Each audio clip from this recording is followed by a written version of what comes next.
As we sing our national anthems.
Makofi mabibi na mabwana, karibuni tukae. Let's take our seats.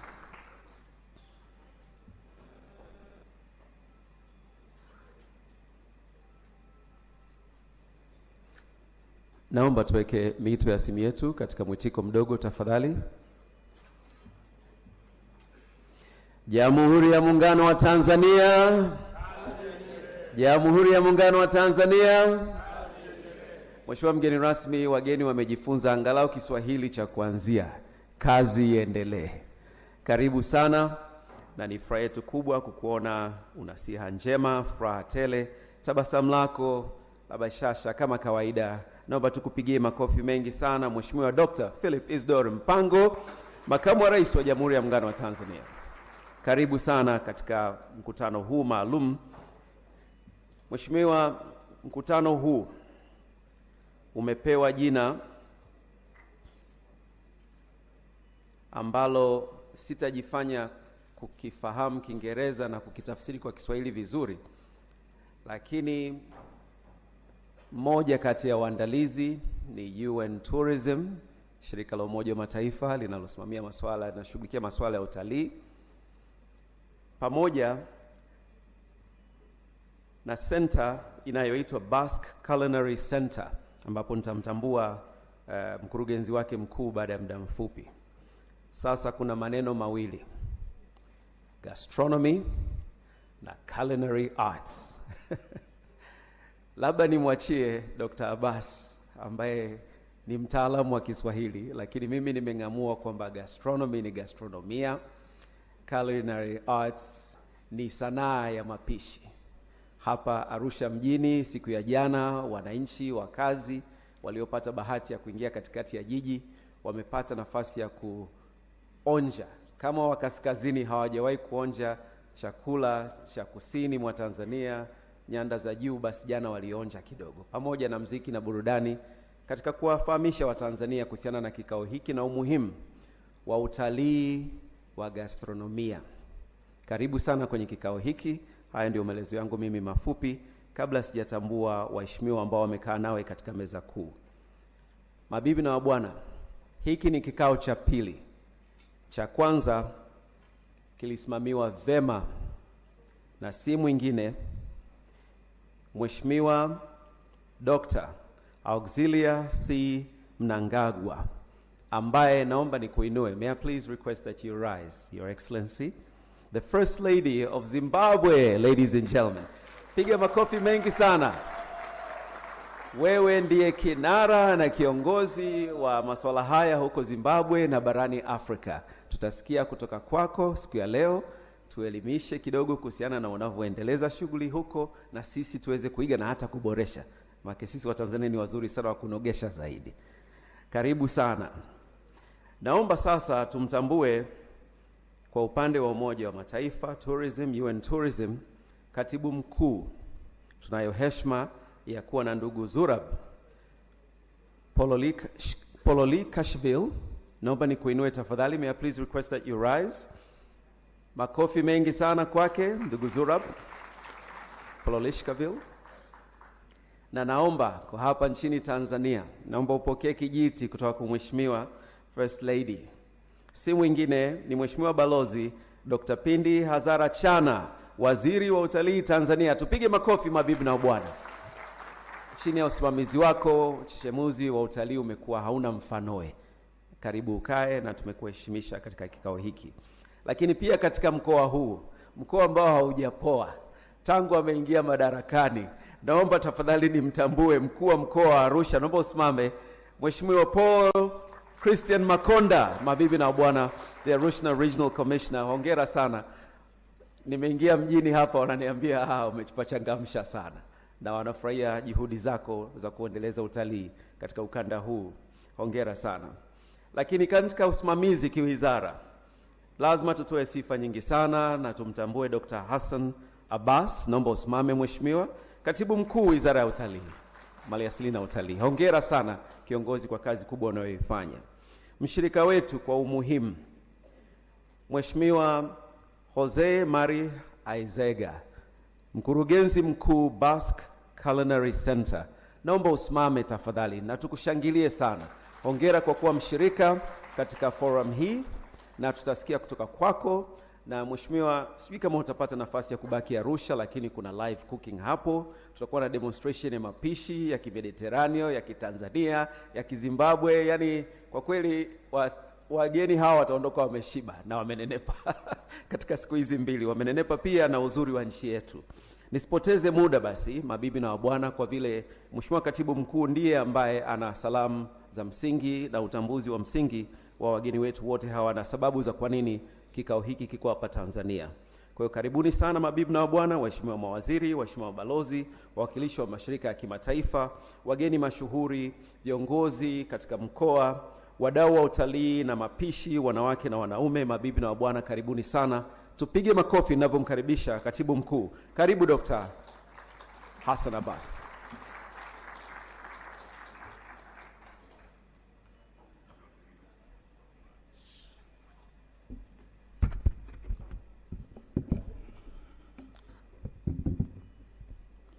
Your Excellency Dr. Philip Isdori Mpango, Vice President of the United Republic of Tanzania, Honorable Minister Pindi Chana, Minister of Tourism and Natural Resources, United Republic of Tanzania, Honorable Zurab, UN Tourism Secretary General. I recognize the presence of other ministers, deputy ministers, and our mother, Mama Mnangagwa from Zimbabwe. Welcome to Tanzania. Representatives of diplomatic corps, international organizations, tourism stakeholders, and my fellow invited guests. Habari za asubuhi. Habari za asubuhi. Bonjour. Masa ul khair. We don't have Arabic speakers. Your Excellency, Jamhuri ya Muungano wa Tanzania. Thank you for coming to Tanzania. On behalf of the organizing committees from both UN Tourism and the United Republic of Tanzania, it's my singular honor and pleasure to welcome you all to iconic city of Arusha and to Tanzania in general. The esteemed forum, the second UN Tourism Regional Forum on Gastronomy Tourism for Africa, kickstarts today here in Tanzania. My little task this morning is to do a little bit of introduction of distinguished leaders and guests who are with us today.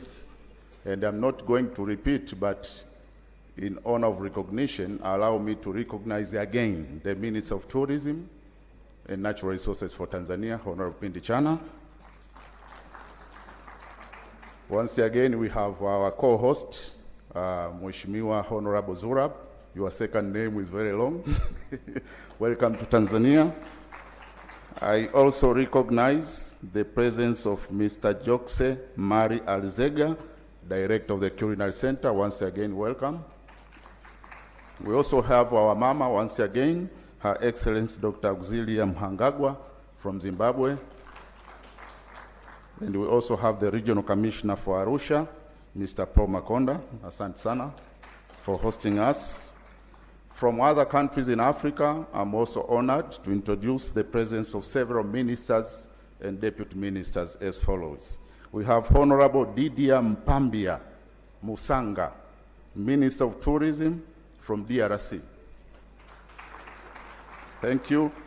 Honorable Bubara Rosi, Minister of Tourism and the Hospitality Industry, Republic of Zimbabwe. We also have today with us here Honorable Dunstan Luka Kitandula, my very own Deputy Minister from Tanzania. We also have Honorable Mahotso Magi Sotu, Deputy Minister of Tourism, Republic of South Africa. She's there.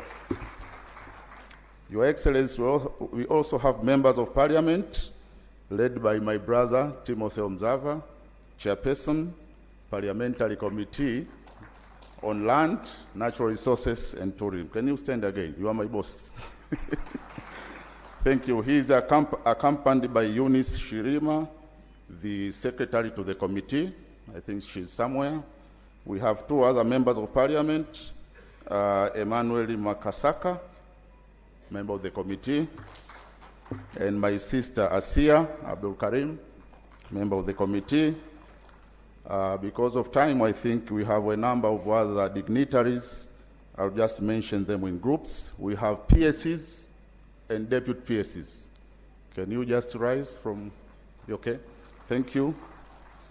We also have ambassadors and representatives of international organizations, wherever you are. Can we clap for them? I also have in my list a number of tourism directors from African countries and beyond, tourism directors. Of course, led by you, Dr. Teresa, my very own tourism director.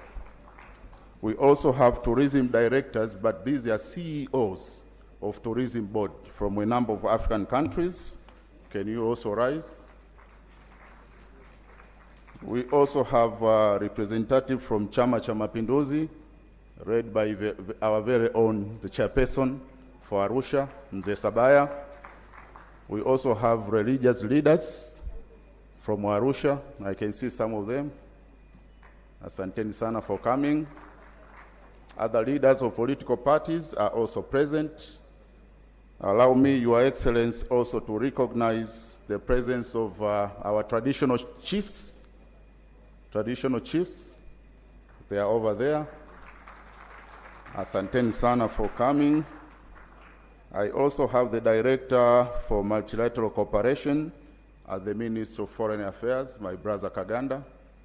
He should be somewhere. He's part of us in the Secretariat. From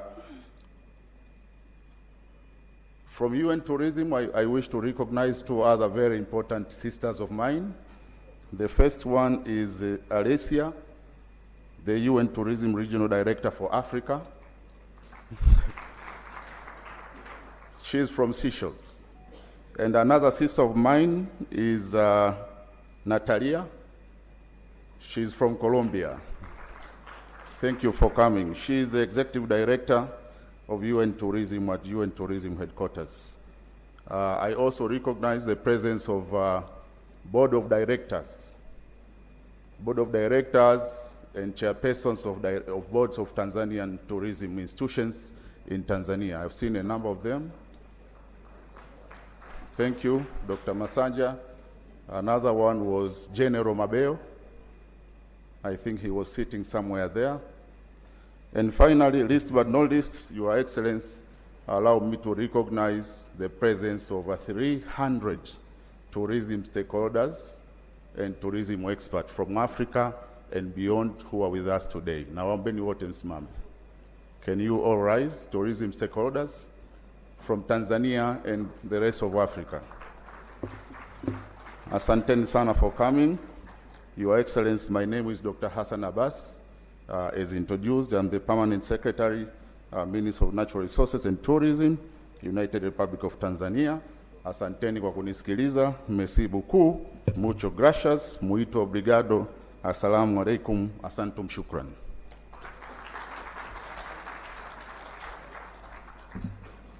Asante sana Mheshimiwa Katibu Mkuu kwa usimamizi bora kabisa wa shughuli za wizara na matukio kama haya makubwa sana yanayozidi kuleta sifa katika nchi yetu. Naomba sasa nikaribishe mwandalizi mwenza wa mkutano huu.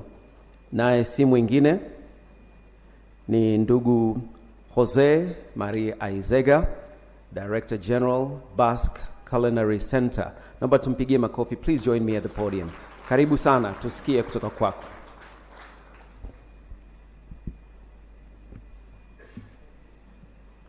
Thank you very much, Your Excellency Vice President of the United Republic of Tanzania, Your Excellency First Lady of the Republic of Zimbabwe, great to see you again.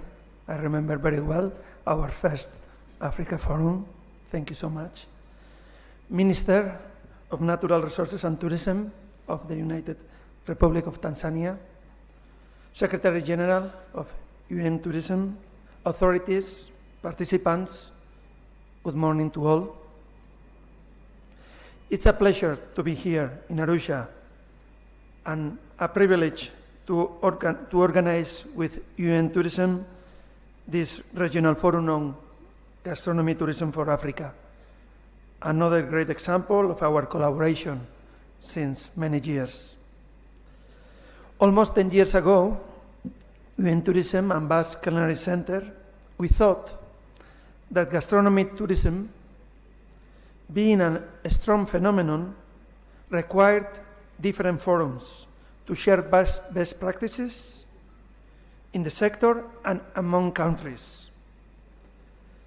Since then, we have seen how gastronomy tourism has increased the power of attraction, the power to influence the decisions of tourists, and how has influenced the strategies of governments and administrations. And we decided, being such a strong movement, to concentrate also our action in Africa. This forum is a great example. It's great to see so many public representatives and private sector participants in this forum. Thank you very much for being here. Also, I want to acknowledge our host institution, the United Republic of Tanzania. Thank you very much for hosting us and for your own hospitality. Thank you.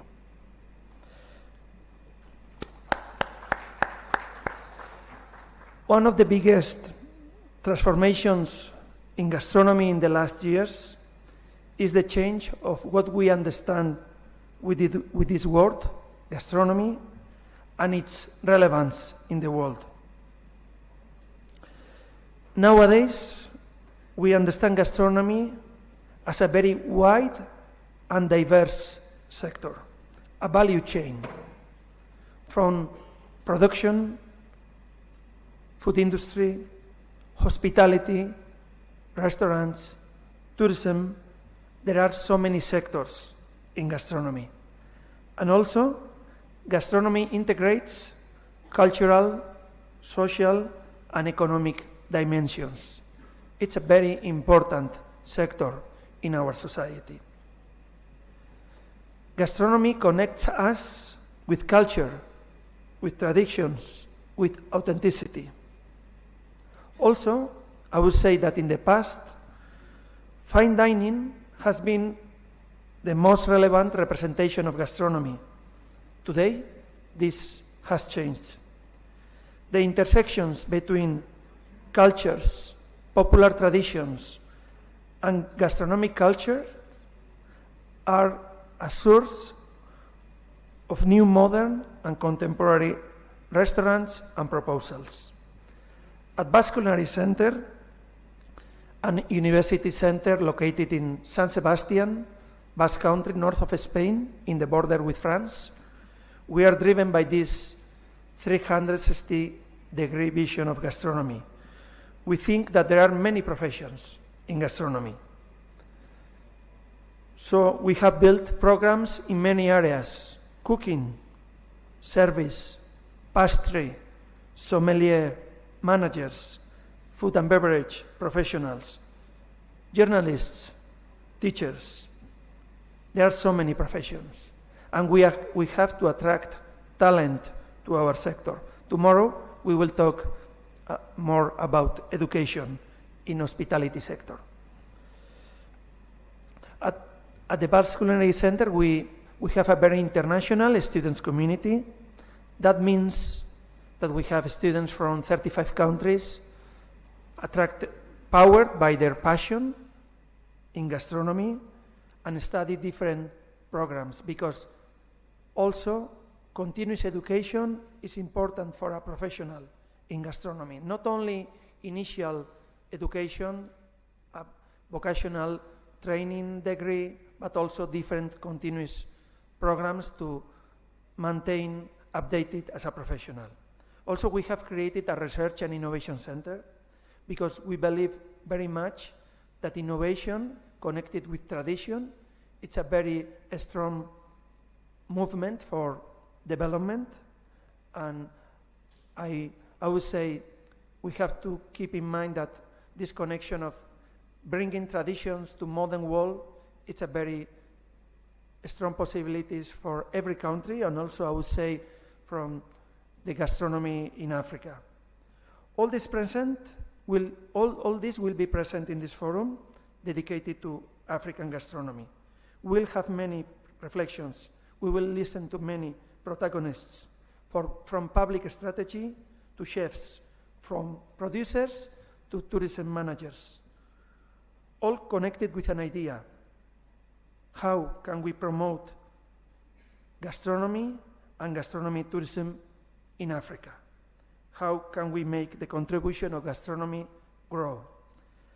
I hope you will enjoy the forum. We are also here to learn. You have so many things to share.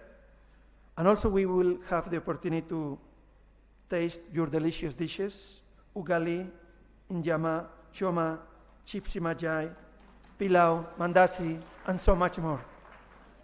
Thank you very much for being here and hosting us. Enjoy these 2 days. Thank you.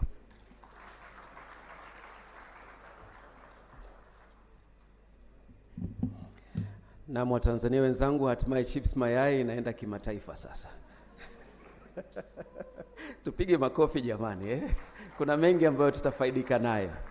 Safi, tunakushukuru sana ndugu Jose Mari Aizega, na ambayo umeyazungumza haswa kuhusiana na kwamba tuwavutie vijana wetu waweze kujifunza.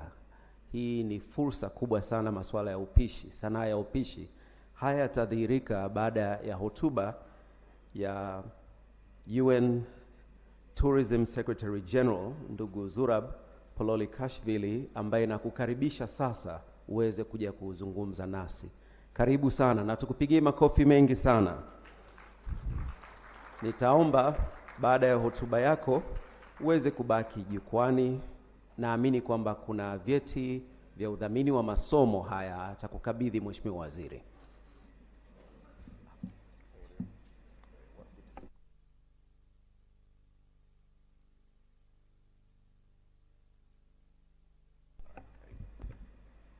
Asante sana.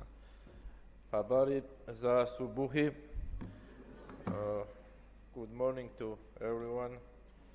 Your Excellency, Philip Bango, Vice President of United Republic of Tanzania. Excellency, your presence today, it's an honor, of course, but it's another kind of motivation, and it gives another level of to this very important, I think, event for Africa, for tourism, African tourism and gastronomy, of course.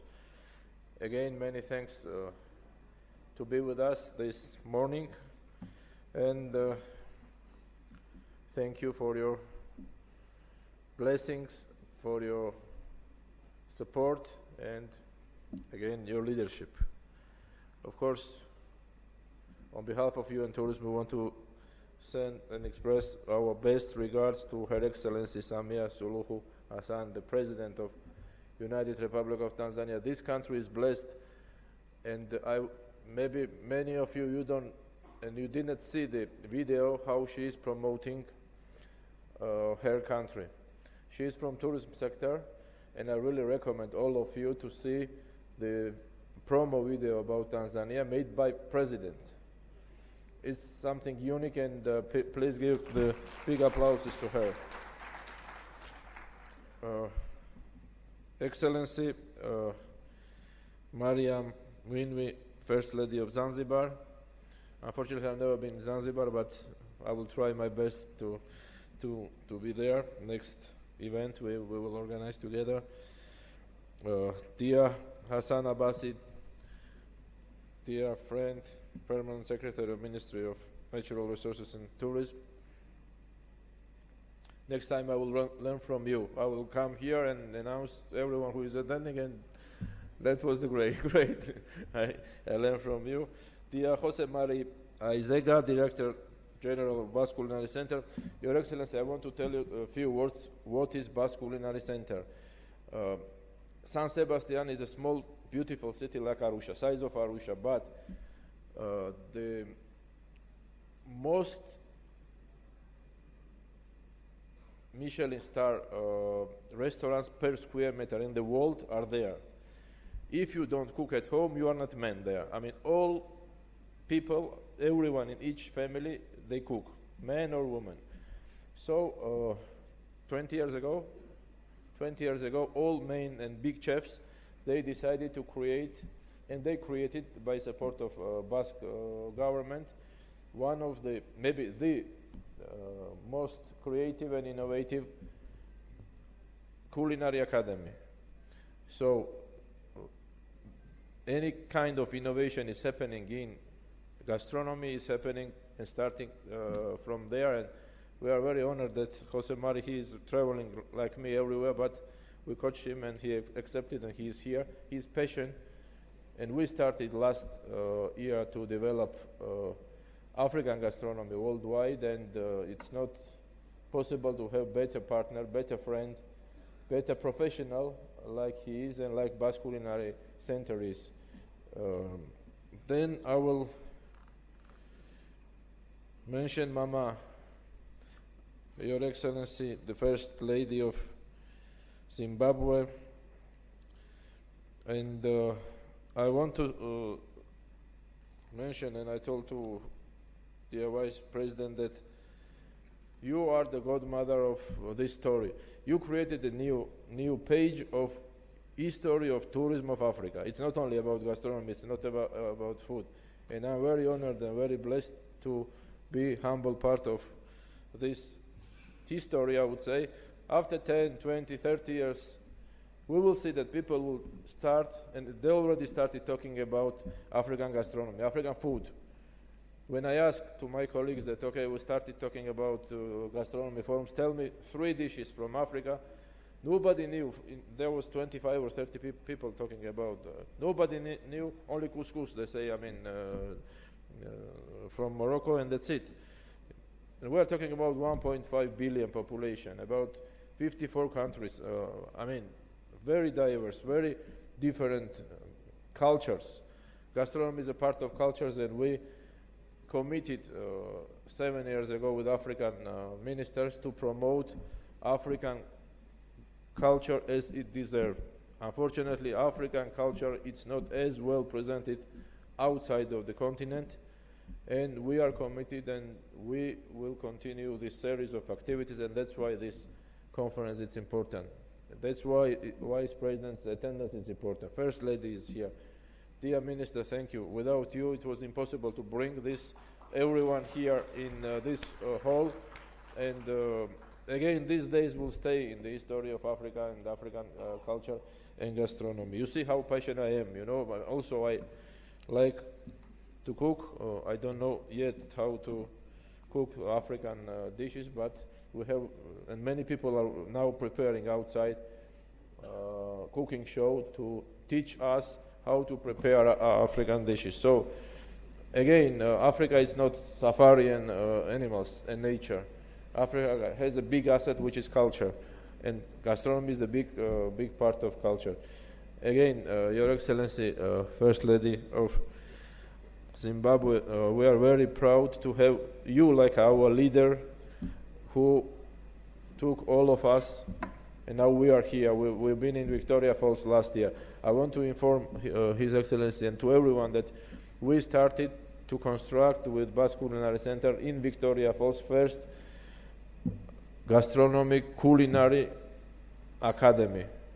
We are all these people, and dear Barbara, thank you for your leadership as well.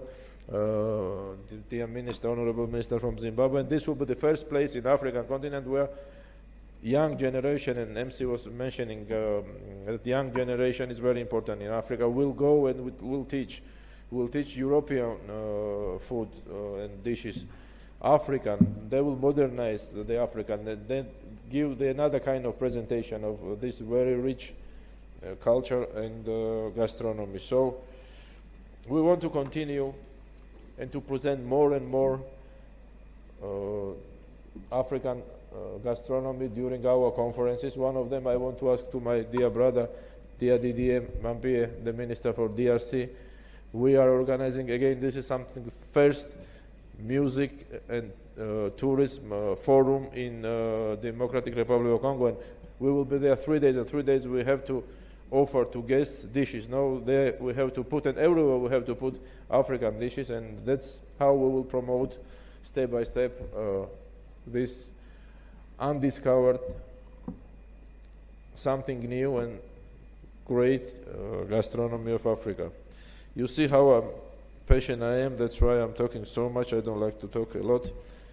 Asante sana to everyone. Please participate, be active, and I'm sure that we don't know when will third forum will be. I know more or less one of our friend minister, he expressed his interest, but I think the last day we will announce the third forum, and I'm very happy that it's becoming very trendy and very interesting. Thanks to all of you. Thank you very much, and have a successful second gastronomy tourism forum. Asante sana.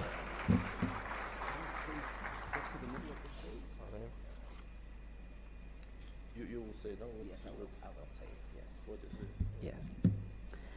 Waheshimiwa mabibi na mabwana, Mheshimiwa mgeni rasmi wa mabibi na mabwana, na sasa Mheshimiwa Katibu Mkuu anamkaribisha Mheshimiwa Waziri mwenye dhamana ya utalii karibia jukwani. Tafadhali tupige makofi mengi sana. Na katika jukwaa hili tunaleta mbele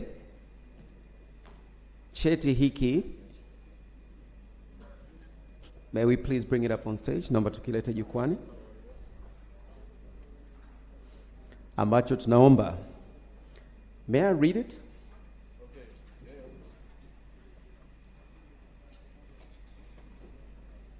Cheti kinasema UN Tourism. United Nations Specialized Agency is honored to grant 100 UN Tourism Online Academy scholarships for the cause Culinary Arts and Gastronomy to the Ministry of Natural Resources and Tourism of the United Republic of Tanzania. And this is for the promotion of youth empowerment and equality education in tourism, following its commitment to strengthen education in the sector. Presented by the Secretary General, UN Tourism, Zurab Pololikashvili.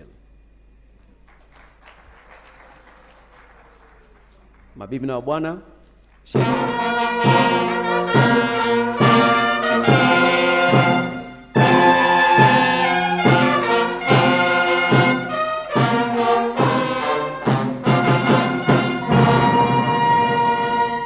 hongera sana Mheshimiwa Waziri kwa kuonyesha ari kubwa ya kukuza utalii na hasasa utalii huu wa mapishi.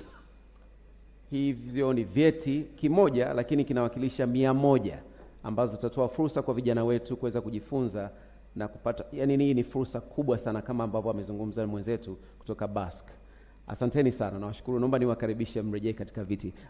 Makofi mabibi na bwana. Kwa mara nyingine tena, vijana wa Tanzania, fursa ipo kubwa sana katika eneo hili, na kama mnavyosikia UN Tourism itakuwa inaendesha shughuli hizi katika nchi mbalimbali barani Afrika, muziki, mapishi, lakini tunahitaji kula vitu vilivyopikwa na nyinyi, na sisi tuendeleze basi mapishi yetu. Na sasa kinara wetu mabibi na wabwana tumemtambua kama First Lady wa Zimbabwe. Kazi gani anazifanya kule Zimbabwe? Hebu tuangalie basi kwenye video hii, kisha baada hapo tumkaribishe kwa shangwe tujifunze kutoka kwake pia. Ladies and gentlemen. In a bid to revive, popularize and preserve the rich diversity of the country's traditional cuisine, the First Lady, Dr. Xuelia Mnangagwa, who is also the country's health and childcare ambassador, rolled out the countrywide cooking competition dubbed a Maize Cookout Traditional Competition, targeting chiefs' wives, women from the church and other community members. Since time immemorial, a variety of traditional grains and wild plants have been consumed as food or medicine, and it is believed they possess properties that help boost the immune system. Prior to the competition, Dr. Mnangagwa distributed traditional seed packs to traditional chiefs' wives and rural communities to promote their production and consumption. The inaugural launch of a maize traditional cookout competition was held at Chinhoyi University of Technology in 2021, with contestants from Mashonaland West Province showcasing their culinary skills at the first ever provincial competition. The program later cascaded to all provinces and was a resounding success. The first national cookout competition took place in Harare. After the 2021 national finals, Dr. Mnangagwa handed over the program to the Ministry of Tourism and Hospitality Industry, which is accelerating the First Lady's vision. The second edition was held in Victoria Falls, and the event attracted ministers of tourism from the SADC region, who expressed eagerness to emulate the program in their respective countries to ensure citizens benefit from the food's high nutritional value and medicinal properties. Fast forward to 2023, the innovative nature of indigenous dishes prepared by participants drawn from the country's 10 provinces amazed audience. However, some went a step further and emerged winners. The most amazing part is the 2023 edition featured male contestants, signifying popularity of traditional dishes. Most importantly, restaurants and hotels have taken heed of the First Lady's call by adding a variety of traditional dishes to their menu. The 2024 competitions were expanded to include students in tertiary institutions and professional chefs, so that the menus are included in hotels, restaurants, and shops. Nyanga district in Manicaland province hosted the 2024 edition of a maize traditional cookout competition finals, where 62 contestants displayed their cooking prowess, much to the delight of onlookers. Chefs from Malawi and Botswana also took part in support of the program by showcasing their unique traditional cuisines. Amai Mnangagwa acknowledged how the local gastronomy initiatives she is spearheading have transcended borders. Dr. Mnangagwa has also introduced the farm-to-market concept, which is meant to promote from the farm to table practice, which encourages healthy eating by minimizing the distance between harvest and consumption, which promotes access to fresh, healthy foods. The First Lady, who has won international acclaim by pioneering gastronomy tourism, came up with a program with a special focus on empowering local farmers, bridging the gap between producers and consumers, as well as promoting sustainable food systems. Mouth-watering Zimbabwean dishes, famed for their high nutritional value and medicinal properties, were the toast of the Food Market Day during the 8th United Nations World Tourism Organization Forum on Gastronomy Tourism in San Sebastian, Spain, where people scrambled to taste food prepared by winners of the First Lady Dr. Mnangagwa's cookout competitions, who showcased their talents on the global stage. It was a first of its kind occurrence to see women drawn from different communities showcasing their culinary skills at the big UNWTO event, demonstrating how the First Lady is committed to empowering communities. In what left a lasting impression at the event, Zimbabwean women, who included chiefs' wives, expertly prepared the food using traditional utensils and indigenous ingredients, adding an African flavor to the display.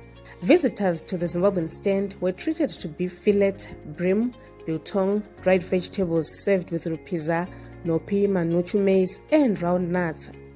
Drinks served included maheu, mapfura or marula wine, and baobab juice. For dessert, people were treated to odzeko cheesecake and mauyu mousse. The dishes proved popular, with delegates from all over the world coming back for more. Traditional grains on display, which included sorghum, millet, and rapoko, which the First Lady is promoting, also attracted the attention of many who wanted to learn more about them. Zimbabwe scored a first by hosting the inaugural United Nations Tourism Regional Forum on Gastronomy for Africa, an event held in Victoria Falls. Hosted under the patronage of the First Lady Dr. Mnangagwa, the event, a brainchild of UN Tourism, was held in honor of Dr. Mnangagwa for her contribution to the growth of culture and culinary tourism. The event, which was officially opened by His Excellency President Emmerson Mnangagwa, was attended by other First Ladies, including Serbian First Lady Mrs. Tamara Vučić, Angolan First Lady Dr. Ana Dias Lorenzo, and representatives of other African First Ladies. The event saw President Emmerson Mnangagwa and the First Lady Dr. Mnangagwa being honored by the UN Tourism for spearheading tourism development.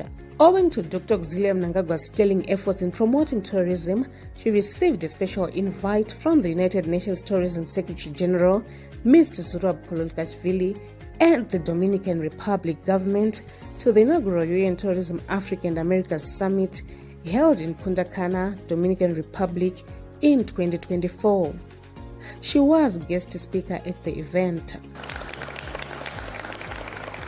The First Lady, who is also the country's agri-fishery patron, held a meeting with representatives from Suprit Food and Agriculture Organization FAO, who paid a courtesy call on her.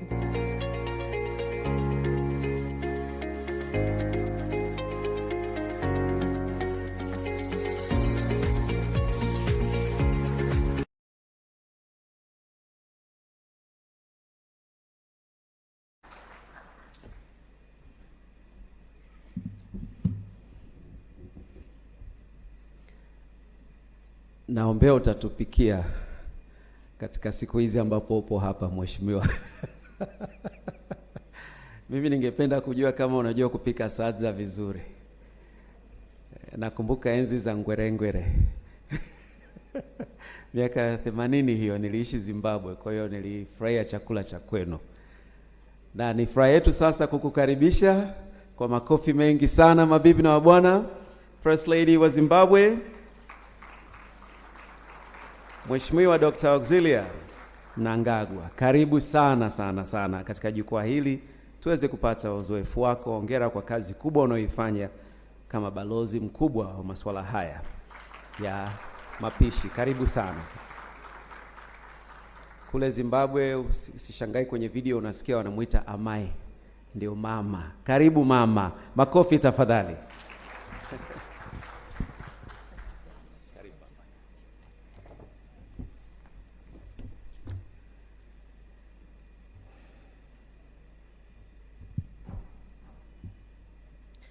Good morning to you all and greetings from Zimbabwe. Yes.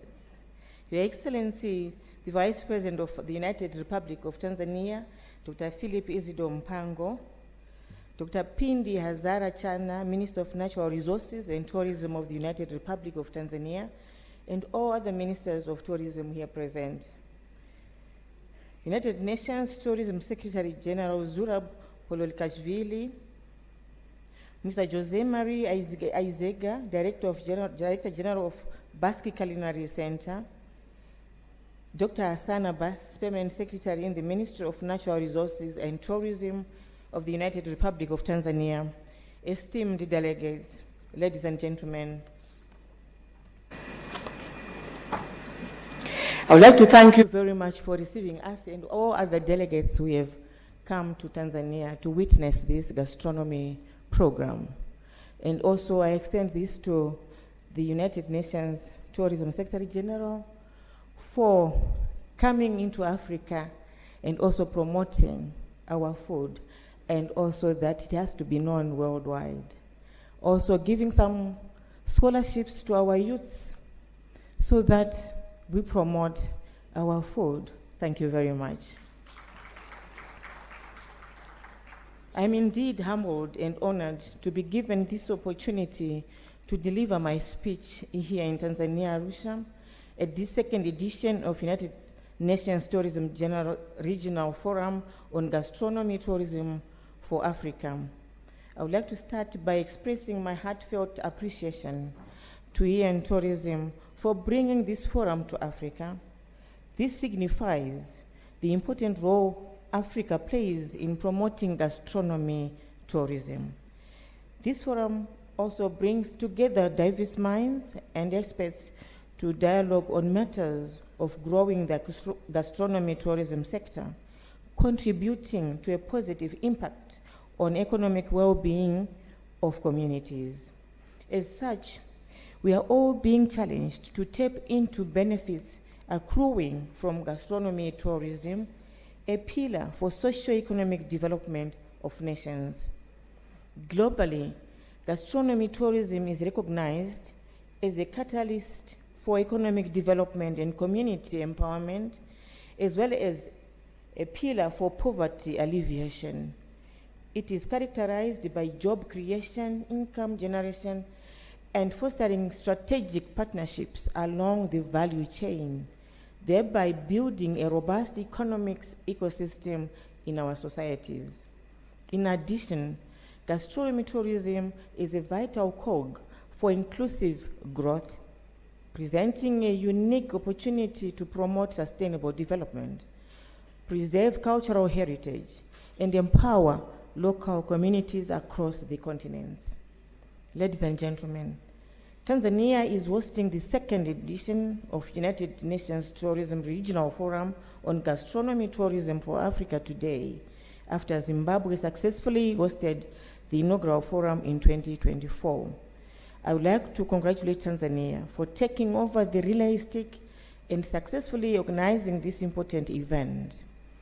I know it requires a lot of effort and commitment to organize an event of this magnitude.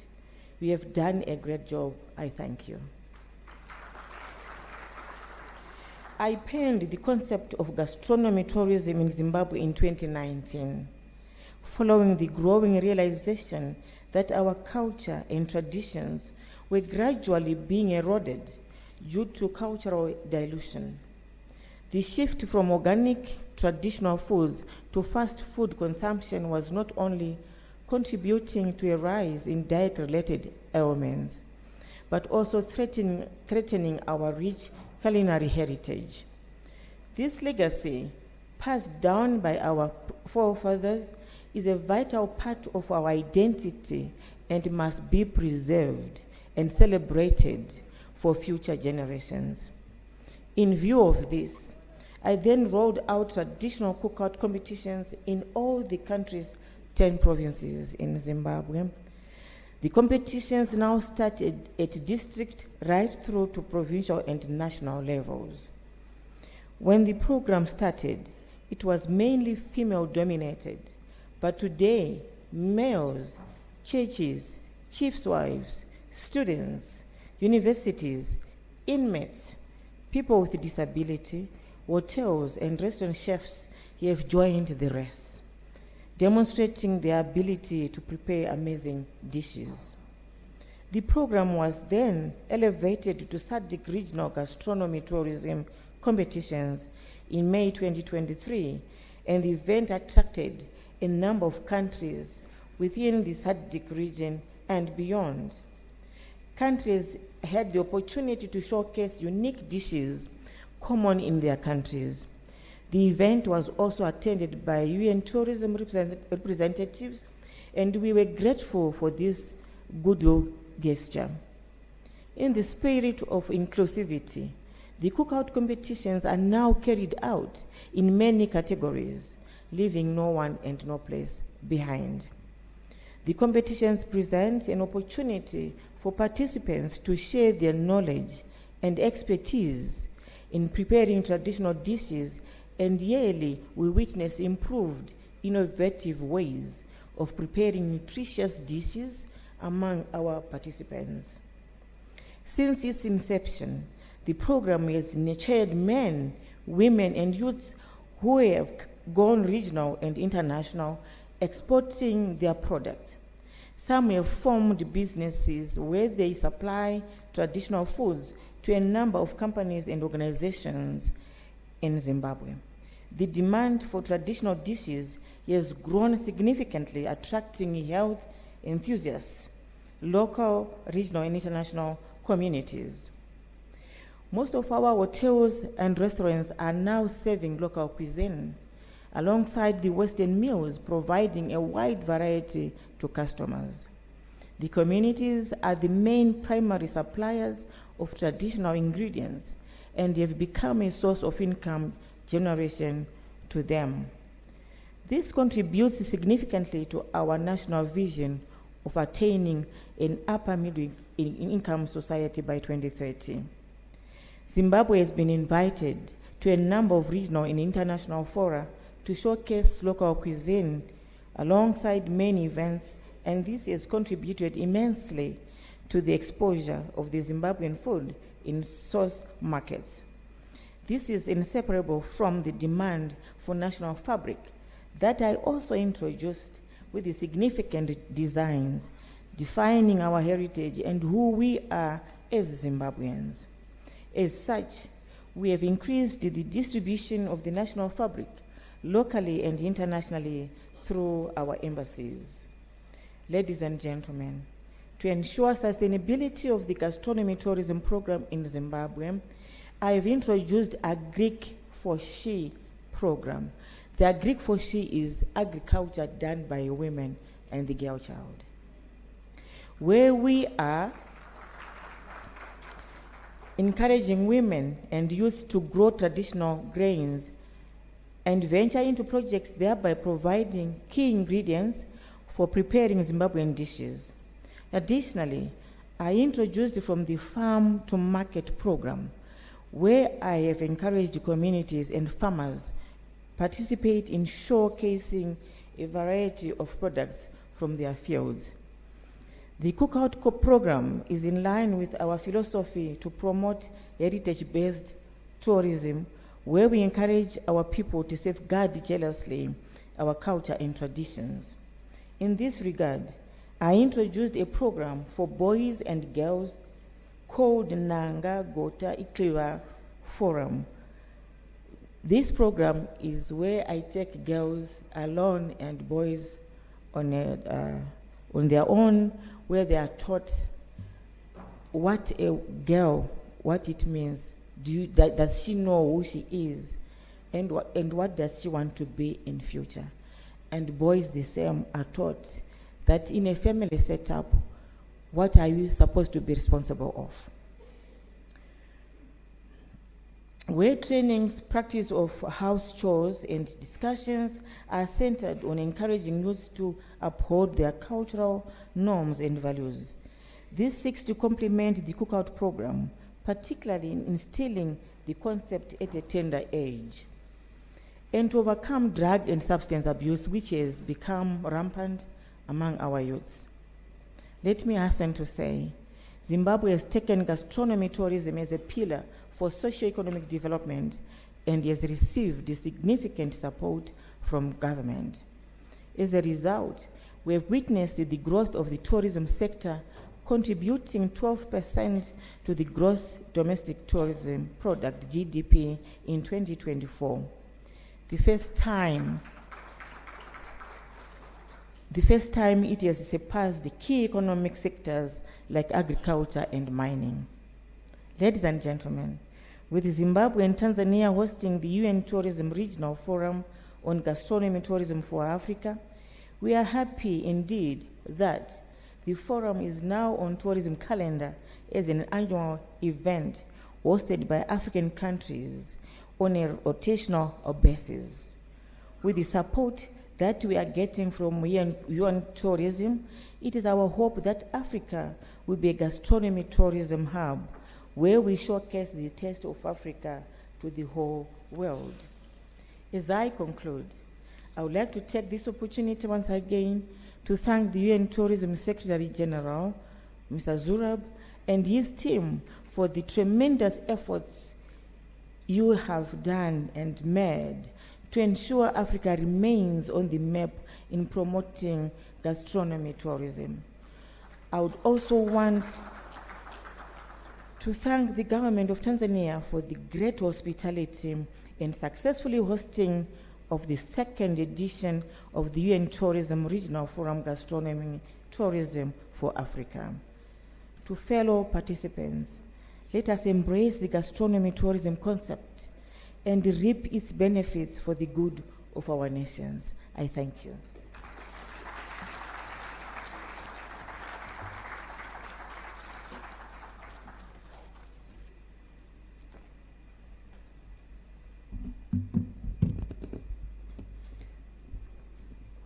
Naomba tumpigie Amai makofi mengi sana kwa hotuba yake. For her remarks, for her speech, which has been a great lesson to all of us, and I believe that we may wish to continue having champions like her, especially in our country. Honorable Minister should look at that. She's talking about value chain. When you hear about gastronomy, she has clearly elaborated on that. The participation of women speech that if you cultivate what you cook, you actually increase value and productivity. I have been delighted, Your Excellence. I hope that you have also heard that this has been one-on-one. We have been given different boosts, and it even strengthens the family, because the young men will understand what the young women want. And you know that in order to get the man, it's through their stomach. And as we are saying that in Shona Zukenda, a big round of applause once again. So please let us celebrate what we have heard. And we know that all of these things go hand in hand with the culture. And that culture in Tanzania is all over, wherever you go, east, south, and north, and west. We have a cultural group from Makumila. A big round of applause to them as they come to entertain. Before I welcome you, Honorable Minister, to come and welcome the guest of honor. A big round of applause to the cultural group.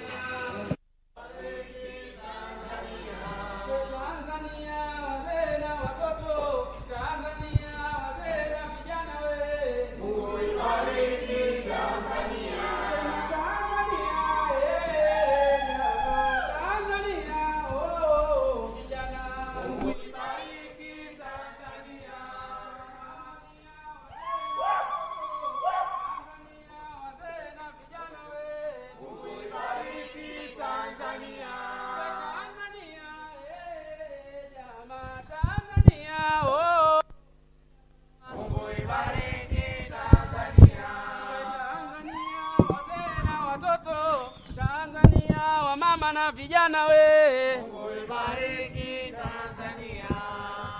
We mbuga zetu, rasilimali Tanzania.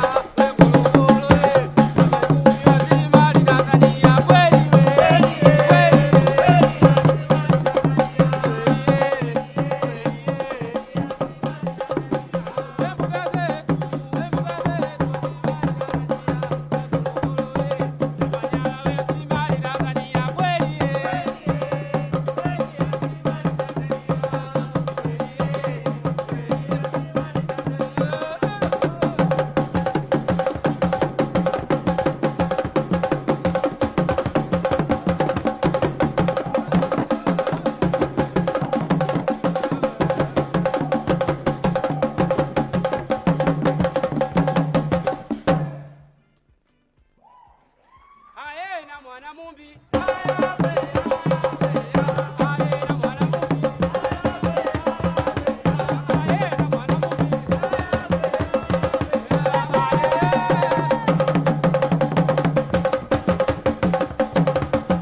Sadakta.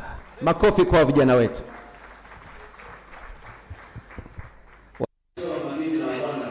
Honorable ladies and gentlemen, this is a wonderful picture that you can take, especially when you are in a forum like this, you know. It will show you how you participate. And so next time when we see and can bring you and you can have a wonderful photo, may you please relax and be happy because Tanzania has a wonderful culture, and be happy for the forum. A big round of applause to our guests, and we welcome them to Tanzania. And now I would like to welcome the Honorable Minister, and I know that our Minister has a lot of excitement. Organizing committees, are you there? And I know, may I bring her or not? Because I know women are good at celebrating. Where are you women? May you rise up in this hall. Because you have heard what the First Lady from Zimbabwe does. I understand that the interpretation was women. Please, may you not sit down. May we now bring the Honorable Ambassador, Dr. Pindi Hazarachana, DJ, please. May you bring to the stage with ululation and joy. Bring the Honorable Minister and the organizing committee. May I ask you please to cheer the Honorable Minister as she comes to the stage.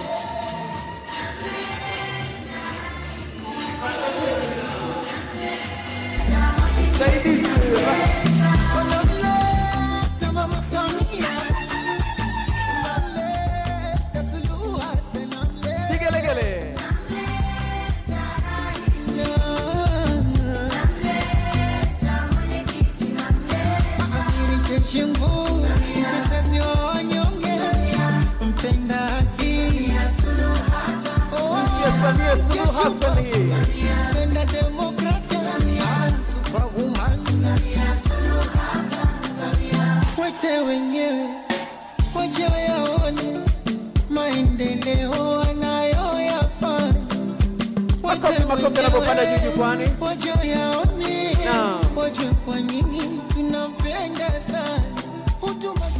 Asanteni sana akina mama, asanteni sana. Mnapoondoka mnashangilia mikono juu, asanteni sana. Karibu sana mheshimiwa. Karibu sana. Dr. Samia Suluhu Hassan oye! Live long. Excellent guest of honor, Dr. Philip Dolimpango. Live long. A big round of applause to the guest of honor. My brothers and sisters, tourism is joy. Before I proceed, may I recognize the presence of our regional commissioner, and may I welcome him to welcome us in his region. So I welcome you, our brother, Honorable Makonda.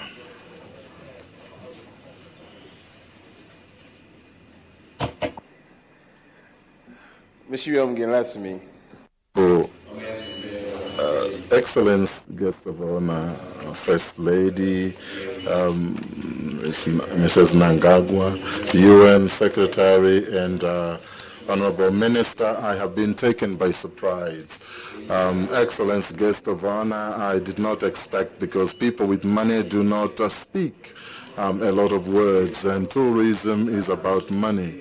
And so I thank the Honorable Minister very much, and I also thank you with the First Lady and UN Tourism for accepting to convene this forum in Arusha. To us, it is a blessing to have guests come to our region, and we have organized ourselves under Dr. Pin Chana that everything that is about tourism is about the people in Arusha region. And in the CCM manifesto, the Excellency President and you, the Vice President, have stressed the significance of creating a friendly environment for investment and promote tourism. And we in Arusha are the beneficiary. Excellency, guest of honor, yesterday, today, and the day more they are people in Arusha continue to see the fruits of strong leadership of Dr. Samia and the peace and tranquility that we have and the favor that we have got from God of being the peace of land. I may not want my sister to stand for a long time, but we would like to assure you, Vice President, that Arusha, we are ready for every opportunity, including these opportunities of 100 young people. I have already received requests from 200 people, so it is my hope that since this is the gateway of tourism, I think we will get a good number of those who will be sponsored. May I conclude by asking you that you should not hesitate to come to Arusha. Excellency Guest of Honor, our Vice President, we request you to continue coming to Arusha. May you convey our love greetings to Her Excellency Dr. Samia and tell her that the region that understands her is Arusha. We don't want people who have plans. We want people who are ready for money, and she is bringing us a lot of money, and we can see great development, and we pledge that we will keep praying for her and supporting her. And in this 2025 in October, this is the region that will have more votes for her. And thank you very much, and I welcome you. And today we have a program for the Deputy Prime Minister for 6 days to see different projects. But also we expect to see another meeting for the aviation, and the Prime Minister will be the guest of honor and the Minister Mbarawa. So in Arusha we have just meetings, so many meetings, and meetings bring money. And yesterday the UN Secretary spoke a lot of things, and we will make sure that he gets a plot to build here in Arusha and to have such a center here in Arusha. And I thank you very much, my sister, Dr. Pinchanda. Thank you very much, our Regional Commissioner. Excellent Guest of Honor, with your permission, it is a time for the budget. And we have the chairperson of the committee that deals with natural resources and tourism. So I welcome the chairperson of the outstanding parliamentary committee, Mr. Mzava. Please, I welcome you.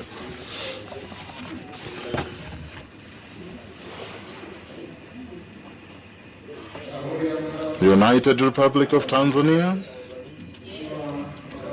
Excellent Vice President, I am so thankful for getting this opportunity to stand before you. As the Regional Commissioner said, this is a big event. It is of people with money, and as the National Assembly, with the government, we are ready to provide whatever kind of support to enhance tourism. I thank you very much, Excellent Vice President. Excellent Vice President, may I proceed, and may I use the language since we have interpreters. Dr. Philip Isidore Mpango, Vice President of United Republic of Tanzania, allow me to recognize my Deputy Minister, Ministry of Natural Resources and Tourism, Dunstan Kitandula, Honorable Zurab Pololikashvili, Secretary General of United Nations Tourism, Honorable Paul Makonda, the Arusha Regional Commissioner, along with all regional commissioners present here. Allow me to recognize the district commissioners,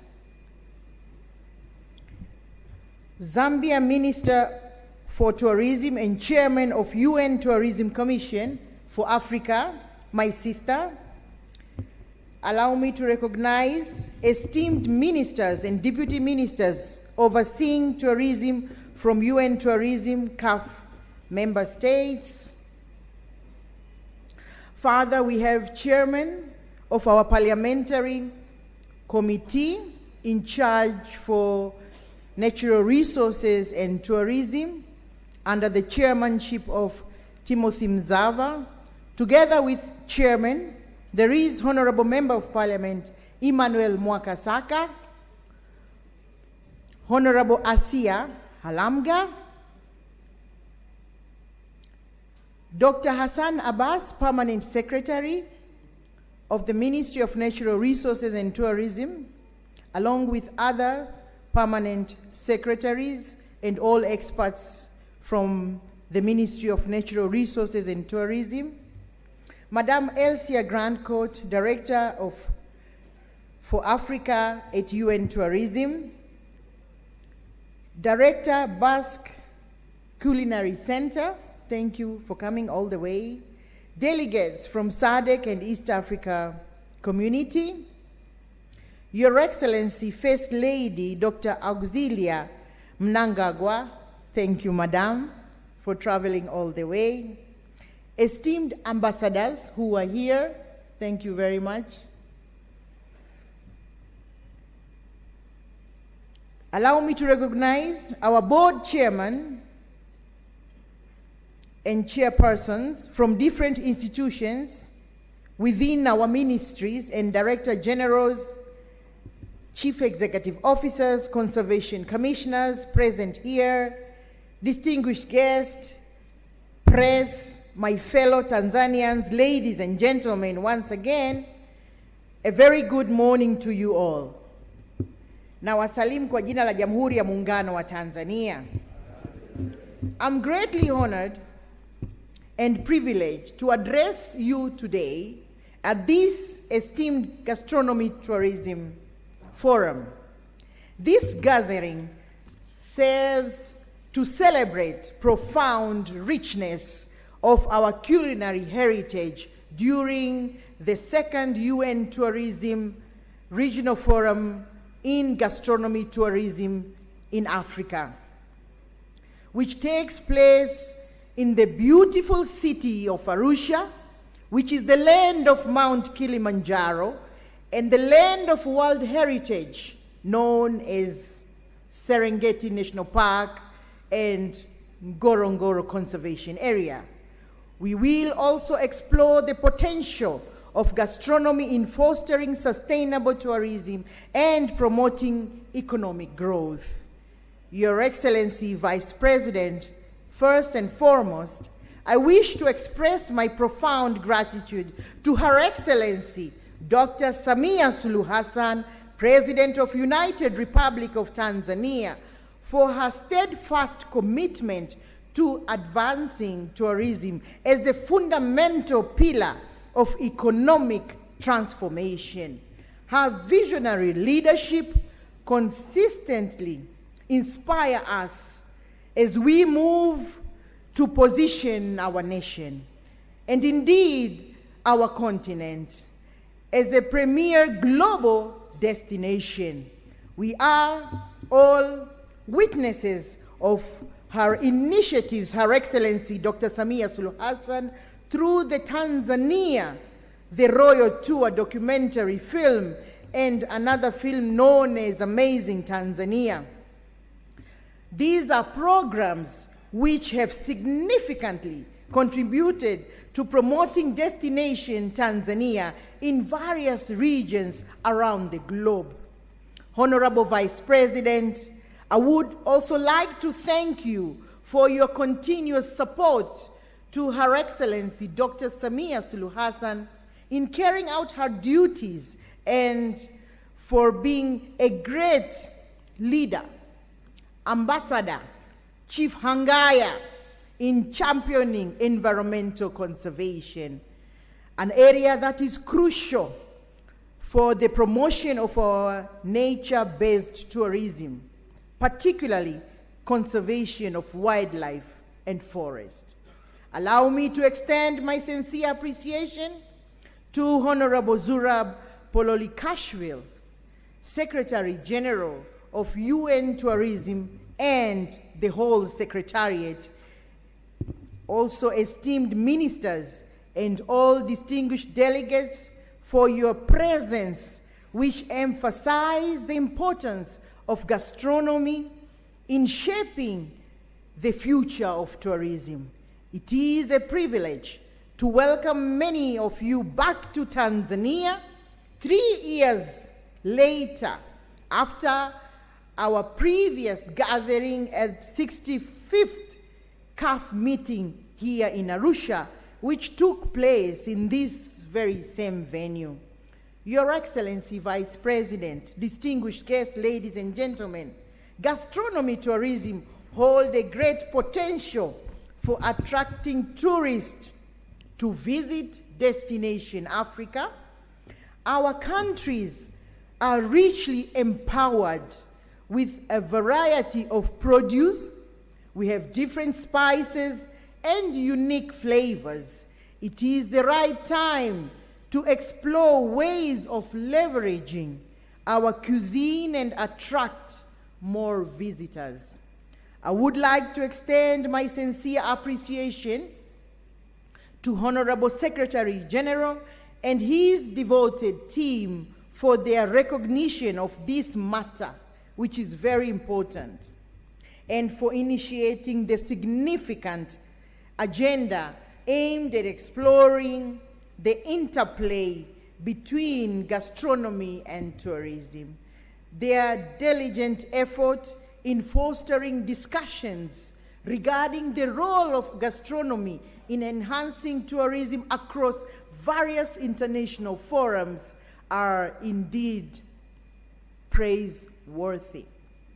Your Excellency, Vice President, in celebrating the significance of gastronomy with the realm of tourism, it is imperative that our approach remain both sustainable and inclusive. And when I say sustainable and inclusive, it entails the following: enabling our local farmers, considering that almost 50% of our country are farmers, but enabling chefs and food entrepreneurs to assume a leading role in this initiative, advocating for farm-to-table initiatives that enhance local food production while minimizing environmental impact, enhancing food safety and quality standards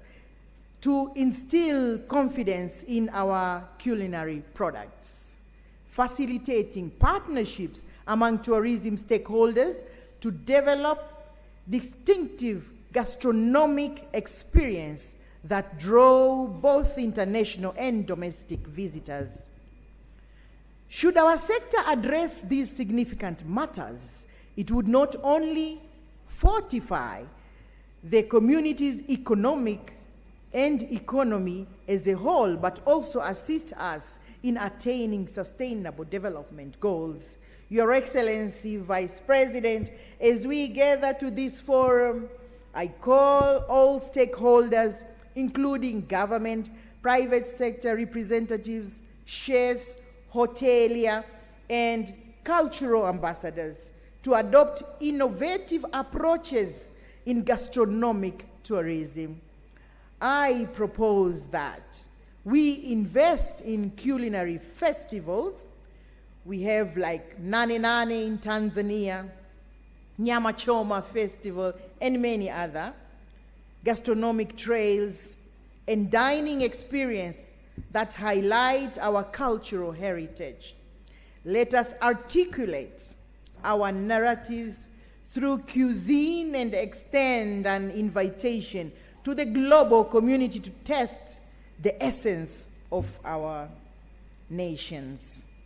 Your Excellency, Vice President, in conclusion, I wish to reaffirm our steadfast commitment to the promotion of gastronomy as an essential component of our tourism sector. I am confident that through collaboration, innovation, and strategic investment, we shall unlock new opportunities that will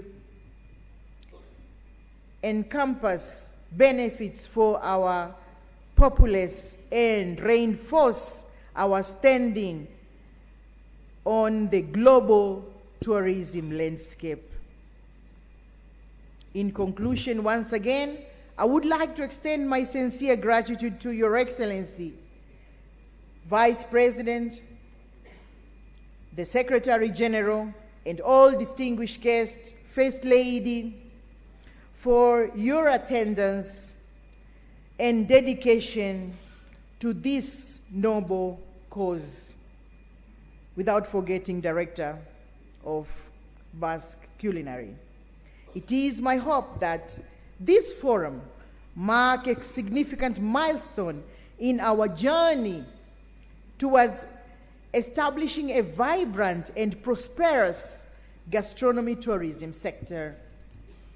Your Excellency, Vice President, following these remarks, it is with great honor that I extend an invitation to His Excellency, Dr. Philip Isdor Mpango, Vice President of the United Republic of Tanzania, to address the esteemed audience and formally inaugurate the second UN Tourism Regional Forum on Gastronomy Tourism for Africa. Mheshimiwa Makamu wa Rais, nakushukuru sana, asante sana, na bendi tumlete mgeni rasmi. Karibu bendi.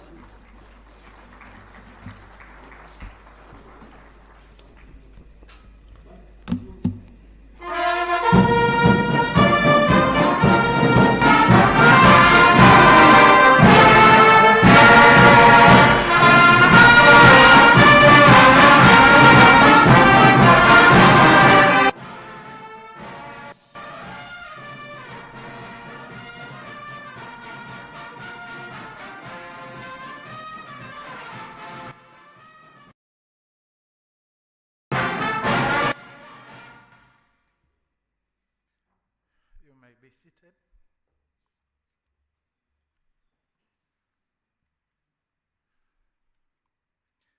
Honorable Ambassador Dr. Pindi Chana, Member of Parliament, Minister of Natural Resources and Tourism, Honorable Zurab Pololikashvili, Secretary General of the UN Tourism, Honorable Ministers in charge of tourism, from the Democratic Republic of the Congo, Zimbabwe, and South Africa,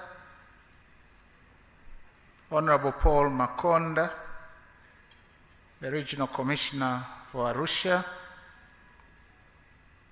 Comrade Thomas Ole Sabaya, the CCM Regional Chairman, Arusha,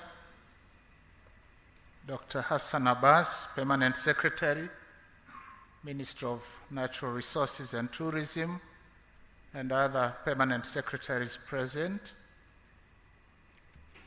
Her Excellency Dr. Auxilia Mnangagwa, the First Lady of the Republic of Zimbabwe, Mr. Jose Marie Aizega, the Director General of the Basque Culling Center, Excellencies, Ambassadors, and representatives of the UN family, the African Union, SADC, and the East African Community, honorable members of Parliament, our religious leaders and traditional chiefs, forum speakers and moderators, esteemed guests, members of the media fraternity. Let me stand by the already established protocol. Good morning. On behalf of Her Excellency Dr. Samia Suluhu Hassan, President of the United Republic of Tanzania, I wish to extend a cordial welcome to all participants of the second UN Tourism Regional Forum on Gastronomy for Africa. I'm really happy and honored to also have among us the First Lady of the Republic of Zimbabwe, who is a champion of gastronomy in Africa. Mama, karibu sana. I have been told that the focus of this forum is to leverage our continent's diverse and rich practices surrounding food preparation, cooking techniques, and eating habits to increase tourism competitiveness. I commend the organizers for coming up with such a juicy theme and for choosing Tanzania to host this forum here near Arusha, which is the epicenter of traditional tourism activities in East Africa, alongside a wide range of must-try local dishes and culinary traditions, intertwined with lifestyles and cultures of the Maasai, the Meru, the Chaga, and Swahili people. Distinguished delegates, gastronomy is emerging as a promising niche in the tourism sector. Gastronomy tourism has immense potential, notably to catalyze inclusive economic growth through diversification of tourism products and empowering local communities. Food tourism is also an important instrument for safeguarding our continent's rich cultural heritage. However, in order for gastronomy tourism to deliver the potential benefits, I think there are a number of issues and challenges that Africa needs to address. And I just want to mention 6 of them. First, I think, is zealous marketing of Africa's rich food culture. As it is at present, most tourists are not familiar with Africa's rich food culture. Even within our own countries, gastronomy is only thinly incorporated in national tourism development strategies. And as such, it is imperative that aggressive marketing of Africa's food culture is done in order for gastronomy tourism to grow and thrive. In this regard, Africa needs to address potential tourist phobia and hesitancy towards unfamiliar African dishes. For instance, there are a number of delicacies in different parts of the continent which really require courage to taste. These include worms which are in caterpillar stage of formation, which are a delicacy in Southern Africa region and in some parts of Tanzania. There is also a special type of grasshoppers called senene, which is prevalent and consumed in the northwestern part of Tanzania and Uganda. There are also certain types of termites. They are called kumbi in Kiswahili, and even ants. But we also have bush rats, snakes, and certain types of seafoods, such as octopus and eel. On this issue, I call upon gastronomic tourism stakeholders to invest more on writing African cuisine cookbooks and recipe collections. I think these resources will add up knowledge and gradually reduce tourist phobia on unfamiliar dishes. Second, promotion of gastronomic tourism in Africa also needs to take into account environmental sustainability in view of concerns that it exerts pressure on local ecosystems. For example, while game meat is tasty gastronomic tourism resource, it may encourage unregulated wildlife hunting and poaching. And similarly, while nyama choma, which is grilled meat, is famous in Tanzania and the rest of East Africa, there are concerns that large livestock herds contribute to land degradation, water pollution, and it is estimated that 15% of total global greenhouse gas emissions, especially of methane and carbon dioxide, tend to drive up global warming. Third, I think promotion of gastronomic tourism in Africa also require creation of dedicated areas and gastronomic routes where local products and unique foods are prepared for tourists to enjoy. However, in such gastronomic routes and centers, quality of local foods and products will have to be maintained. And doing so requires close collaboration between traditional chefs, local producers, tour operators, and other tourism stakeholders to ensure that services offered to tourists are sustainable.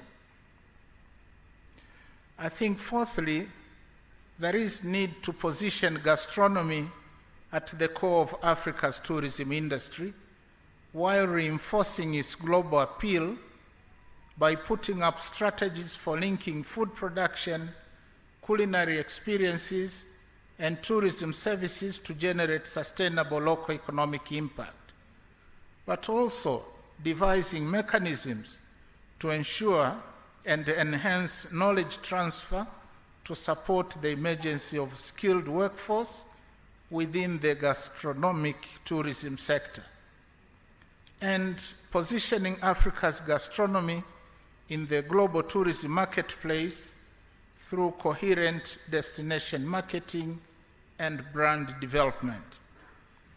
I think we need a sustained effort to promote African foods and showcase our rich cuisine, cooking, and dining practices to the world. The fifth point, I think, I would like this forum to critically reflect on gastronomy, not just as a form of intangible heritage that supports tourism, but as a vital component of tourism that plays a greater role in promoting nutrition and food production in Africa. On food production, gastronomy presents a viable avenue in addressing disruptions in food supply chains and the implications of climate change on our agricultural practices. And in this case, gastronomy has a potential to contribute to food security through enhanced food production so as to meet requirements for varieties of food items required. And in a bid to ensure sustainable gastronomy, the Tanzania government has decided to enhance collaboration with local agricultural producers to implement climate-smart methodologies and invest in digital platforms that facilitate connections between tourists and markets, as well as authentic food producers.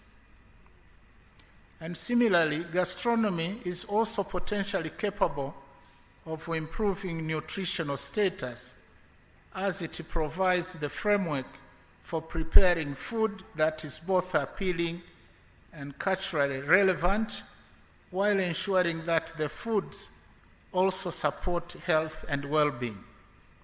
And to achieve this, we need to work on transforming the traditional focus on taste and presentation of food to health and sustainability, aligning the pleasure of eating with health consciousness.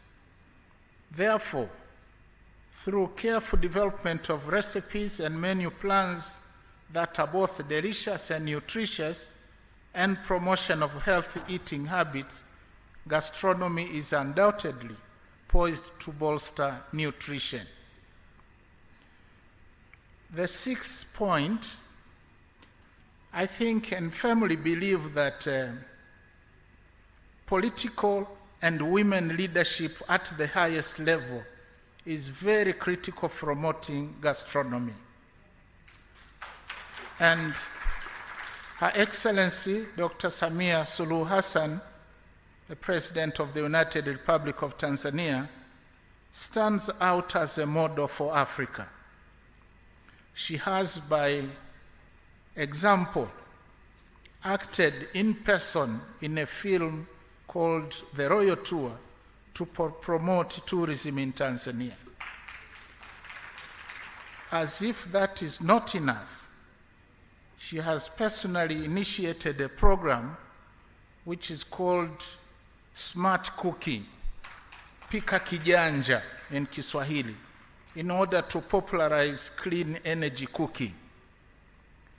And we have all heard the nice, very inspiring presentation by the First Lady of Zimbabwe on her pioneering work in Zimbabwe, again, to promote gastronomy.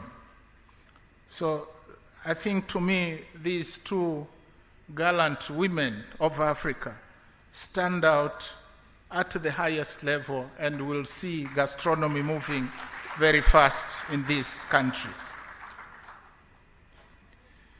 Distinguished participants, I think it will be remiss of me if I end my remarks without highlighting, very briefly though, the Tanzanian cuisine.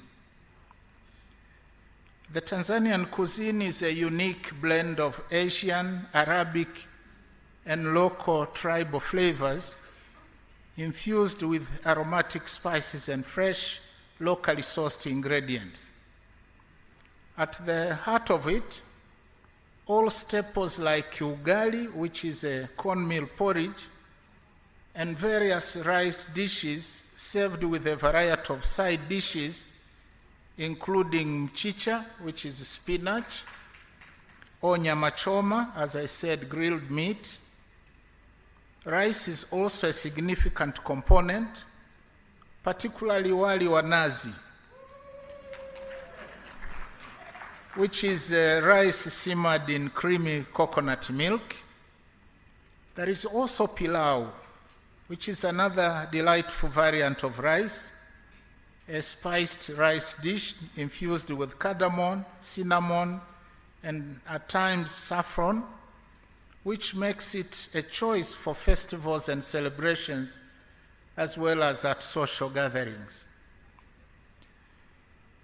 Nyama choma, which, as I said, is grilled meat, for some of us who are meat enthusiasts, whether it is goat, beef, or chicken, marinated with a simple mix of salt and sometimes a hint of lemon.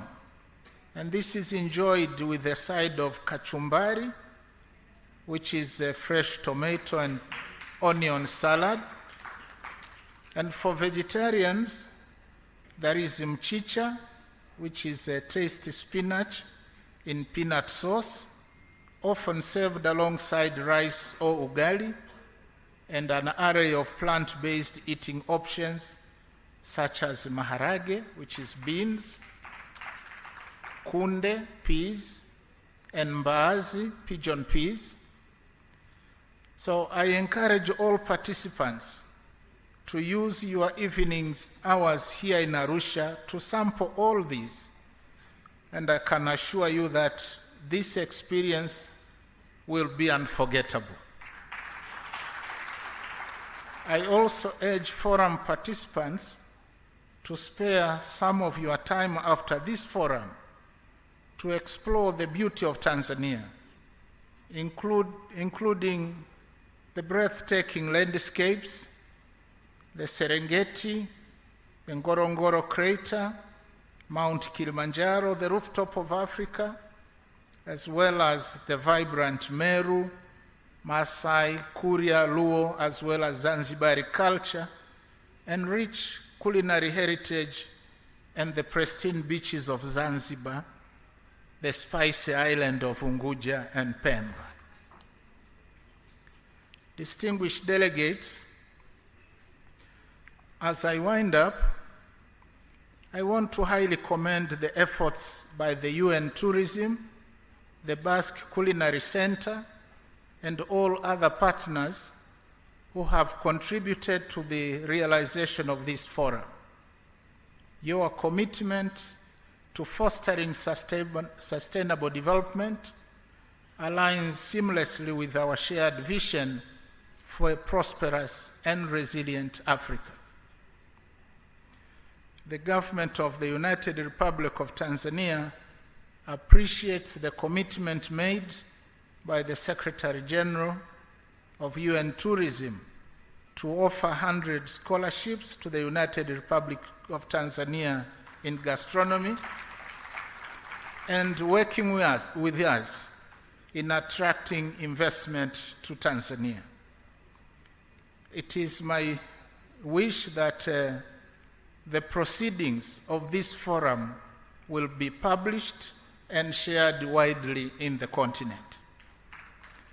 With these remarks, it is now my singular honor and privilege to declare the second UN Tourism Regional Forum on Gastronomy Tourism in Africa officially opened.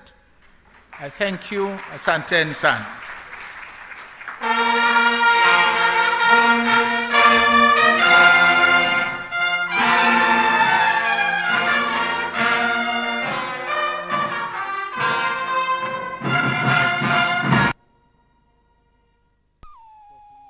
Makofi tafadhali ndani ya ukumbi kwa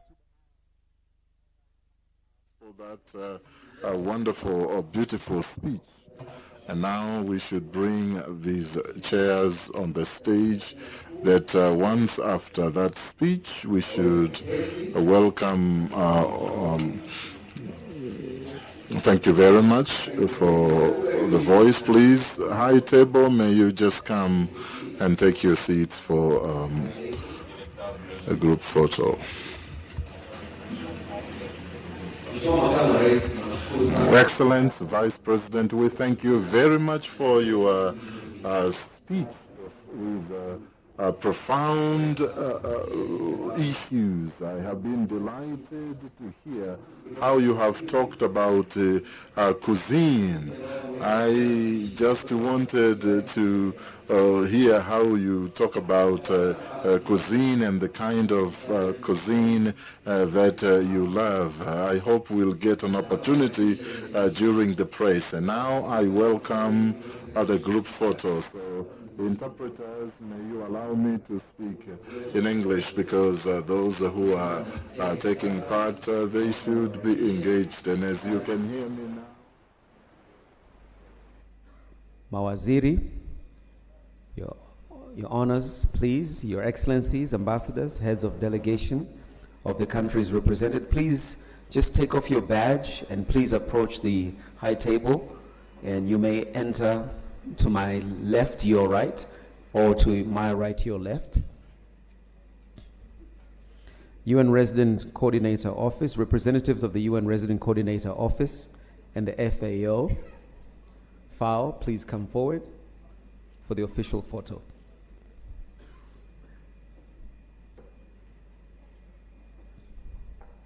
I don't want anybody to miss out on this one. And so once again, from the invited countries, which are numerous, please call on the honorable ministers, your excellencies, ambassadors and high commissioners, heads of delegation of the countries represented in the forum, and the representatives of the UN Resident Coordinator Office and FAO.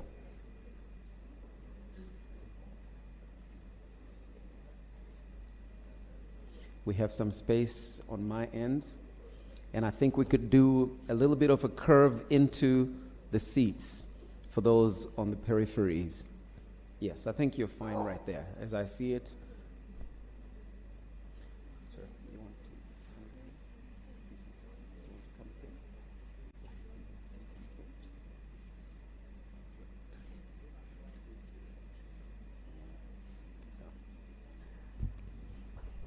Your Excellencies, may I request after this photo, please exit towards my end. Please. All right. Thank you very much. Much appreciated. Let's put our hands together to the heads of delegations, our ministers and excellencies, ambassadors, and high commissioners.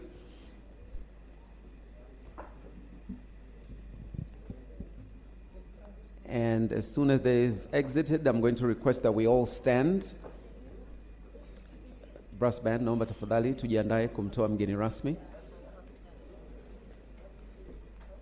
Jamhuri ya Muungano wa Tanzania. Kazi yenyewe ni ya upishi kwa siku hizi 2-3. Tupike vizuri ndani ya Arusha na maeneo ya karibu watakapotembelea wageni wetu.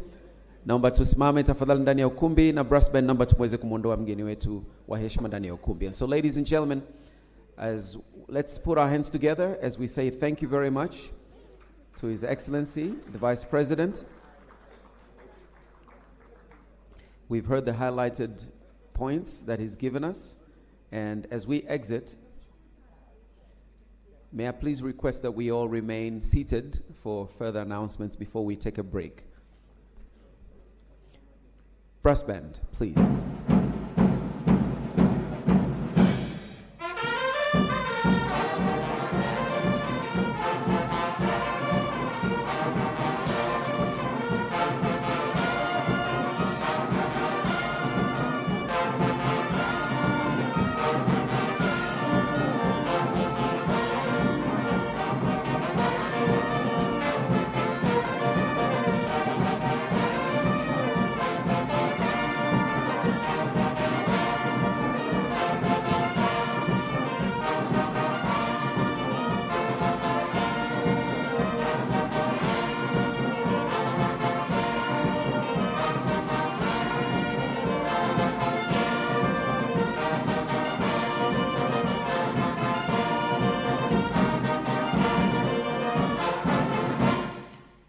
Thank you very much.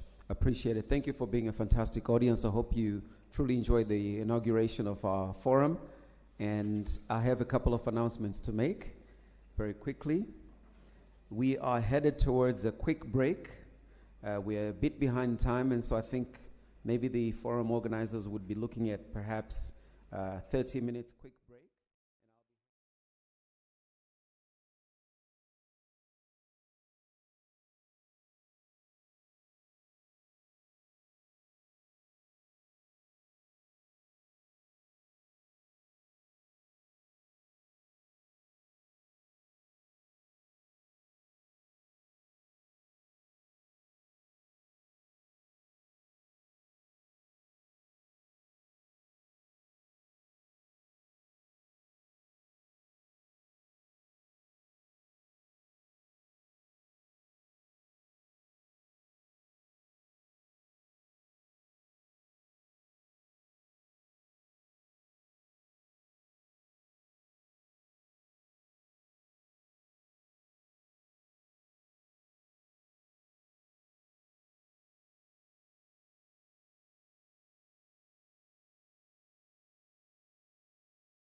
My name is Rajan Datar, and I've been a BBC travel presenter for the past 20 years, as well as a conference moderator. I've travelled quite a bit across Africa in my career, and time again, I've been blown away by the sheer diversity of this continent, because, of course, Africa comprises a whole panoply, a smorgasbord, to use an appropriate food metaphor, of cultures and experiences, very much including cuisine. Now, many of you have just had a coffee, so I think you should be a bit more alert. But have you seen those MCs who tell the audience they've got to jump up and down and shout and hug their neighbour? Have you seen those MCs? Do you like those? I'm not going to do that to you because this is the United Nations, okay? But I do want to say I love the way that everyone here puts their hand on their heart as a welcome thing. So could you all put your hand on your heart and spread appreciation and energy for the rest of the day? Thank you so much, sir. Thank you. Because basically, gastronomy, you're onto a good thing. This sector is ideal for Africa once the important groundwork has been laid by people like you. We've already heard about some of the challenges, like marketing, like climate change, inclusivity, and food security. But I've got to say, from my own perspective, as a travel broadcaster and documentary maker, I can see how tourists are so drawn to gastronomy because it involves real local experiences, real cultural authenticity, especially with the rising focus on sustainability and small food producers.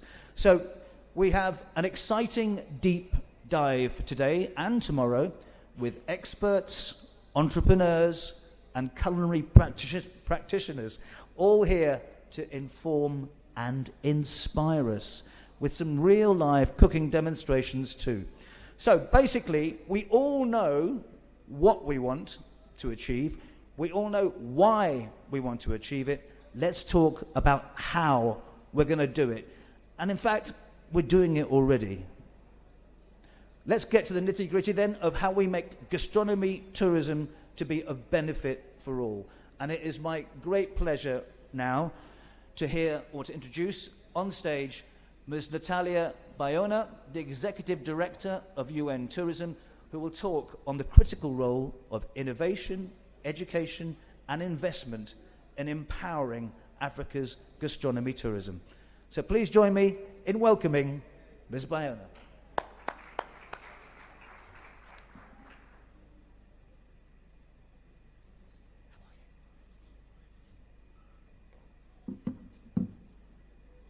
Thank you so much.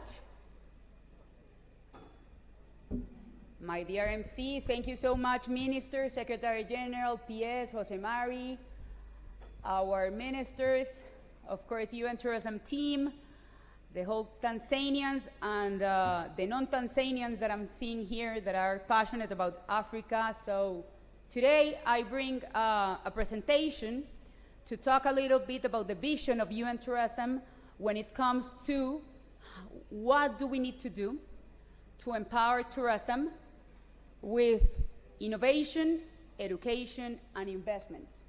So if you don't mind, Aldo and the team, if you can help me with the presentation, I will really appreciate it, so we can start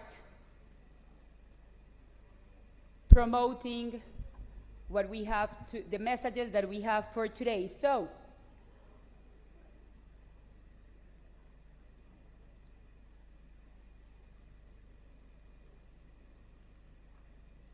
before we start talking about tourism, let's talk a little bit about how is the economy today, what are the investors seeking when it comes to the global economy. So in the first slide, we can see tourism. So first of all, The world has been recovered, 1.4 billion international arrivals. We see, this is key and important, $1.9 trillion in exports. Tourism is the main service that is exported today in the world, and of course $1.6 trillion in receipts. So when we see as well the concentration of people, where are people going? 51% of tourists goes to Europe, 21% to Asia Pacific, 14% to the Americas, 6% Middle East, and 5%, 73 million people, goes to Africa. So this is the first message. We need to communicate and to promote and to create different scenarios and opportunities to promote Africa as a destination. Today, and then you will see it in the numbers, I'm a truly believer that in moments where over-tourism and different challenges are going on in tourism, this is the moment for emerging markets to grow. So this is a strong opportunity. So the first goal that we together, UN Tourism and Ministries of Tourism in Africa, we are working together so to move that 5% into a better percentage, so to grow into the pipeline of international tourism. Then, if you can help me on the back, on the next slide, we can see what I was mentioning before. The projections of tourism is that we are going to grow as a sector. Prices are still growing between 3 to 5%, and at the end of the day, all the regions are recovering correctly. Middle East 132%, Africa 107%, Europe 101%. So at the end, the destinations are going well. And if we see in the next slide, who are the best performing destinations? So a big applause for you, because Tanzania is the top performing destination with 41% of growth. Ethiopia, 40% of growth. Morocco, 35% of growth. Kenya, 11%, and Tunisia, 9%. Why this is important? Again, we really believe that this is the moment for emerging destinations to grow. And we can see this in the next slide. I'm going to talk about the economy and how to connect what is happening in the economy in the world and how this is connected to tourism and, of course, to gastronomy. So when it comes to investments, I always say this: investors move their investments thanks to confidence and trust. If they don't feel those values, they don't invest. So that's why when we see the trends of investments, there's always a roller coaster, because depending on the geopolitics, investors move their investments or not. So after COVID, of course, investment dropped, but of course investments in technology grew. But then the war of Ukraine came, so again investments fell down. But today what we are seeing is that investment in general is recovering. So the last year, the world received $1.4 trillion in investments. In the next slide, we are going to see where is Africa. So how is the roller coaster in Africa? The positive news is that after COVID, Africa has been growing and growing and growing the foreign direct investment as a region. So $94 billion came to the African economy in 2023, for example. And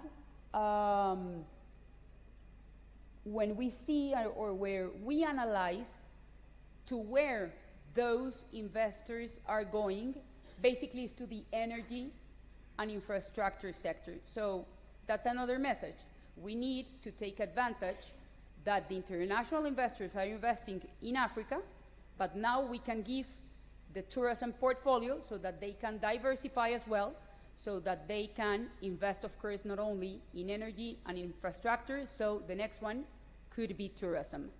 On the next slide, we can see We have a strong partnership with the Financial Times, and every single year we have a report related to investments. So this is the ranking of who are the top destinations receiving foreign direct investments when it comes to tourism. Number 1 is Morocco. Number 2 is South Africa. Number 3 is Tanzania. Number 4 is Kenya. Number 5 is Tunisia. 6, Nigeria.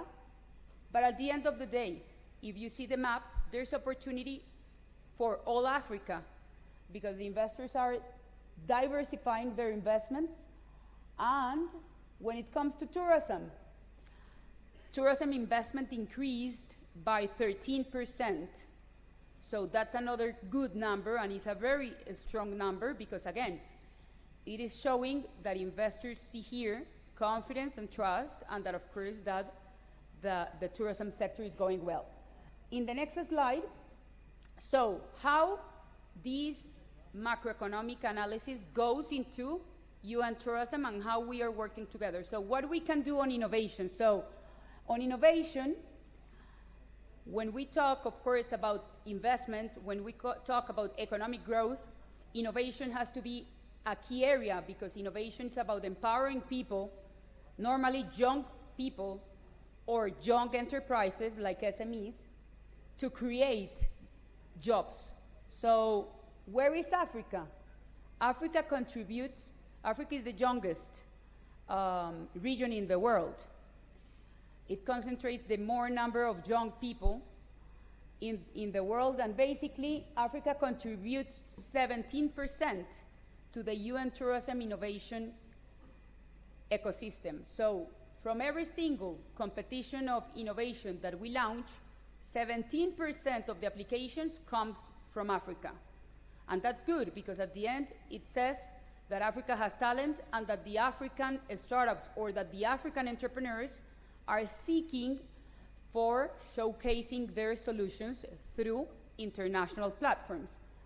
The top countries that apply: Kenya, South Africa, Angola, Morocco, Nigeria, and Tanzania.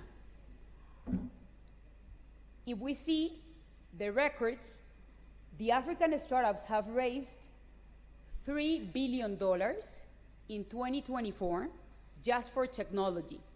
And that's a very good message at the end of the day, because investments is not only, again, about investment in infrastructure, but also investing in technology, investing in startups, investing in the SMEs. So fintech, basically, digital payments, is the sector which the investors are paying more attention. And of course, when we talk about digital payments, everything is related to tourism, because digital payments is everything when you are a tour operator or a hotel or a touristic guide. In the next slide, we can see, of course, what Africa is doing in terms of gastronomy and innovation. So Africa here, I don't know if you know, but Africa has a Food Africa Accelerator. That is an accelerator based in Kenya that supports startups from Africa to give them seed capital to make them their solutions scale. Then you have another that is called ThriveX Global Accelerator, that is an agri-food accelerator that helps African startups working in agriculture, so that technology goes there and create a more efficient sector. And last but not least, there is a startup academy as well here in Africa that provides support and resources and mentorship to entrepreneurs. So in the next slide, we can see, of course, where we came from, no? Because at the end, with Basque Culinary Center, every single year, we launch together a global startup competition based on innovation. So Jose Mari is here, the Secretary General is here. So normally speaking, after this forum, we launch a gastronomy startup competition where all the innovators from Africa, in this case, are invited to apply, and those that wins the opportunity to go to San Sebastian, to Spain, to get accelerated, to get mentored, and of course, to help them to create a better business at the end of the day. So Here are two examples of what I was mentioning before. Look at this number. I told you that from the whole tourism sector, 14% of the applications come from Africa. From this startup competition focused on gastronomy, 40% of the applicants comes from Africa. So the innovators, this is another key message, African innovators want to develop the gastronomy tourism in Africa. 40% of the applications from all around the world came from Africa. We have successful stories, of course. We have a winner from Zambia that from the last year that we are mentoring and accelerating them. We have another one from Morocco. And there's another important thing is that soon we will open a thematic office focused on innovation in Morocco. So there's another opportunity to bring those solutions there. On the next slide, what I was mentioning, the Secretary General signed an agreement with the Kingdom of Morocco. So starting June the 1st, the Office on Innovation and Technology for Africa will be open. So all the innovators, all the entrepreneurs that are interested in developing gastronomy tourism or other type of products to bring solutions are invited to work with us on innovation. On the next slide, we can see, so that's on innovation. So just to end, the key message on innovation is Africa is the youngest region of the world. Africa is one of the most prominent destinations today, is more than recovered. Today, more than ever, we need to create and to facilitate those initiatives that can help SMEs, startups, and innovators to give us solutions so that our sector is more efficient. UN Tourism is always working on this, so use us in terms of innovation so that we can include you, that you can be part of these programs together. So that's on innovation. Then, what are we doing on education and gastronomy? So on the next slide, we can see, this is a slide that always goes to my heart, but this is the reality of what is happening in the world. 50% of youth working in tourism only have secondary school. So without good education, it's impossible to create a strong economic sector. What is happening, back please. What is happening with the youth? Youth represents 1.2 billion people. I told you that 1.4 billion people are the international tourists. So imagine the opportunity that we have here because these young generations are the visitors of the future. It represents 16% of the global population. But as I already mentioned, on the next slide, we can see that 50% of tourism workforce is aged 25 or younger, but 1/5 of the youth working in tourism don't have education. So in Africa, how are the numbers? 1/4 of Africa's youth is not employed, educated, or trained. 1/3 of the world's youth is expected to be African by 2050. So at the end of the day, we need to mind maybe the most important challenge that tourism sector has is education in the world. But because we are in Africa, we need to work closely with Africa so that we give the proper skills to the young generation. So what we are doing, on the next slide, we can see, so we launched this service for the members. In Zambia, last 2 weeks ago, we launched this service that is to create a curricula focalized, of course, in tourism for high schools. So we are ready to do this. We have the methodologies, the international methodology, the British and the American methodology, because the three of them have tourism as a subject for high schools. So why high schools? Because as I mentioned before, if we don't empower the young generations and if they don't understand that tourism is a strong economic sector, it will be impossible to create a sustainable growth for the people that is working in the sector.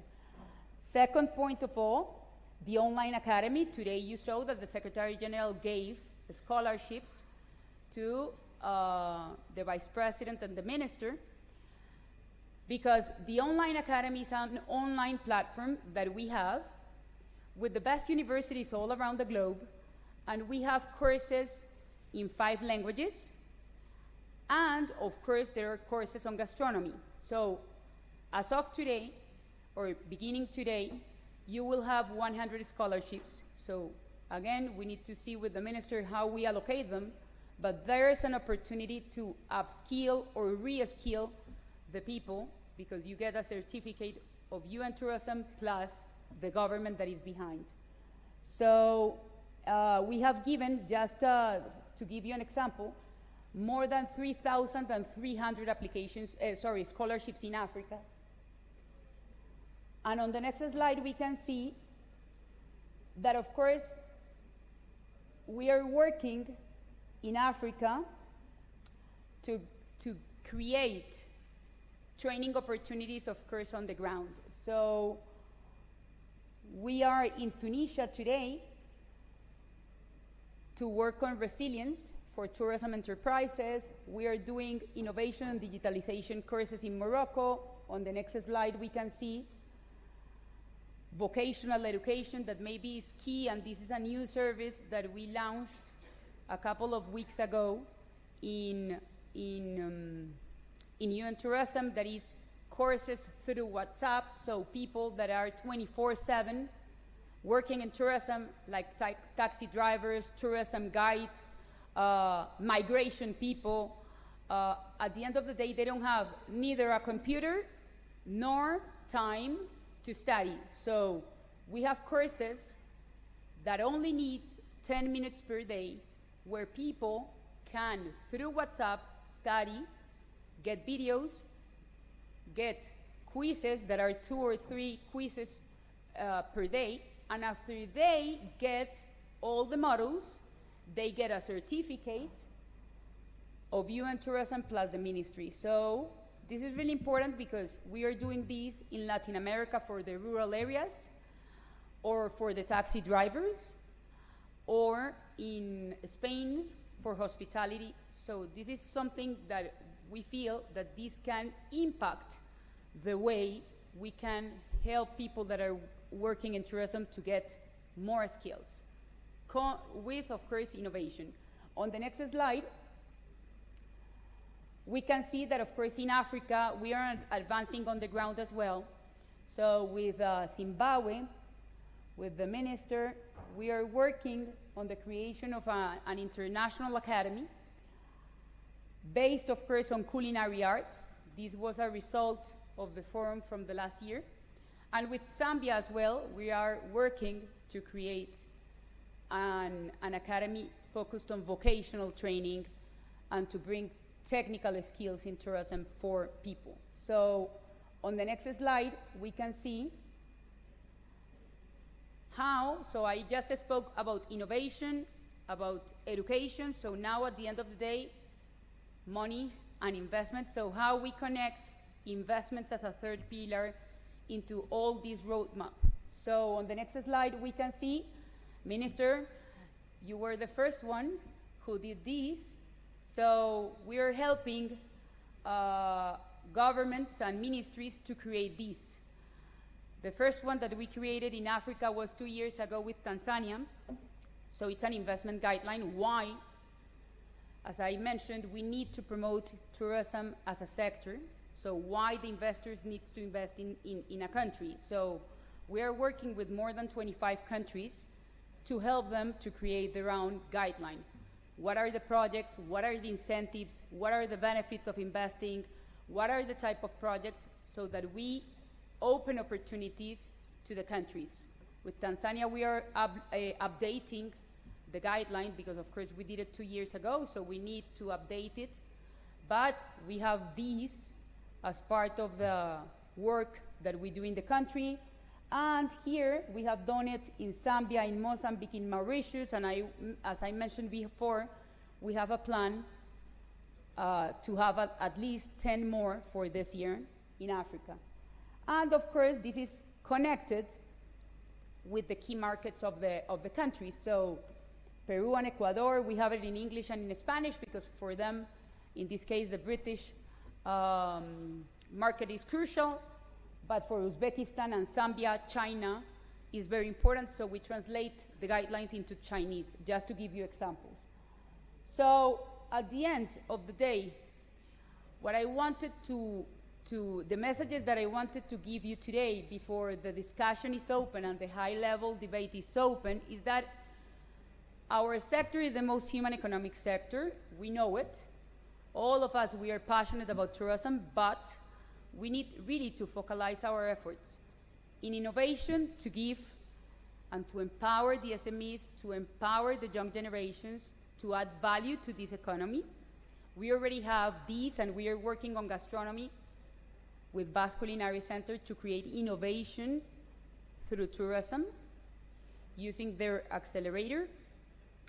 On education, we already have services, courses of or how to become a bartender, on hospitality, on culinary arts, how to be a chef, how to be an ambassador in tourism, etc. On investments as well, from the national government, we are working to promote more incentives so that Tanzania is always there in the top 3 of the investment map. But that's why we need all of you. UN Tourism is working, of course, with the ministries, but we need to work with you as well, with the private sector, with the students, with the academia, with the entrepreneurs, so that we can make this circle a strong circle to make this sector stronger in this amazing African region. Thank you so much and enjoy the journey.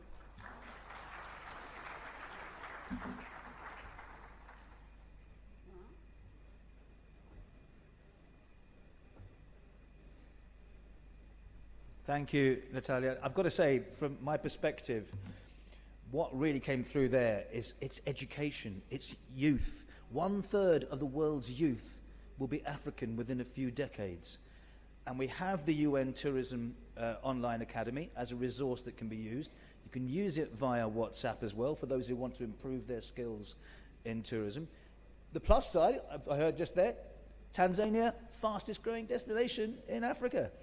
Oh, and the 3rd highest receiver of foreign investment in the tourism sector.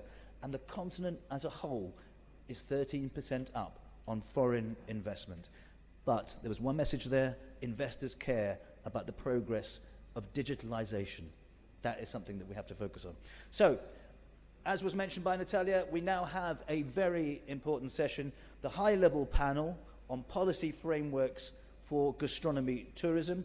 Our speakers will discuss the key policies needed to develop and promote that kind of tourism, ensuring it brings lasting benefits to destinations and, crucially, to local communities across Africa.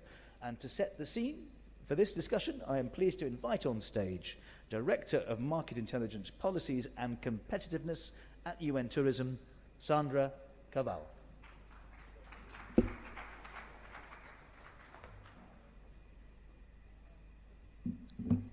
Thank you, Abadi. I know that lunch is between you and us at this point, and as Rajan said, it's smelling quite well. So we are all thrilled to go and discover more. So I'll be very quick because really the important thing is that we hear from the stakeholders and our leaders. But before we do that, I really wanted to highlight the work that we've been doing in terms of gastronomy tourism to guide countries in terms of creating that ecosystem that this morning was mentioned. And just to keep 2 numbers in mind, there's a lot of data in the slide, but 81% of travelers say that trying local food is part of the thing they look most when they travel. And if you go even down in more detail, 37% plan a trip. So imagine they sit down, plan their own travel around visiting and experience a specific restaurant. So we need to understand how the market is changing to build that ecosystem. So what we have done with the Basque Culinary Center some years ago is established a guide for destinations who want to establish themselves as gastronomy tourism destinations. And what I'm going to go through very quickly here is the fundamentals of that guide. The first one, governance. So we need leadership, and we see that. We need the ministries of tourism to take a strategic approach to create national plans for gastronomy tourism. We need leadership and cooperation. We also need that the cultural heritage, as it was very well mentioned by the Vice President this morning, is recognized, it's mapped, and it is transferred from generation to generation and safeguarded. We need to invest in product development. We need to create authentic, engaging, and innovative experiences. And this is part of the strategic component of that guidebook that you have to go through. Then, and Natalia highlighted very, very well, we cannot do this without talent. At the end of the day, we are a face-to-face sector, and this is the most important, despite all the digital advances. So training and collaborating among academia, the private sector, the entrepreneurs, the agriculture ministries, and the ministries of tourism. Next, very important to understand the sector. If you do surveys for your country, it's important to put gastronomy tourism in the question, so we start to understand what kind of experiences tourists have, what they like, what they don't like, so it can guide that ecosystem and policy. Obviously, we need to empower the community. It needs to be at the center. This implies giving them financial assistance, also training, and particularly to women and youth, who we will see now are the force behind this advancement. And naturally, sustainability. We need to bring in the sustainability of food systems and tourism together. I will not go into that because the most important thing is the debate that will follow, moderated by our director for the Regional Department of Africa, my colleague Elsia, who will take us through what this amazing movement we're seeing here in Africa. But we have this guide for all the countries and destinations locally who want to embrace gastronomy tourism to guide you on how to do it. And we also have, as Secretary General mentioned, a book on African gastronomy. And Vice President said that all should do cookbooks, so we've done one. So if you want to travel through Africa, through food, the QR code is there. I invite you to discover the different chefs and the different receipts that are there. And naturally, you will also find Tanzania in it with barbecue mackerel. So this is for you to discover, go home and cook different dishes of Africa. It's by appreciating our own food that we become our best ambassadors. Thank you so much, and I give back the stage to Rajan, and looking forward for the discussion.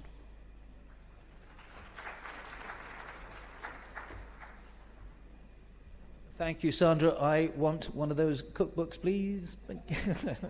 Thank you. 81% of tourists say that cuisine is a major attraction for them. What more incentive can we have? That's just incredible. So, as Sandra said, let's go to the panel discussion.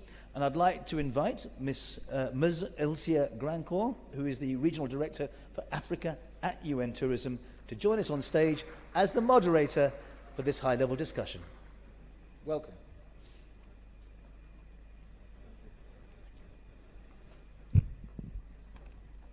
Thank you to our moderator. Very good afternoon to you all. I hope we're all very much still alert.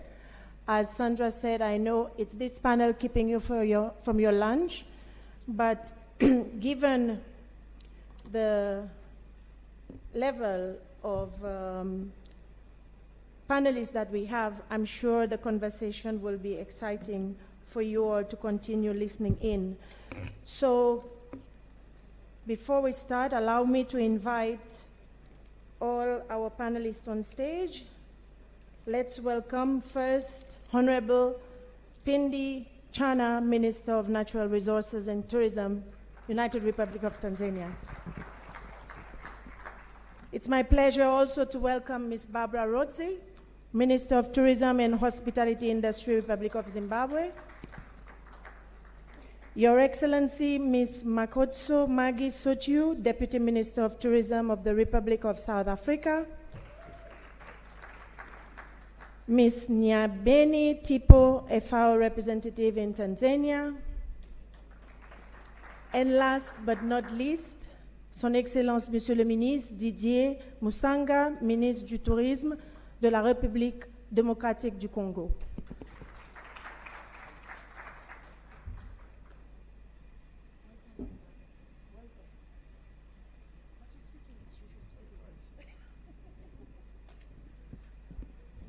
Thank you. So, we all came here to witness the second edition of this very important edition of the Gastronomy Forum. And the tone has been set by the former speakers.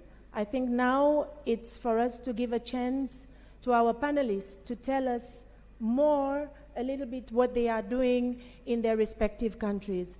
I know for those of you that were here yesterday, thank you, Excellency. You beautifully showcased the food of Tanzania from all the regions, and even Sierra Leone. I didn't realize Sierra Leone was part of Tanzania, but you did have a stand there. So thank you for making the effort to come and join this celebration. Minister insisted that we tried the nyama choma, and I did, Excellency, and I encourage you all to do so. And also the corn on the cobs, when it's grilled, it's very nice. So I invite you all to try this out.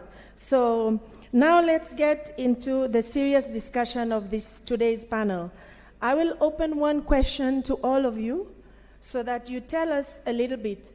In your view, what is the importance of gastronomy in your tourism policy and strategy, and how are you coordinating with other sectors such as agriculture, the rural development, and the cultural aspect of your respective countries? So let's start with you, Honorable Minister Chana. Thank you.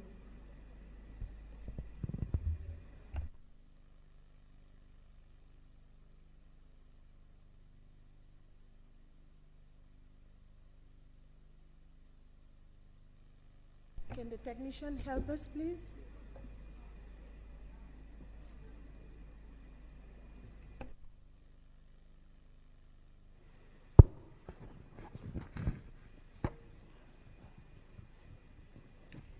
Yes, thank you very much, Elsie, for this very important panel, high level of ministers, and allow me to take this opportunity to appreciate all honorable ministers to come all the way to Arusha. Thank you very much.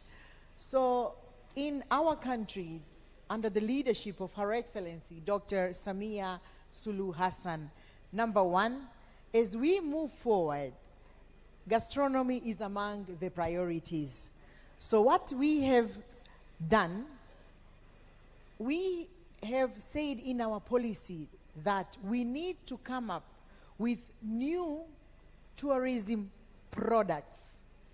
We have all our traditional products of tourism, wildlife, safari, and whatnot. But now, as we move forward, we are now planning to have Vision 2050.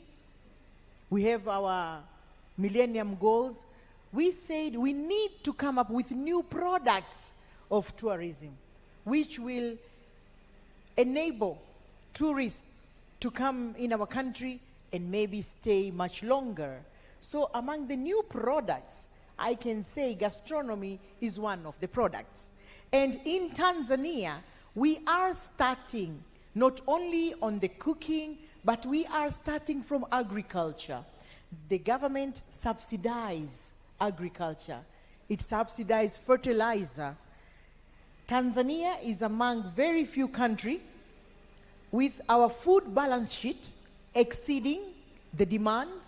We are around 124% of our food balance sheet. And we do export in most of East Africa community and sometimes SADC as well.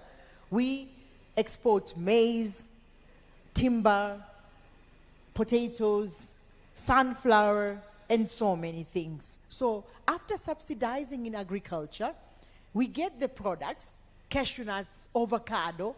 Now we have to think, like, what are we going to do with all the surplus? We do export, but also we come up with gastronomy. And regarding gastronomy, we invite our tourists in the country to come and taste our food, but also we have these festivals, like in Tanzania. In July, we have the so-called Saba Saba festival, but we have a special festival on 8th of August, which is specific for agriculture and food products. So all these preserve our culture. It is socio-economic well-being of our community, especially women in rural areas. They cook our traditional food. We call them in our local language mama lishe. We have chips and eggs on the street, very cheap. It's only $1. You can taste chips and eggs. You see our local food. So these are the things so we have political will. These things are even budgeted. And as we move on, under Her Excellency Dr. Samia, in every district council, we set 10% to empower youth, to empower women and people with disability. Now, this 10% in every district council, in every town council, assist microeconomic activities by our local communities. So you can see that we do have political will, we empower them, and most of these microeconomic, these local communities, they produce food products. We understand in one day, a person minimum need to eat 3 times. One person. The population is 64 million. Now, 64 million, 3 times a day, you can imagine if every person takes breakfast, lunch, and dinner. So this is the area, really, we need to discuss. We need to invest so that we can take our tourism, especially in Africa, much, much higher level. Thank you for now. Thank you, Your Excellency. It's always good when we hear what are the positive things that are going on in the country, but also I think it's a time to learn from the different countries on what policies or strategies that you are implementing that works. So allow me to move to Her Excellency Minister of Zimbabwe, because this morning we saw how passionate the First Lady shared with us also her vision and how she's really pushing the gastronomy not only at a national level but on the SADC region and continental-wide. So maybe you can share also with us the perspective of what your country has been doing in this regard. Thank you. Okay. Thank you very much. Am I audible? Thank you very much, Elsia. Yes, Zimbabwe is going on a deliberate trajectory on promoting gastronomy tourism. And as you heard from our patron, the patron of tourism in the country, the First Lady, Dr. Auxilia Mnangagwa, in the morning, I think she elaborated most of the things that she has done and what she's doing and what the government is doing. And yes, through her initiative of starting gastronomy tourism in the country, and she handed over that to our ministry in 2022, after she started the program in 2019, we had a deliberate move of having a policy around this. Like what my colleague minister has just said, we start from the agriculture. What it does, the importance of gastronomy tourism in our country, or in Africa, actually in the world, is about the socio-economic development. What it does to the ordinary person, all the way to cut across demographics, to cut across different persons of the society, to the table and to the gastro itself. It's amazing how it has improved livelihoods in our country with what the First Lady has started. She started with the chief's wives, going into the rural areas, all the way to the production of these raw materials and into the kitchens of different institutions, hotels, restaurants, and even in the homes. And with the focus of both promoting tourism and improving livelihoods through the health aspects that comes with gastronomy. But as government, we have also now deliberately come up with a whole of government approach with the ministries, Ministry of Agriculture, the Ministry of Women Affairs and Community, the Ministry of Higher and Tertiary Education, as well as us, the Ministry of Tourism. We come together to plan this that ends up being gastronomy tourism, grouping these communities, women, youths, as the First Lady has said. Now it goes into the men who are interested in cooking, as well as the students to catch them young. She did not mention that now she has started this in primary schools. This year she has gone into primary schools, secondary schools, to institutionalize gastronomy tourism and to bring back our culture. So, as the earlier speakers have said, gastronomy, I think it was Basque, Culinary, yeah. Gastronomy speaks a lot about our culture. So we also come together with the Ministry of Culture and Sports in this aspect.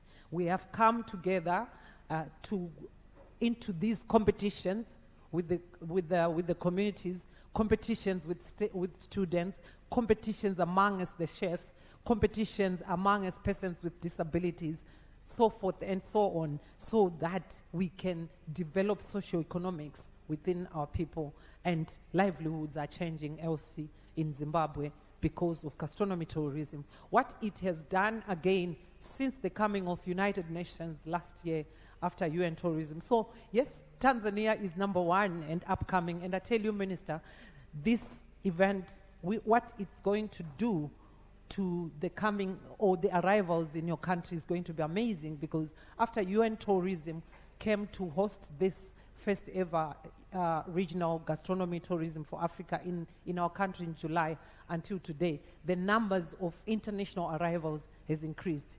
And as we are speaking, it's growing and growing. This is what it means.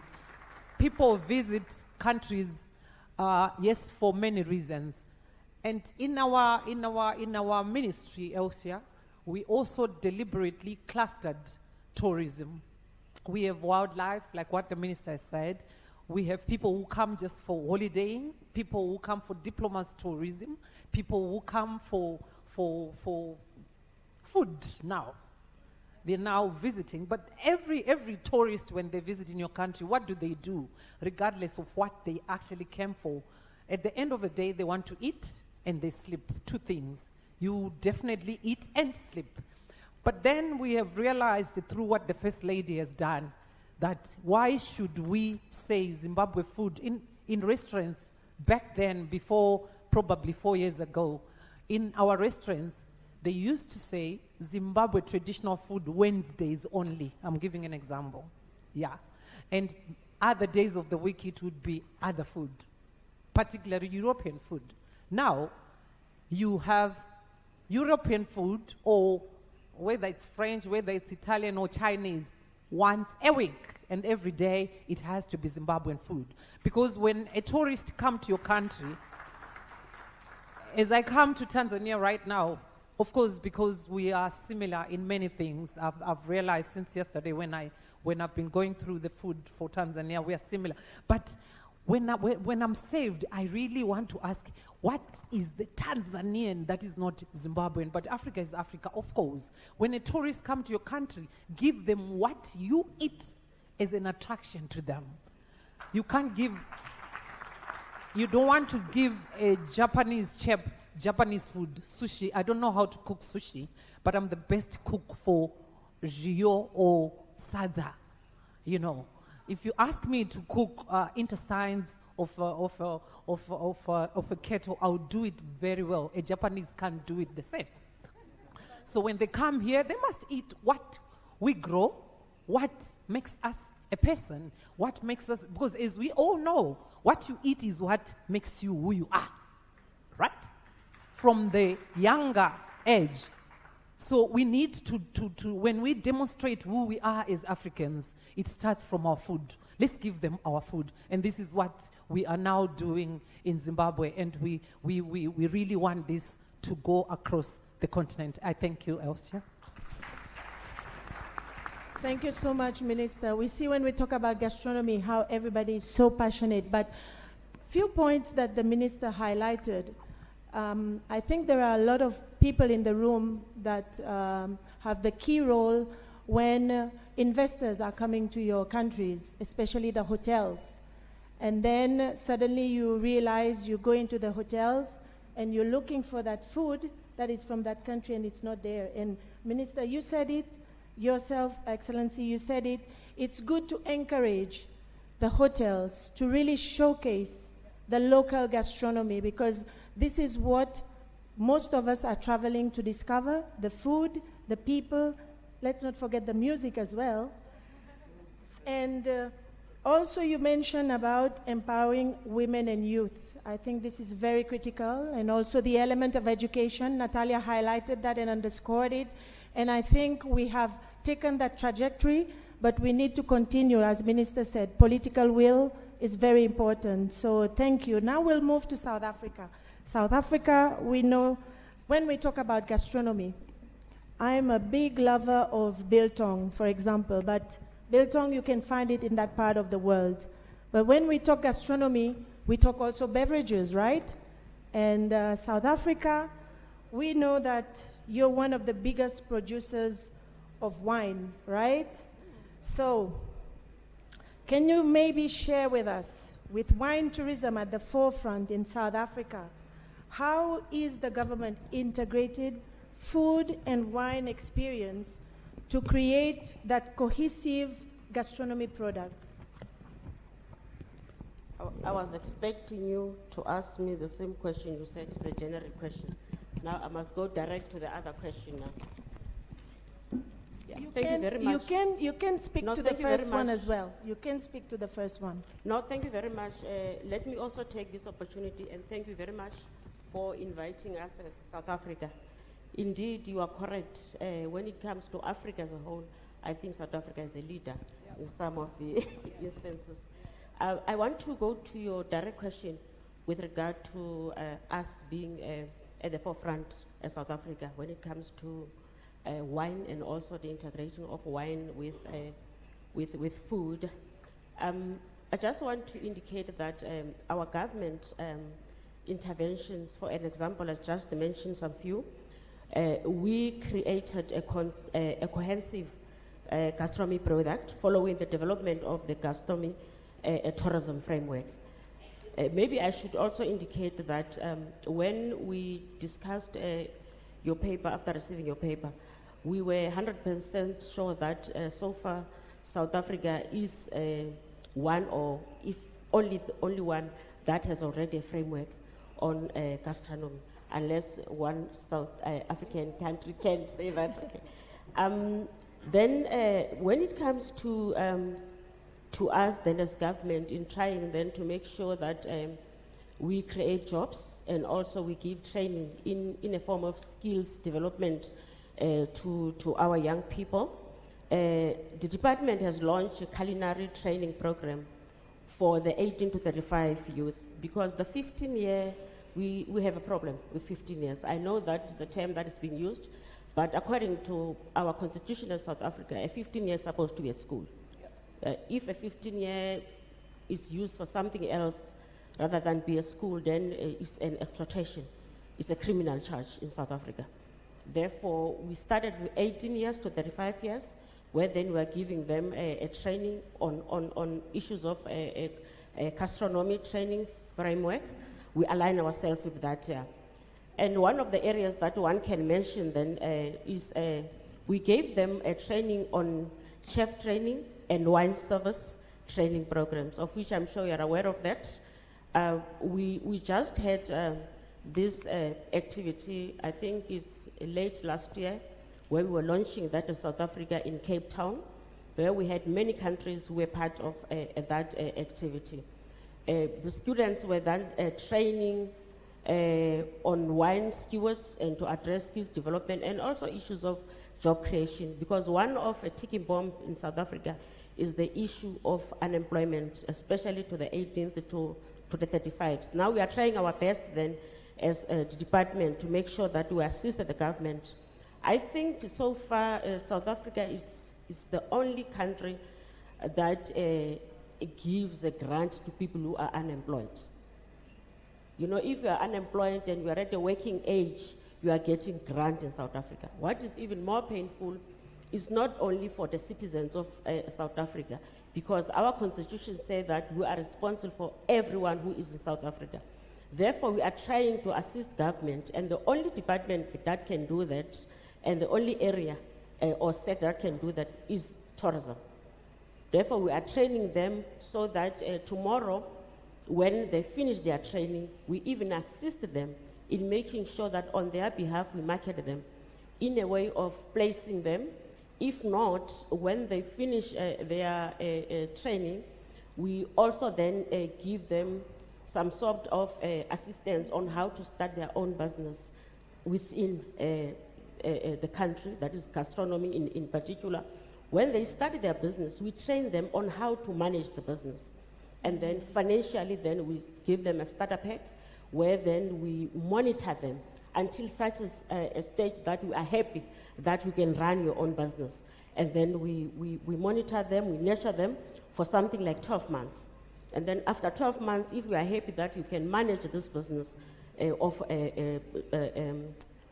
culinary business, and then we then give it to them. And then program director, I think I need also mention that South Africa as a host, or South Africa as a chair of G20, I would like then also to apologize on behalf of my minister, because my minister is now preparing for the travel Indaba, which is happening next month in Durban. So we are all invited to travel Indaba, of which then we are expecting more than 100 countries. 100 countries have already confirmed that they will be part of the Indaba travel, hence the minister is not here. We are also then excited to learn that we do have some women business run who are here today from Soweto, because we know that when people are going to South Africa, when they arrive at the airports, because what we have decided that we're going to do as a country, we'll have an information desk only for tourism purposes, so that when people then arrive in the country, you know where to get what you want. Soweto is one of those places where we have restaurants with different kind of meals. Doesn't matter where you come from, but you'll enjoy it. They are here. I'm sure afternoon or tomorrow, we are also going to hear from them what are the issues that they think that we should focus on. As I finish, I would also maybe to indicate that I'm sure you're aware that last year, 2024, South Africa was awarded. I must mention this because it happened here in Arusha, as per the information that we received, because last year I was in another department. I'm new in this department. South Africa won several gastronomy awards, including Africa's Best Culinary Destination, Africa's Best Restaurant, Africa's Best Fine Dining Hotel Restaurant, Africa's Best Culinary Destination. South Africa was named Africa's Best Culinary Destination at the 2024 World Culinary Awards. Those that I could not mention here, you must come down to South Africa, especially this year, when then we chair G20. A lot is happening now. Come down, you'll get whatever that you need in South Africa. Thank you very much also to the sister countries like Zimbabwe, like Tanzania, Zambia, Nigeria, all those countries. We are working together in preparation for this big event. Thank you very much, Program Director. Thank you. Thank you, Excellency. And I think the message is loud and clear. We are all going to Indaba in May. And I recall one year in Indaba, you did feature a gastronomy session, and I hope that you keep continuing to do that. And additionally, Sandra can attest to that. We also produced a booklet about the wines of South Africa. So that also will be interesting for you to have a look at. So I know there's a lot to talk about, but we do have to give our guest the opportunity to share with us. Before I move on to the one gentleman on the panel, allow me, sir, to allow the FAO representative to tell us, where does gastronomy feature in your own strategy? Thank you.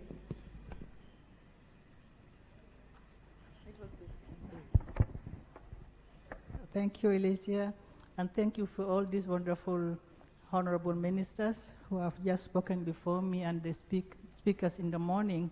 And you might have all noticed that agriculture features in every speech. And I really appreciate that the initiative of Her Excellency, Madam Auxilia, of Agric for She, and then from farm to market. So you can notice, you can see that agriculture it cannot be separated from gastronomy. So as FAO, because we know gastronomy, agriculture is central to the work of gastronomy, and we know that the food chain, value chain starts from the farm. And that's why FAO supports policies that promote sustainable agri-food system. We support policies that ensure that there is adequate food for all, which is healthy and nutritious. And all that is done to ensure that there is sustainable production. And we noticed that in the speech of His Excellency, the Vice President this morning, he called as one of the challenges, he called for sustainability of production in the farms. So we need to ensure that whatever production we do, we don't compromise the environment, we don't compromise the future of the next generations. As FAO, we work with many countries, and one good example I can give you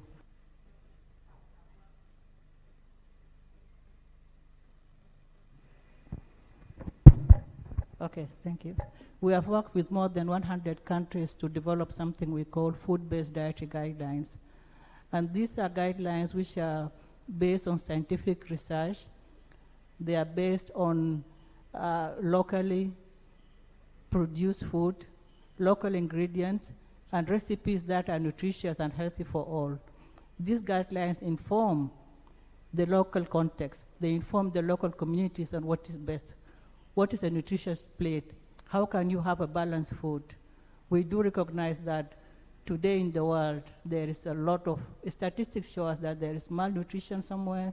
There are people who are hungry, but there are people also who are facing some challenges of food-related ailments, which are maybe overfeeding or lifestyle diseases. So the balanced food is one thing that we have worked on with the member states.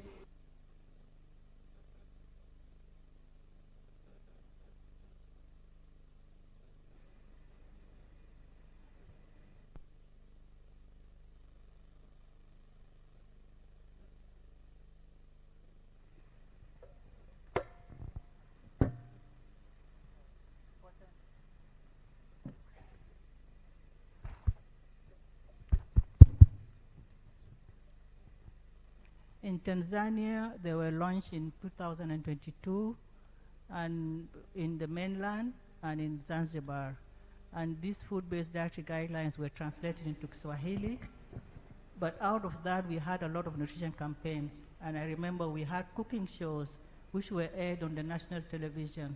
And the First Lady of Zanzibar was one of the guests or the celebrities that we really showcased, and she did a cooking show on the TV in Tanzania, in Zanzibar. So these are some of the initiatives that we have done in Tanzania. The food-based dietary guidelines, one of them, but also we did campaigns using the local transport on nutritious food, promoting nutritious and balanced diet, and we're using Dala Dala, which is called local transport here. It's called Dala Dala. We had partnered with the Ministry of Health, Ministry of Agriculture, and the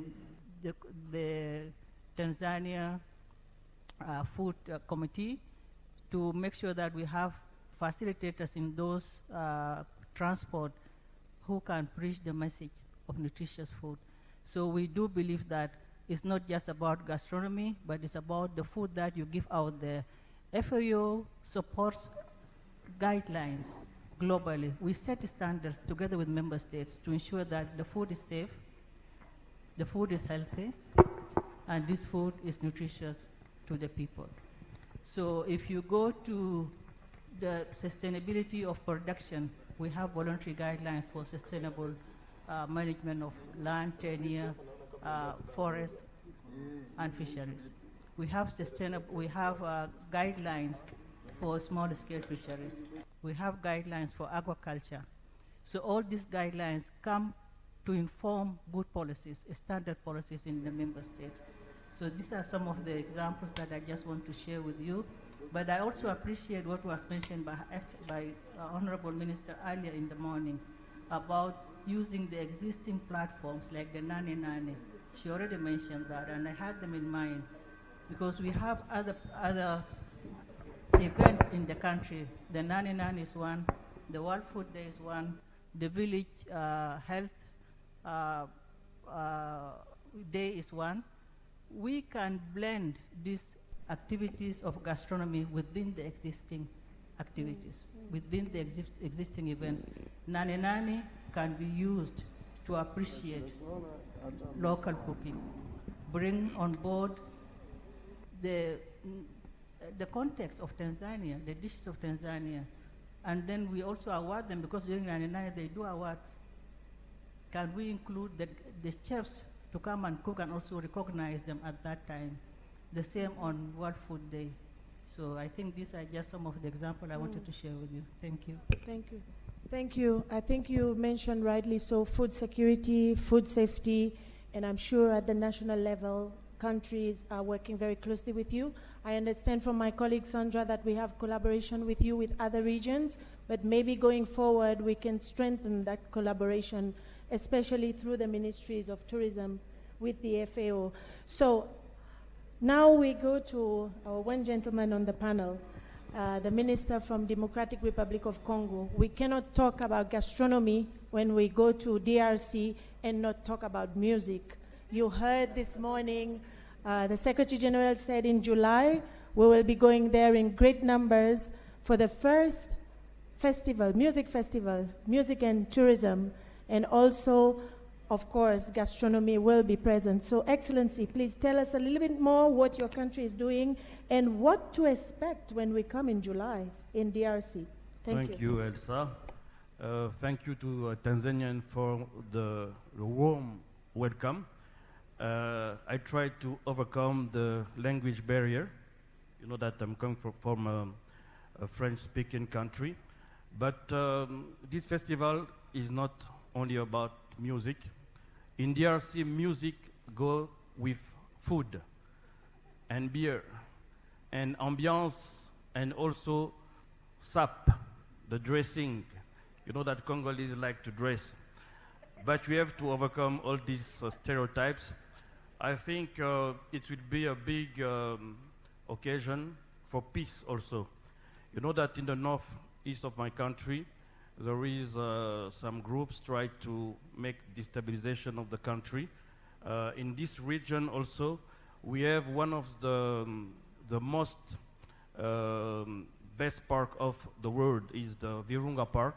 This year we are celebrating the 100th anniversary, and I think this festival will be a way for you to contribute to peace. Last year, the message was tourism and peace. And I think like tourism can be tools for peace, and this festival is show the resilience and also to say that African country must be the same together. So for the theme of this conference, I think in DRC we have like I can call it an approach with three big holistic approach with three big points. The first one is regulation, because we try with the Ministry of Health to improve the way the restaurant are taking care of the people coming in the place. It's very important sometimes when you come to a restaurant, the taste is good, but when you look the way people are making food, like to make you hesitate to eat the food. So we try with the Ministry of Health to make the control of all the restaurants, and we are making a guide with different restaurants, and we give stars to restaurants, and like from 3 to 5 stars. And also, what is important for me is the local content. As you know, food is also an affirmation of our culture, a cultural affirmation. So when you go to Congo, there is diversity. We have more than 550 ethnic groups, and it's different way of doing fufu, cassava leaves, and this is very important for me because Congo is well known as a mining country. With the leadership of the President Tshisekedi, he trying to make tourism like a sector of diversification. And for that, we need to promote who we are and also to promote what we have like differences. And this is the part where you're talking about packaging.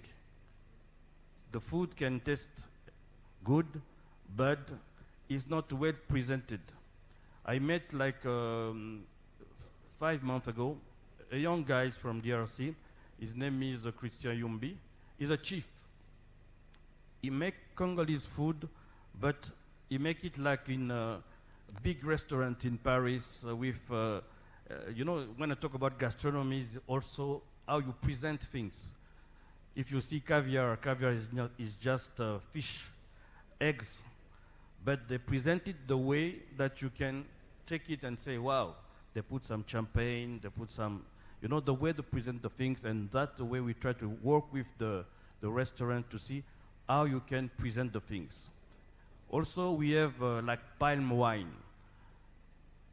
Like 10 years ago, when you want to drink palm wine, they bring you like a big, I don't know the term in English, but they call it like a vase, a local one, calabash. I don't know if in English it's calabash also.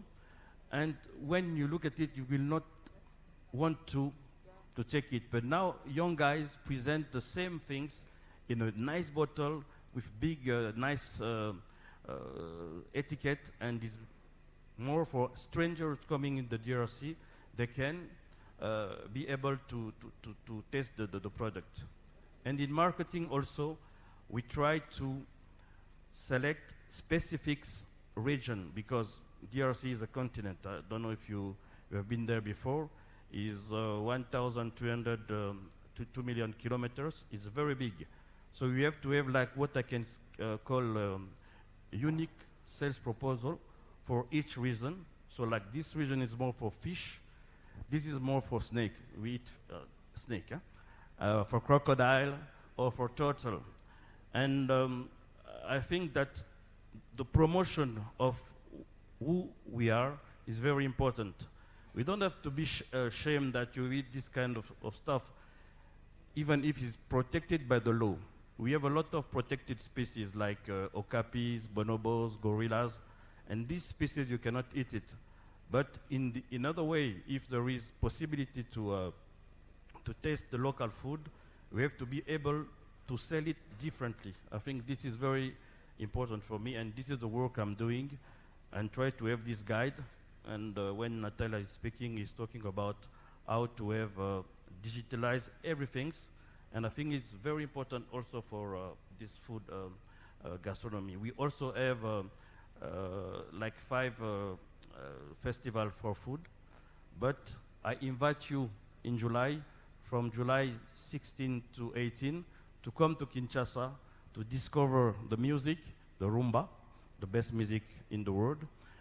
And also to taste the Congolese food. You can bring musicians from your country, you can bring some touristic destination to sell to Congolese, because I think it's very important also for Africans to travel in their country to know each other. And I think this is the things to see, and you come to meet Fali Pupa, Ferregola, Zaiko Langalanga, and Congolese culture. Thank you very much. Merci beaucoup, Excellence. I think we all heard, and we can attest that most of the countries at the national level, you have a policy framework in place. And of course, Madame from FAO also told us what they are doing. But I think also what is important, we've seen recently, we have the couscous, for example, and the cebuchen that's been inscribed as an intangible heritage. Couscous is ours, it's African, North Africa, and we have Chebuchen from Senegal. I know the former minister of Nigeria is here, why not the Jollof as well? But then we will have conflicting, yes, now I see you already in the room. But it's just to say that to give more value to our own products, and this is why we started this journey, and I think we will continue to give that support. I am being pressured on the time. I really want you to tell us more, but the ministers are here. It's the opportunity for you to engage with them. But maybe just before we wrap up, ministers, tell us in just a few short words, what do you want the delegates here to leave here with when it comes to the gastronomy of your country? We'll start with you, Excellency.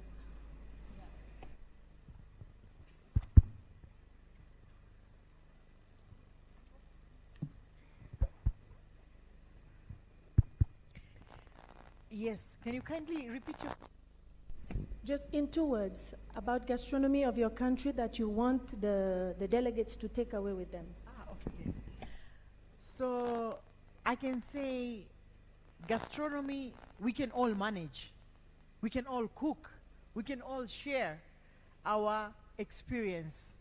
So I want to say, number one, in Tanzania, please learn more about our cuisine, about our food. But when we go back, let us take this agenda forward. Especially we in Africa. We have variety of our recipes to share. So it's now the right time, since now we have the proper light. And talking of gastronomy, cooking, we don't capital, because every day we eat, every day we cook at home. So let us start sharing. But in Tanzania, we would like to welcome you all. Please come, invest in gastronomy. Let us work together, taste our food. We have all the political will from Her Excellency, our President, Dr. Samia Suluhu Hassan. So gastronomy is all about gastronomy in tourism, and it adds the days whereby people come for holidays. They can add 1 more, 2, 3 days to enjoy our cooking, our food, to taste. So this is all that I want to share with our delegates. Thank you very much. Thank you, Excellency. Excellency, Minister of Zimbabwe.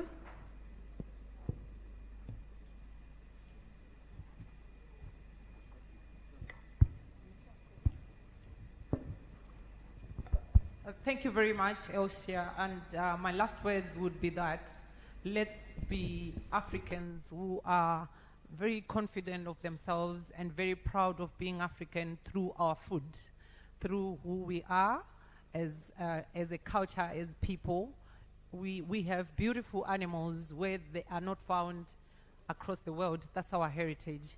We have this vegetation, it's us. And we have Africans who have the most beautiful smile, warm and everything. So our food is key. I thank you.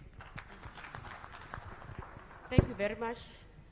I would like to say on behalf of my country, so that people don't forget South Africa was here, gastronomy is the future, and our diverse country is a must-visit destination to enjoy yourselves and your families. To Africa and the African states, let's unite. And all of us, we need to enjoy each other's foods. Thank you very much. Thank you. I think we have to work in partnership, and FAO is ready to work in partnership with all the governments in Africa and beyond to work towards sustainable production, but also sustainable consumption. We must be aware that 1/3 of the food we produce is wasted or lost. So as we advocate for gastronomy, linking it with agriculture, we also have to be mindful that we can carry along the message of reducing the waste along the food value chain. 1.3 billion ton is wasted every year from the food we produce. Do we think about that? So please, let's use this message alongside the gastronomy, alongside the tourism, that we have to really produce and consume responsibly and sustainably. Thank you. So I will say, Karibu to Kinshasa. Welcome to Kinshasa. Bienvenida. Bienvenue. And I hope to see you in Kinshasa to taste the chicken, peanut chickens, caterpillars, snake soup, crocodile. And I think you're gonna love it, and some of you will stay in Kinshasa. Thank you very much. Thank you. Please let us give us a warm round of applause to our panelists. And you are now free to go for lunch, I suppose. Thank you. Excuse me, Excellency, they want to have a picture before you go.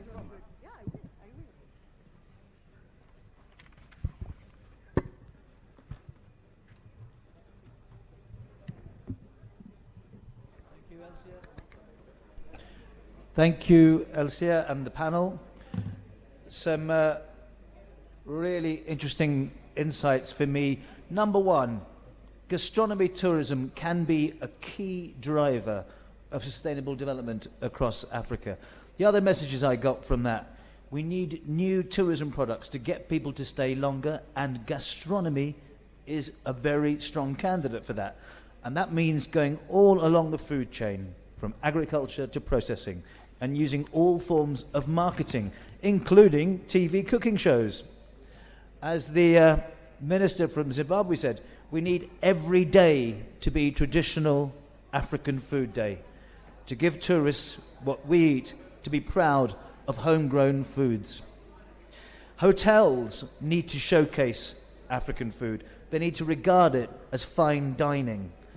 As the minister from DRC said, gastronomy is an affirmation of a nation's culture, and the presentation of food and wine is crucial.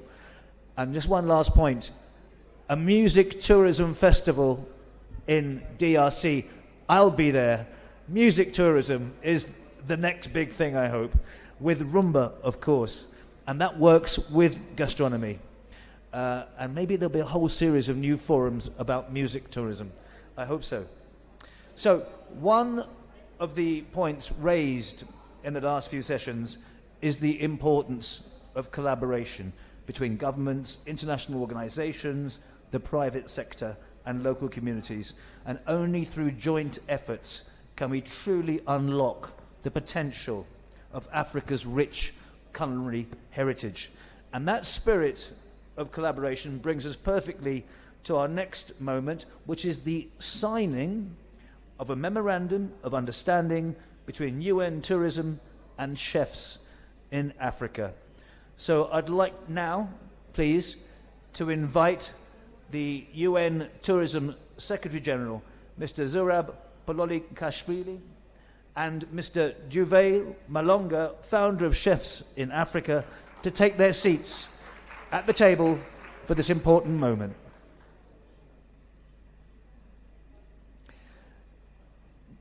Just to explain while they're doing this, the MOU reflects the shared commitment of both UN Tourism and chefs in Africa to not only promote gastronomy as a key driver of economic and cultural development, but also to prioritize education and training. That is so important. And through joint activities, knowledge sharing, and capacity building efforts, this partnership will contribute to a more dynamic and competitive gastronomy tourism landscape in Africa. So we look forward to seeing how this MOU, this collaboration, will generate not only for the tourism sector, but also for communities, producers, chefs, and future generations, benefits across the continent. Please join in applause for that collaboration and the MOU and the signing. Thank you so much.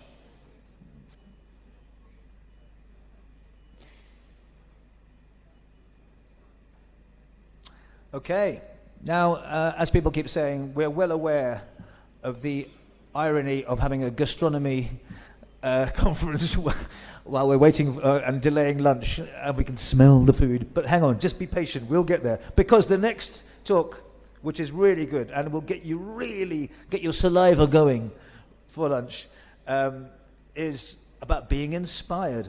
So it's our pleasure now to welcome our next speaker, an internationally renowned celebrity chef, entrepreneur, and media personality.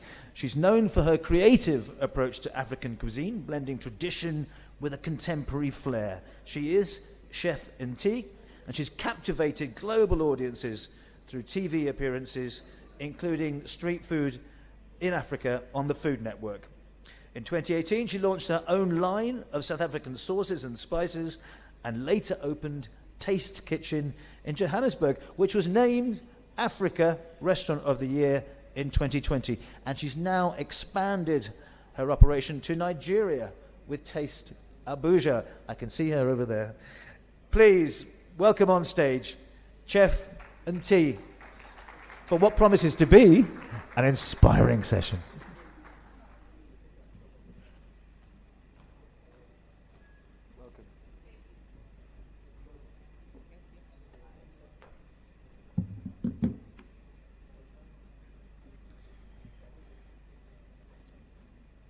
Afternoon, everyone.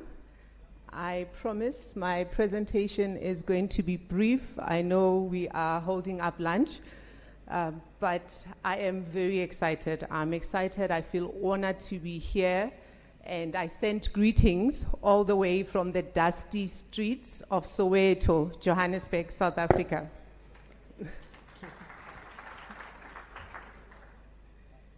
I'd like to observe all protocol and recognize everyone that's in the room. A special greeting to our Deputy Minister, and we are happy to have you here, and we are thankful that we are all in this journey of making a difference. My topic today, if we move to the next slide, I'm going to speak to you about Africa, the cradle of flavor.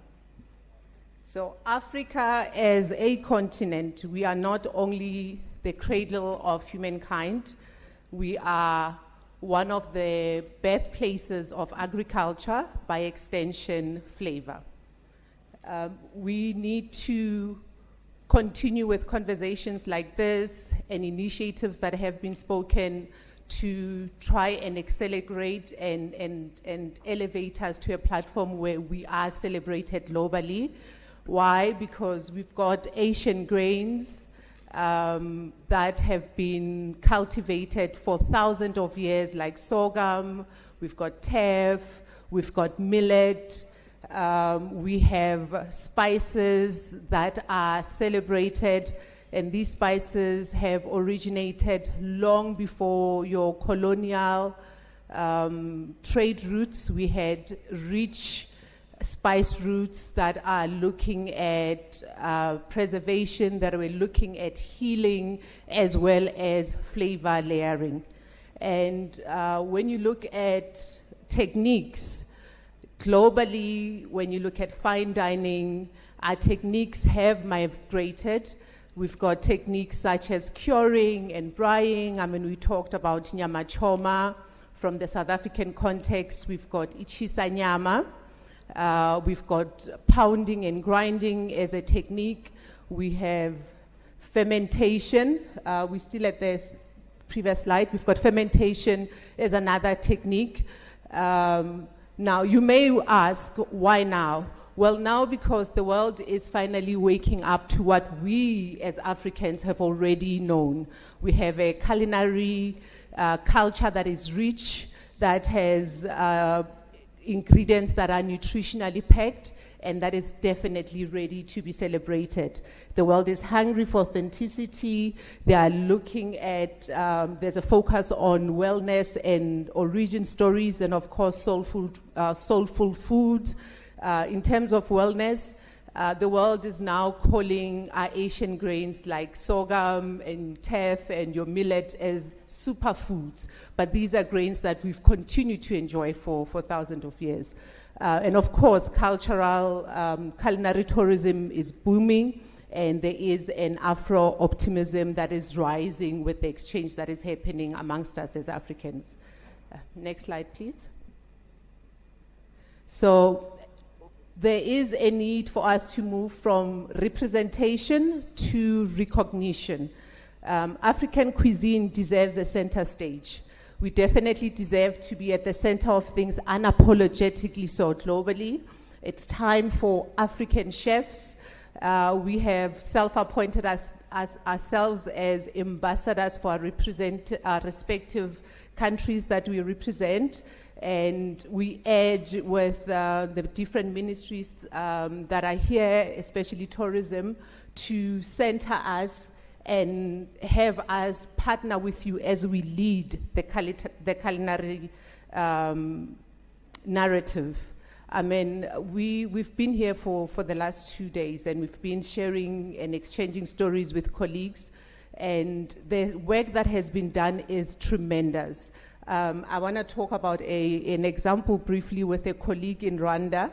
He just came up here to sign. I mean, the gentleman spent a good 7 years building a curriculum that is African-based, a culinary curriculum. And today we see the government in Rwanda stepping in and working with him.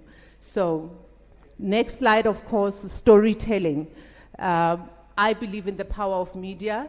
As Africans, historically, we never archived. Our stories moved from our grandmothers and our mothers by word of mouth. So we need to be very intentional as we set out goals and what to do by archiving and using mainstream media as a platform. I was fortunate enough to be able to have an opportunity to work with Food Network. They approached me in 2020. It's a production company that shows in 146 countries in the world. We were given the freedom to come up with a narrative on the show, and we chose to name the show Street Food in Africa. And the idea was to travel and showcase the beautiful street food that Africa has to show to the world, because food is identity. Unfortunately, all of this happened during COVID, and obviously we all know travel was restricted. So the story wasn't fully told. There is still a need. Let us consider using the ambassadors and the different stakeholders we have in the room to take advantage of storytelling and introducing our identity and our cultures to the world using those platforms. I mean, an authentic story of Africa is yet to be told. If you look in the world, many platforms, you find stories of the heritage in the Americas, Asia, Europe. Everyone is well represented, and their culinary heritage well represented and stories well told. Yet when it comes to Africa, we are not there yet. So there is a need for us to be intentional, and by using these platforms, it's another way of archiving for the generation that's to come.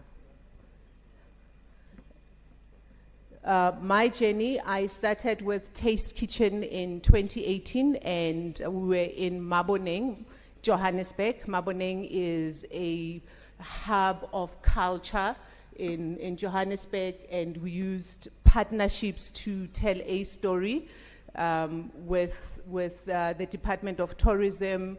They identified us as one of their destinations for tourists when they come into the country.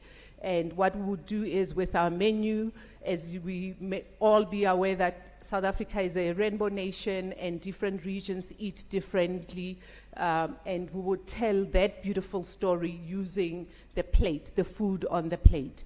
And obviously with tourism, would obviously take them even on walkabouts in Maboneng.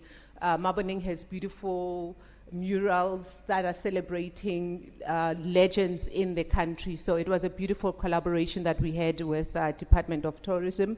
And in my time with Taste Kitchen, I continue to do work in West Africa as a consultant. I've helped set up different restaurants since 2016. In 2021, there was an opportunity to open in Abuja. It took us a number of years. We finally opened beginning of 2024 in Asokoro. And there again, we are continuing with the journey of introducing South Africa to the community. We've partnered with our embassy in Nigeria. When we had our opening week, we had our ambassador fly in with different dignitaries, and we used the platform to tell a story about South Africa. And that is what, as a team, we like to refer to as scaling without losing soul, and growing and making sure that we are not duplicating, we are just deepening our impact. If you look at Africa, even the way we eat, there's so many similarities. You know, there's some cuisine or what is identified as proudly South African that may have similarities to West African cuisine. I mean, a specific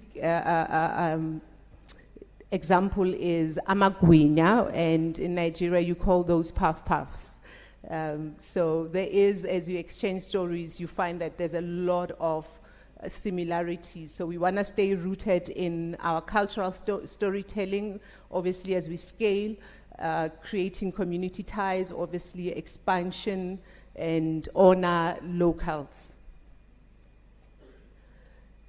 When it comes to African cuisine, there is definitely an opportunity for us to reimagine, because culture evolves. However, as we reimagine, we focus on not losing their tradition and not losing what we identify with as our own. When I do work as a chef on a menu, I definitely look at elevating dishes. I mean, these are some of the examples of what would put on the plate. I like the jollof arancini. Arancini is Italian. So we play with that Italian technique, and we serve that with ushatini, which is the same as the Nigerian atadindin. And we introduce some of our Cape Malay flavors, and obviously played with couscous. And my favorite is the sorghum porridge. Sorghum is packed with nutrition, and it's very important that when we think about elevating or coming up with dishes, we still are intentional about making sure that we are giving out meals that are nutritionally based. So sustainability, when we look at the story of sustainability in Africa, sustainability is rooted in our culinary heritage. We've eaten, continue to eat from nose to tail when it comes to a butchery. We source locally. I grew up at home with a vegetable garden outside. The world is now terming farm to table organic food, but for us as Africans, if you say what is organic, I mean, what we eat has always been organic. And with my restaurants, we partner with local women-led businesses, farmers in South Africa, and as well as in Abuja. And in South Africa, we've used ceramicists, local ceramicists, to put together our own plating that is uniquely available to us as well as available to sale. When we look at the opportunities and the challenges that we have, what stands out is the limited global visibility. There is hope with the work that has been done. However, there is a need for us to take the center stage and tell our own stories. In the past, African food was termed rustic and unappealing in terms of presentation, because those stories were not told by us. But African food is very authentic, it's very honest, and the same way as your Italians would serve you pasta in the most honest way. We need to be at the center stage also and speaking with pride about our food, and obviously through visibility. We need investment. There is underinvestment in African culinary innovations. There's a lot of work that is happening, I'm sure, as we continue to deliberate in the next coming days. We'll exchange ideas, but there's a need for investment. And of course, I did mention addressing the misconception about our food. Opportunities, definitely a growing appetite for authentic stories globally.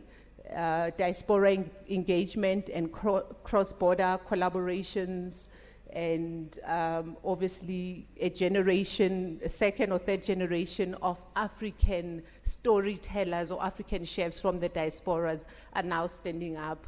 I mean, a good example, I have a sister, also a colleague, we were sharing, she's in London, Nigerian origin, and she started a beautiful community celebrating African food, Africa Week in London. So initiatives like that are a good start. However, there is a need to do more. My 2 recommendations when it comes to elevating African gastronomy, definitely we need a network, an exchange with diaspora and chefs in Africa. When we were talking with DG earlier, and we were mentioning when you Google and try and find the best chefs in Tanzania, most of them are outside of the continent. So there is a need to build up from within so we can collaborate cross borders and do pop-ups and tell those beautiful stories.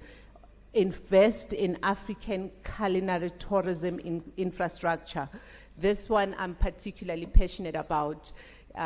It would be, it's a great dream, but in the future, just going into the big districts in Dubai or in New York and have options when it comes to culinary African cuisine. Right now, yes, there's work that's been done, but it's limited. So we definitely need to strengthen those infrastructures. Next slide. So my final message is to say that as chefs, we are not just participating. We would like to be involved and invited to participate as innovators, because the work we do is important. The world is definitely ready. They're ready for our flavors, they're ready for our stories, and they are ready for our leadership. And yes, let us reclaim our space at the global table with pride, tell our own stories and archive, so we have a story to share with the generation that's coming. I thank you.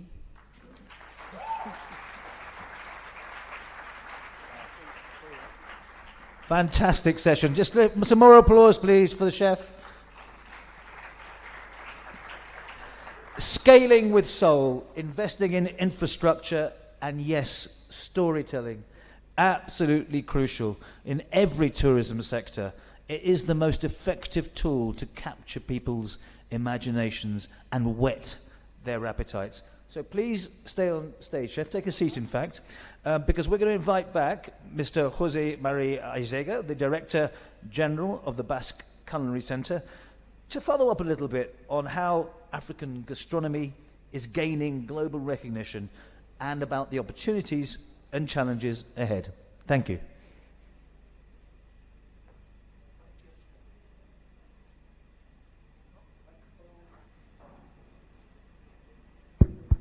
I'm good. Thank you so much. Congratulations for the talk. Really interesting, really. We don't have very much time, but I'm going to do the journalist now. So I have, some questions to understand your work, because at the Basque Culinary Center we have been from the very beginning promoters of the wide understanding of gastronomy and how gastronomy is a big community, but at the same time the chefs have a key role in this community and in this value chain, because you are able to connect producers with customers. So many interesting connection and transformative connections. So the work you do, I think it's a good example of a chef making a difference. But I'm curious about your career. I mean, from fashion to gastronomy, when and how came your call to gastronomy? Well, I've been cooking for as long as I could remember. As an African, for us, it's one of our chores. And growing up in Soweto, we don't have help.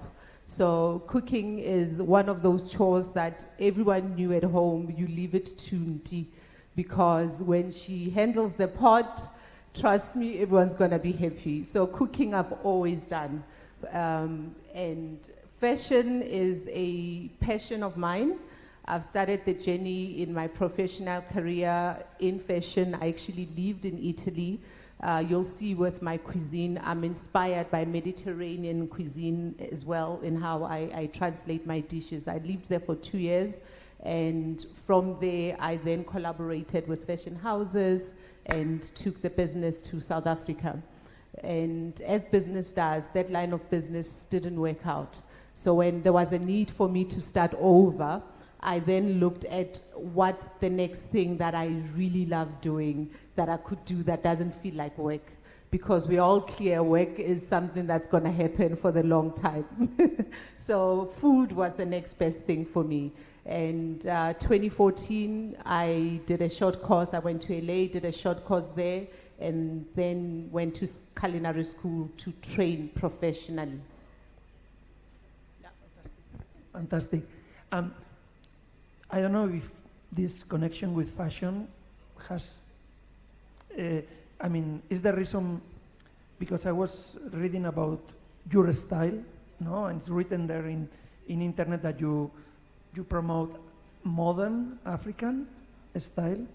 So I would say, how do you see this journey from traditional dishes, traditional recipes, traditional food to modern world? I mean, how has it been your, I would say your work to promote this modern African? So I have a cookbook that is titled My Modern African Kitchen, and with the cookbook, my objective was to archiving. I'm very passionate about that. Just archive our recipes, however, evolve as culture evolves. So I come up with recipes that celebrate who we are. Food is identity. I'm a girl that grew up in the township, and I identify a lot with what I grew up eating. However, I notice and I recognize there is a shift. So with my dishes on the cookbook, I try and either elevate by presentation or elevate by technique. However, very cognizant of the fact that one should not lose the essence of what makes the dishes a sense of pride, what we pride ourselves with. And also, as you have, well, you know media very well, you practice media, and when you promote this modern African view, who are your followers and what do they tell you? What is the feedback from your followers? The feedback is inclusivity, because when you look at African cuisine, the traditional sense of it, you find, especially with the new generation, some of them, they don't know or they haven't tried, or, we've mentioned masonja, the worm, chicken feet. So when you modernize, you are including. And I see that a lot of young people are now identifying, and they're also attaching themselves with pride. And of course, you make it easy for anyone that is not part of your community to try. But the essence is to not lose what the food represents and the stories they tell about who we are. But it really is inclusivity. I've seen some videos of that you have in YouTube, and you were promoting, I would say, I understood that talking to the new generations, a new style of cooking, traditional recipes, no? Young people, probably they don't have or they don't want to spend so much time in slow cooking processes, and you are like promoting other ways, no? Maintaining the essence of traditional recipes, but adapting to modern way of life, we could say. I mean, patience is something that we struggle with as a generation. Everything is instant. So obviously with traditional cuisine, most of it encourages low and slow method of cooking. However, you find ways. I come from a country that's very developed. In South Africa, we have leading supermarkets that will give you instant. So because the whole idea is let's all participate and try the food. But patience, you know, to enjoy them in their most best form, take whatever time is necessary. Yes, find ways to innovate, but don't lose the essence of it. But just cook the traditional food the way it's meant to be enjoyed. Yeah, finishing a couple of final questions. What do you think the world is understanding better about African gastronomy? And well, you mentioned already, but what is like the main challenge that you see now to reach much more people and the world to learn about the diversity of African gastronomy? I think with African cuisine, we need to be ambassadors ourselves, because the challenge has always been people speaking on our behalf. We're not telling our own stories. So we need to take ownership to storytelling. I mean, I'm obviously on platforms like YouTube, and when I'm there, you'll see a 92-year-old Nonna from Italy making ravioli. For me, I look forward to a time where there's auntie making jollof, someone making maheu, you know, content that is readily available from us, by us, because African food is seen as not the best globally because we are not speaking on our behalf. I mean, the techniques that is being used in fine dining, it's African technique. When you talk about sustainability, what the world is recognizing as sustainability is what we've always known, and it's what we've always practiced as Africans. So I feel like if we could just push ourselves to a place where there is more information, there's more access to information, we are archiving our information to help with that perception about African food. African food is not rustic. African food is packed with nutrition. African spices are healing. You know, we can use them to preserve. So there is so much when it comes to African cuisine. We just need to make sure that we tell our own stories, yes, including education, where in Africa, when you are training as a chef, you are not being trained with the curriculum in the continent, or focusing on ingredients in the continent in the curriculum, rather. So we need to be very intentional about owning these stories and making them our own. So you are calling chefs to take action, no? To use social media, to be intentional, and to communicate, no, what they do in a very precise and attractive way. I'm calling chefs. I'm also calling official departments. I'm calling departments of tourism. I'm saying recognize us. We are working with you. Pull us in. Let us be involved from strategy. Let us be involved in driving these narratives. There's so much value in collaborating. The chefs are already doing it. And it was, if you look back, years back when I started, slightly disheartening because it didn't feel like there was support. But platforms like this, they give hope because something is being done, we are moving the needle, and with time we'll get there. But it's a collaborative effort, and we are saying, pull in the chefs, bring us to the center, African chefs especially. Fantastic. Well, with this final remark, we finish this conversation. Thank you so much. Thank you. Thank you, Jose. Loving the trainers, by the way.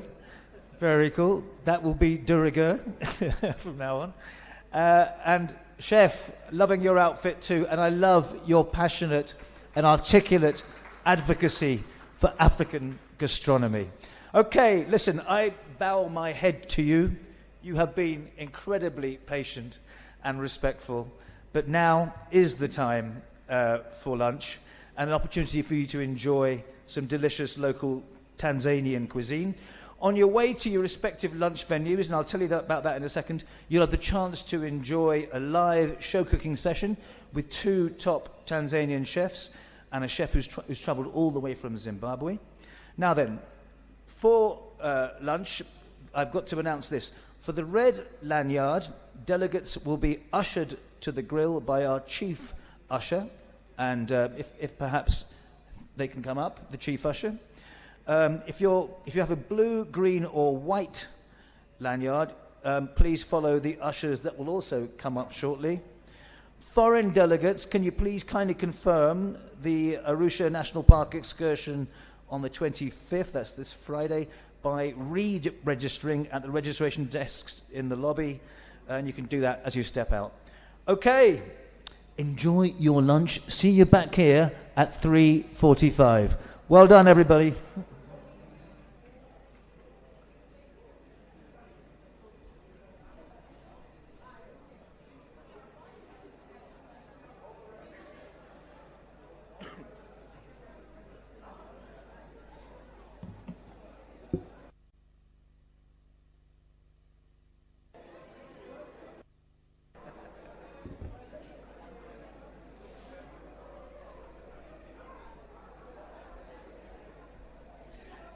Just to remind you, 3:45. Back here, please.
Because Taji didn't know.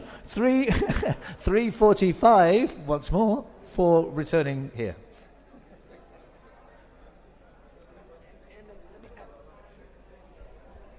Ladies and gentlemen, you'll receive a coupon at the door, and our ushers will escort you towards your lunch area. You'll receive a coupon at the door as you step out, and the ushers will see you out.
somebody who knows all about harira and lots of other Moroccan dishes.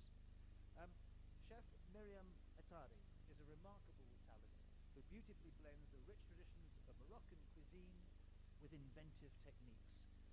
She started studying economics and marketing in Canada, but her true passion was always in the kitchen. She comes from a family of food lovers, and her adventures with food have taken her around the world, working with chefs like Pierre Gagnier in Dubai and Heston Blumenthal at the Fat Duck in the UK, to exploring kitchens in South Africa, in Singapore, and more. Then she brought her expertise back to Morocco, where she's committed to shaping the future of Moroccan gastronomy. So let's sit back and enjoy as Chef Miriam Attari takes us through a session that bridges tradition and innovation in Moroccan cuisine.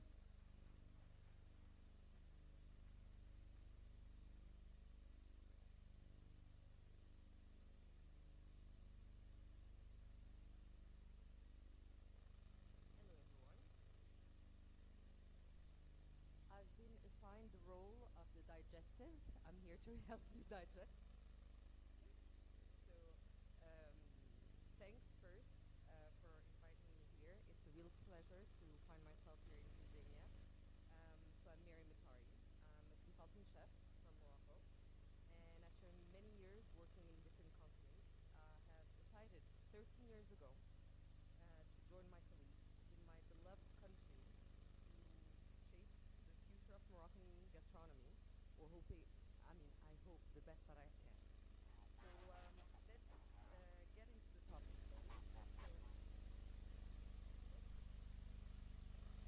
So let's start by saying that Moroccan gastronomy is truly poised for an exciting evolution by blending its rich culinary heritage and modern innovation. So traditionally,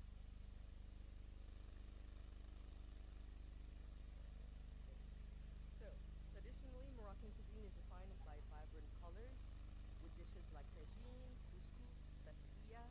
It's rooted in a mix of Amazigh, Arab, Andalusian, and Mediterranean influences.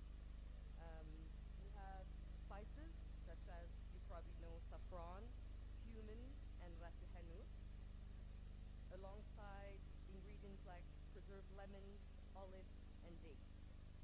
And all of this creates a very distinctive taste. Can you hear me?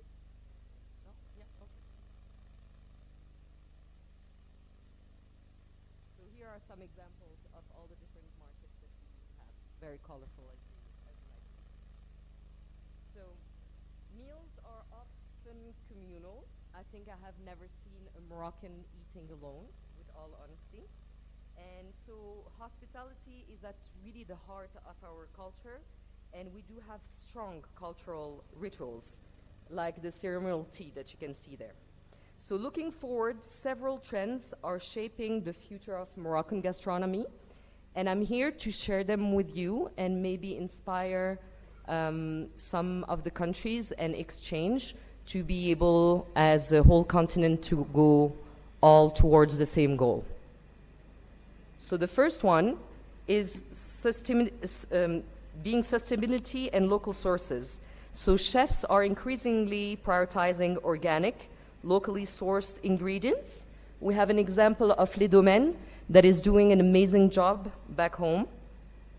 We revive heirloom grains and indigenous herbs. So we do even store seed banks with drought-resistant varieties. You have an example of one of the banks that we use for the seeds.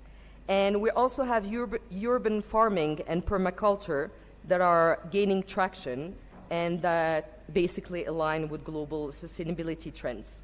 But we also preserve, again, as always, our agricultural heritage. This is very important for us because, a lot of our economy is based on our agriculture and what we export. The second point would be the modern techniques and presentations. As you can see on the top, these are real dishes that you can have in Marrakesh. Young chefs are experimenting with molecular gastronomy, sous vide, deconstructed dishes, reimagining classics like harira in foams, tagines with avant-garde plating. But you're going to ask me why and how, because, you know, we're known for tagine and couscous, but maybe people don't know that we're known for this as well, like for the more modern part. Basically, what's happening is that the new generations of young chefs are trained in top-of-the-range facilities, giving them access to whatever is best out there. So the examples in these two, the first one is UM6P, which is one of the best universities. I encourage you to go see their website and what they're doing. It's just stellar. And also OFPPT, that is also the office that is responsible for training our young chefs. The third point would be global influence. Why global influence? Because it goes both ways for us, I think, in Morocco. So Morocco's diaspora and tourism are fostering cross-cultural exchanges. So chefs are integrating elements, for example, from Japanese cuisine, Latin America, Nordic cuisine. Think miso-infused tagine or couscous with fermented vegetables. We do that in the modern part of our kitchens. But also, Moroccan flavors are inspiring global menus. And we saw that in the last couple of years. We all remember the Ras El Hanout craze. You can see it there everywhere. For example, butter-infused Ras El Hanout. And I remember Amazon selling out on the golden mix. While for us, it's just a mix of spices, that we use maybe twice a year. It's not something that we use in every one of our dishes. And I must say that last year, Gordon Ramsay's announcement of Moroccan cuisine being voted #1 was a real push.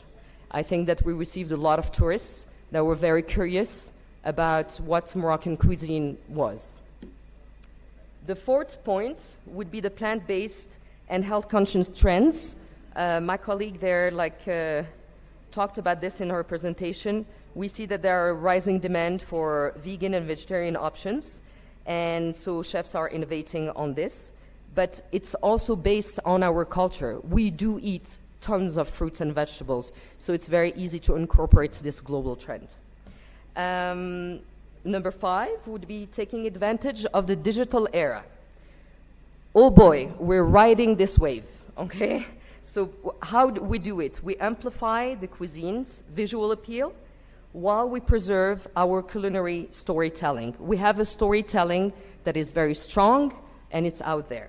So what we do is that we have social media platforms like Instagram or TikTok, and naturally they're amplifying Moroccan cuisine's visual appeal, with chefs creating photogenic dishes, sharing recipes globally. But then once on site, the people that are visiting us, you sold them a dream, but now they need to live the dream, right? So what we do is that we organize for them immersive dining experiences. And you have example here with desert pop-up restaurants that we're going to set up in the middle of the desert. You have riads that are very old, like houses, that offer cooking classes. And so we're drawing tourists, but preserving culinary storytelling. Again, it's the same storytelling over and over. And the last point would be preservation of heritage. That is really hard because there is a very big effort to document oral recipes and protect traditional practices. Like you have an example here, clay pot cooking or argan oil production, which is now a UNESCO recognized process. And so we ensure the authenticity endures. And we also, not only that, to preserve heritage, what we do is that we invest heavily into festivals, like, for example, Tastemakers of Morocco, in order to celebrate this legacy and showcase the innovation. But all of this, it's not all rosy. We do have challenges, obviously. And these are the challenges that I just want to take some time to explain to you. We need to balance between tradition and innovation. And this is very, very hard because we can modernize dishes with global techniques or fusion, but we risk to dilute at some point authentic flavors. And that is a questioning that we have every day as chefs, like back home. And what do we do? Do we alienate traditionalists, or do we please younger and international audiences? So what do we do? Do we meet in the middle? I think that Morocco understood that it's okay to have a two-tier system where the old and the new, and we don't really need to really meet up in the middle. The two worlds can exist and coexist. The second would be the economic pressures of small-scale farmers and businesses. Let's not forget that it's 2025, and many traditional ingredients like saffron, heirloom grains, come from small farms facing rising costs, climate variability, and also competition from industrial agriculture.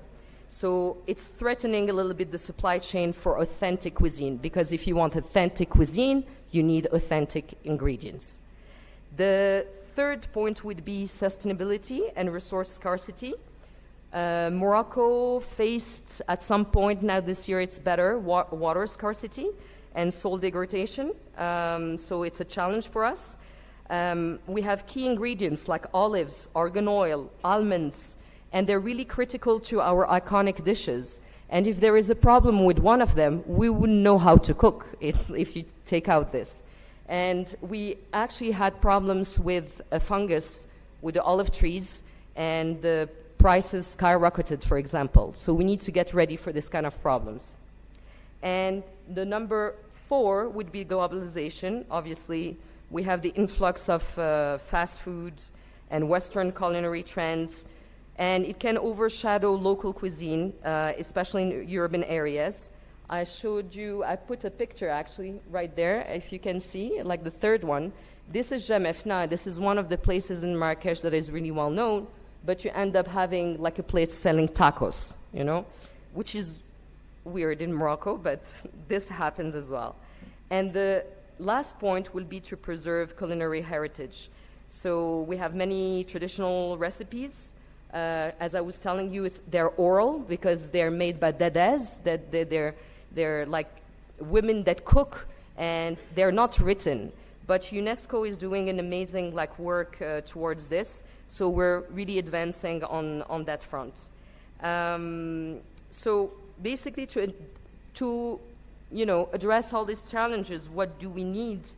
We require investment in sustainable agriculture, because no good product, no good food, okay? The second would be culinary education, very important.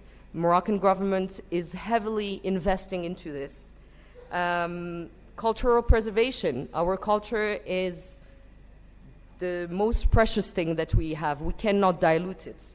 And also we need to have a strategic promotion of Morocco and its unique gastronomic identity. And this is what we're doing. You can see on social media that we're very present and very aggressive, and that's a good thing, you know. So to conclude, basically, we are thriving, with all honesty. New chefs are gaining international acclaim with our flag flying high. We participate in things like Les Bocuse d'Or for the last couple of years, which is really, really big. The number of tourists are rising exponentially, as you can see. 1995, we started with 2.6 million, and then our king, Mohammed VI, had a vision for 2010 to have 10 million, and we did it. And then it went going up. And you know what? I think I've got overzealous about the two last ones. Actually, the last one, sorry. 2025 is supposed to be 4 million for the first quarter. So this first quarter is already 4 million, so we're going flying high. And for 2030, as you know, we're hosting the FIFA World Cup. And so we're planning to have 26 million of tourists. And so all of these tourists need to eat, okay? So we're really trying to do the best we can. That's why we have the government that is implementing a lot of initiatives to bolster tourism and gastronomy, because we can only recognize the fact that it's very significant for our economy. It's a very, very important part for us. So the government aids are pouring left and right, proving a real and deep implication. We have the Moroccan Agency for Tourism Development, SMIT. I have one colleague of mine that is there, that is doing an amazing job to facilitate access to funding. We have also a plan that is the Tourism Strategic Roadmap between 2023 to 2026, which we're going to be hosting. It's a very aggressive plan that is really helping the coastal areas affected by climate change, investment in ecotourism, which is very important for us now, policy reforms, and so on.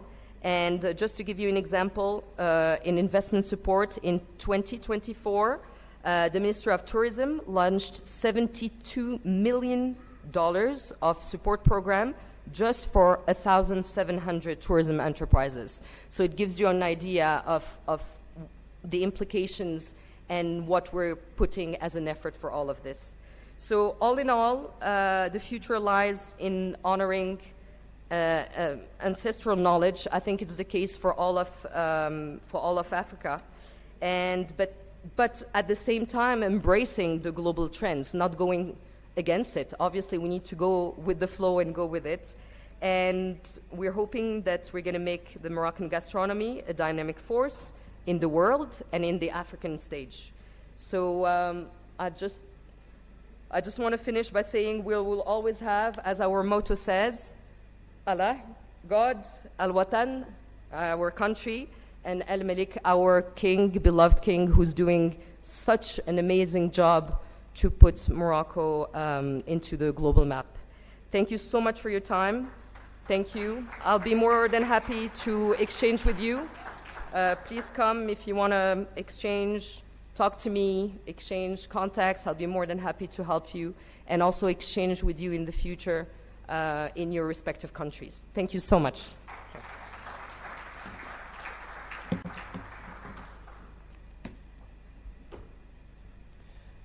Thank you so much, Chef Miriam. An inspiring, instructive session and a great template, I think, for the whole continent. Just to quickly sum up what I got from that, Miriam stressed the importance of sustainability and local sourcing, of food presentation, of fusion and incorporating global influences as well as influencing other cuisines. She talked about plant-based foods. I'm very keen on that. And yet again, storytelling is what NT was talking about earlier. Storytelling is crucial, and you can use digital tech to create immersive experiences whilst preserving heritage, and you can showcase as well at festivals. I think it was good that Miriam pointed out the issues. Tradition and innovation is hard to balance. There are issues with supporting small businesses and with resource scarcity, and there's always the danger of homogenization. But on the whole, an amazing success story, because Moroccan gastronomy is definitely on the map and an established part of the tourist trail. Just to let you know, to catch up on time so we can all get back to the hotel and the international guests can get to their network drinks on time, we're not going to have a coffee break. So basically over the next half hour or so, just nip outside, get yourself a coffee, come back in. It's better than just having a whole half hour, then it's really hard to get you back in again. So we'll do that. Now, let's move forward. Let's look at how collaboration amongst all stakeholders in the gastronomy and tourism sectors can create the necessary ecosystems for all players to thrive together. Now, this should be a win-win situation, but only if partnerships are forged, local stakeholders work together, and local communities feel empowered. To tell us more about this, I'm delighted to invite Sandra Cabal back again on stage. She's the Director of Market Intelligence, Policies and Competitiveness at UN Tourism. Sandra, take it over.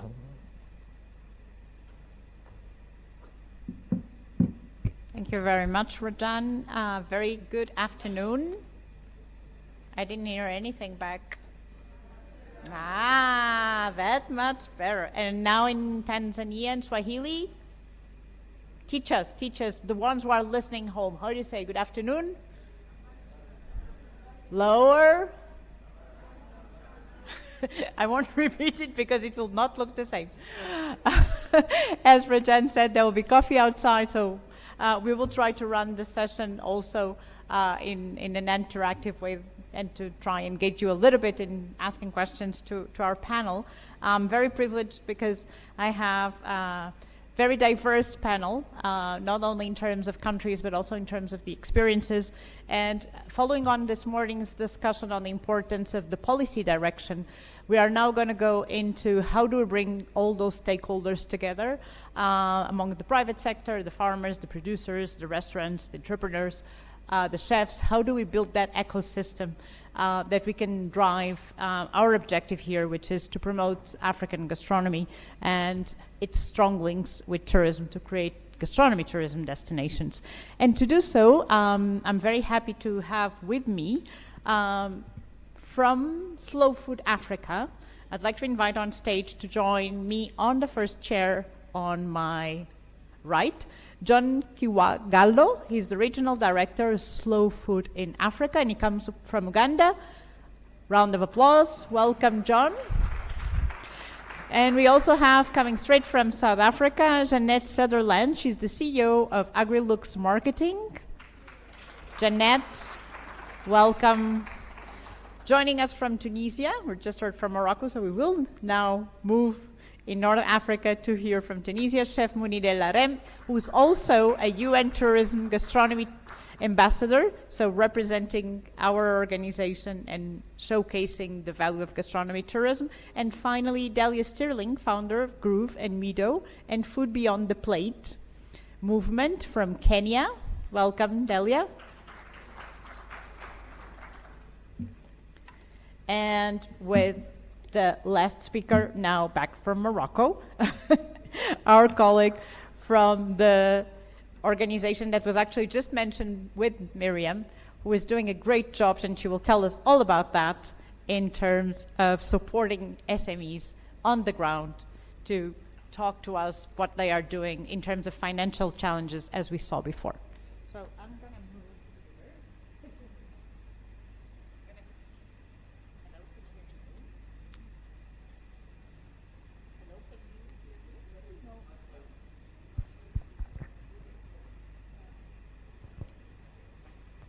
Can you hear me? Yes, fantastic. So what I'm going to do, because I think each of our fantastic entrepreneurs, chefs, and panelists are the best ones to tell you what they do and what their initiatives are about. I will ask each of you to introduce yourselves and what do you do and how are you contributing to gastronomy tourism around the world. So I will start with John. John from Slow Food Africa. For those who are not familiar with the slow food movement, it's a movement that was born in Italy, and the name tells it all. I think it's those brands that speak by themselves. So we'll hear from John, what is slow food, and what are you doing also here in the continent to promote gastronomy tourism? John? Thank you, Sandra. Good afternoon, each and everyone. My name is John Kiwagallo, as I've been introduced, and I'm happy that Sandra has really introduced slow food in the best way. And I'm the regional director of Slow Food Africa. Slow food is a global grassroots movement that is working to prevent the disappearance of local food cultures and traditions. Our work is centered at supporting smallholder farmers to rediscover the agroecological practices and also the traditional practices that ensure sustainability. So we work to ensure access to good, clean, and fair food for everyone, whereby good food is that food that is healthy for everyone to consume, and it is flavorsome, and also it is rooted into seasons. Then clean food is that food that is produced in a way that is respecting the environment. And also fair food, we believe that food should be accessible and affordable to each and every one. And it's also, it should be fair to the producers who are growing it. So that is about slow food, and I've been asked to present on like what we do to promote gastronomic tourism. One, we have an initiative called the Slow Food Travel. This is an initiative that is working to connect travelers with the local communities that are promoting or that are practicing gastronomy in their local regions. So the Slow Food Travel initiative is actually not a profit-oriented initiative, but it's an initiative that is supporting communities to promote sustainable practices and also to foster the preservation of local food biodiversity and also to support the ecosystem. So the idea is very simple, that the producers themselves, or the artisans and also the fishermen and other local actors are the ones who come into an organized group that can work to promote gastronomic tourism. And in this case, the travelers not only come to visit the places, but they also learn from the local communities, and also there are incentives where there's knowledge sharing between the travelers and those people who are in the communities supporting gastronomy tourism. So actually, that is what we do, and we are in as Slow Food, we are in 160 countries, and in Africa we are in 25 countries, and we have different destinations where people can come and learn from different local actors, including the chefs, including farmers or producers, fishers, and many other actors. And in this regard, we always work to create a connection between these actors so that we have a circular economy supported, but also having local economy promoted in this case. For example, when we work with the chefs or cooks, we always actually motivate them to source their ingredients locally from the local producers, so that we can have these ingredients be produced by the producers, because they have the market for their for what they produce. So in most cases, the cooks and chefs are connected. And we also encourage food business owners, like restaurants, hotels, to always prioritize indigenous food and also local foods. So in most cases, we encourage such kind of hotels not to put instant coffees, but to put that local coffee, which is grown in our own regions, so that when a visitor comes, they always have that opportunity to feel the local foods, the local cuisine, and also the recipes. So that is basically what we do, because we believe that it's the chefs and cooks who always decide what we have to eat. And that's why we always want to see our local food, our local products served to the visitors, and not having foreign products served to the foreign people. So basically that's what we do. Thank you very much, John. Thank you for showing what Slow Food is doing, which is a great job to really bring up the value of the local products, and particularly to recover a lot of the products which are being lost. I will now actually go to Chef Munir, because you just said that it's the chefs that decide what to eat. So there's a big responsibility there for Chef Munir.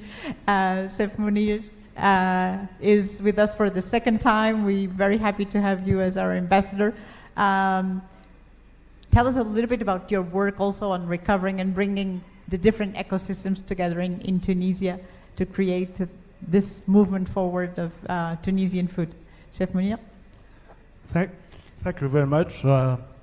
To be honest with you, and to be fluent, I prefer to speak in French. Okay. Because cuisine is a lot of love. So so for those who will need interpretation, we remind you that you can pick up your handset at the back of the room and just make sure you ask for French translation. English translation to listen to Chef Mounir, and if you need French translation for yourself. So, Excellence en vos rangs, grades et qualités. Chers collègues chefs de cuisine, mesdames et messieurs, je suis honoré aujourd'hui d'être ici. Je remercie Son Excellence pour cette invitation. Bref, on va être peut-être un peu interactif et je voudrais, avant de vous présenter moi-même, et surtout attirer l'attention de mes chers collègues chefs. Il y a un ingrédient commun à toutes les cuisines du monde. Je vous laisse réfléchir, ça va tourner. Et tout à l'heure, à la fin de l'intervention, on verra s'il y a quelqu'un qui pourra répondre. Il y a un ingrédient commun à toutes les cuisines du monde. Voilà. Sinon, je voudrais quand même faire un rappel que le couscous a été inscrit au patrimoine immatériel de l'humanité. I think the interpretation is not... Sorry to interrupt you, Chef Mounir.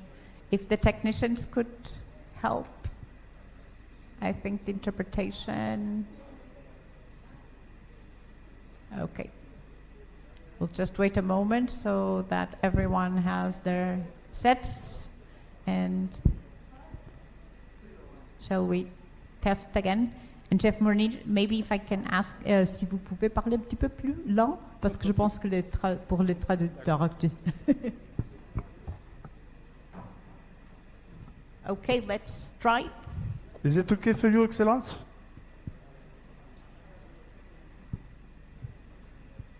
Ça va, la traduction maintenant? Parfait. Parfait. On va aller très vite. Excellence en vos rangs et grades et qualités. Chers chefs, chers collègues, mesdames et messieurs, je vous remercie, Excellence, pour cet excellent accueil et le repas qu'on a eu aujourd'hui avec des mets tanzaniens. Alors, il y a un ingrédient commun à toutes les cuisines du monde. Cet ingrédient, il est partout. Mais je reviendrai à la fin de l'intervention pour voir s'il y a des gens qui vont le connaître. N'est-ce pas, chers collègues? Je voulais attirer l'attention sur le fait que le couscous appartient à la Mauritanie, au Maroc, à l'Algérie et à la Tunisie, et nous l'avons inscrit au patrimoine immatériel de l'humanité en 2020. Et c'était un grand succès. En Tunisie, nous avons inscrit aussi l'harissa, mais on en parlera demain matin. En ce qui concerne mon cursus en tant que chef de cuisine, il faut savoir que j'ai commencé par faire des études de mathématiques supérieures à l'université Louis Pasteur de Strasbourg. Et je suis un peu le fils spirituel de René Descartes, avec un nombre irréel, tel que lorsqu'on le multiplie par lui-même, il est égal à -1. Donc, on ne peut pas être fou. Il faut être fou pour aller en cuisine. Et donc, il y a 26 ans, j'ai tout plaqué, les études de mathématiques, et toute cette passion est tombée dans la marmite. Cette marmite, je l'ai eue quand j'étais jeune, chez ma mère, qui était une fine cuisinière, parce que mon père aimait recevoir énormément de monde, et on était obligé de s'attabler tous les jours à 12h30 et à 19h30. Voilà. Sinon, depuis 26 ans, je me suis mis en cuisine, et puis depuis 2012-2013, avec des collègues tunisiens, nous avons monté des associations tunisiennes, parce qu'il n'y avait que la chaîne des rôtisseurs, et j'ai vu que cet hôtel a le panonceau de la chaîne des rôtisseurs, qui est une des plus grandes associations de gastronomes et de professionnels de notre domaine de la gastronomie. Elle compte 22 000 membres. Je suis moi-même membre de cette chaîne. Je suis bailli pour la Tunisie. Et avec mes collègues, nous avons monté des associations tunisiennes et même une fédération. Et c'est avec ce biais d'association, nous avons fait des événements. Nous avons créé des concours.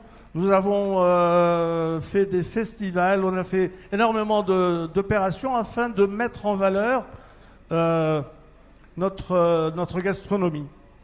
Et puis évidemment l'année dernière, c'était la plus belle récompense que j'ai eue quand j'ai été nommé ambassadeur pour UN Tourisme. C'était vraiment un moment de de joie pour moi, surtout que je venais juste de sortir d'un problème de santé, donc c'était vraiment le meilleur cadeau que je pouvais avoir du ciel. Je vais bientôt terminer mon introduction et permettez-moi de vous rappeler, de faire ce rappel. On a parlé de gastronomie, mais jusqu'à présent, personne n'a dit ce que c'était la gastronomie. La gastronomie est la connaissance de tout ce que rapporte à la cuisine, à l'ordonnancement des repas, l'art de recevoir et de déguster les plats. Donc c'est toute une philosophie. Et là, on pourra en parler des heures et des heures, mais je préfère me taire parce que sinon on ne s'arrêtera pas et voilà. Merci, Chef Munir. I think it's very interesting when you talk about the art de recevoir, parce que that's what tourism is about, the art of welcoming people.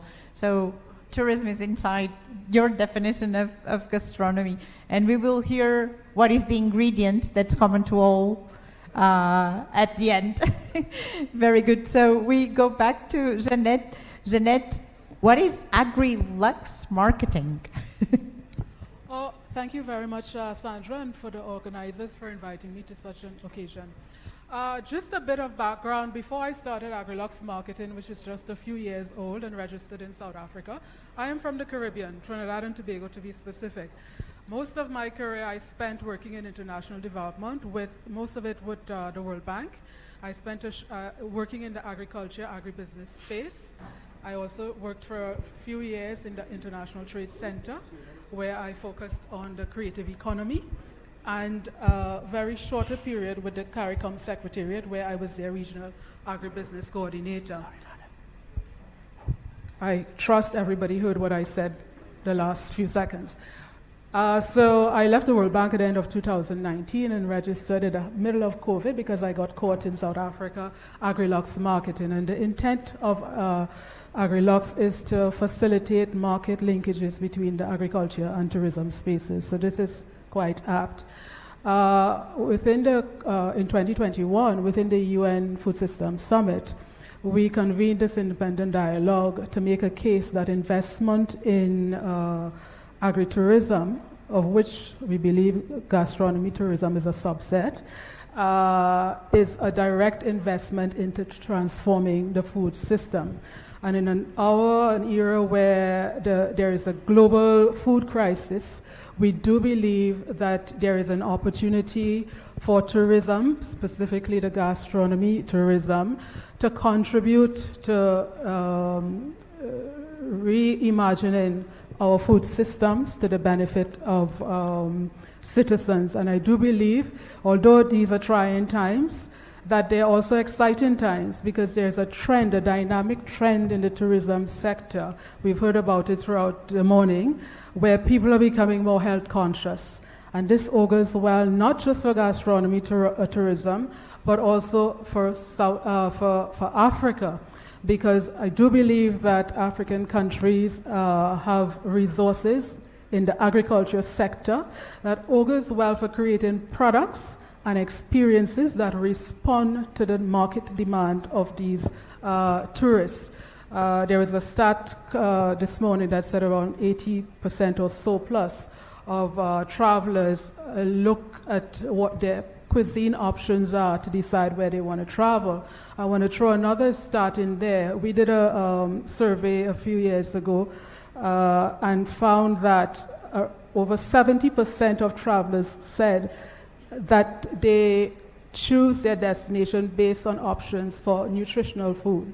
They still want the fine dining, they still want to be dined, but they also want to ensure that the food is healthy. In addition, they said they're willing to pay a price premium to access these nutritional food when they travel.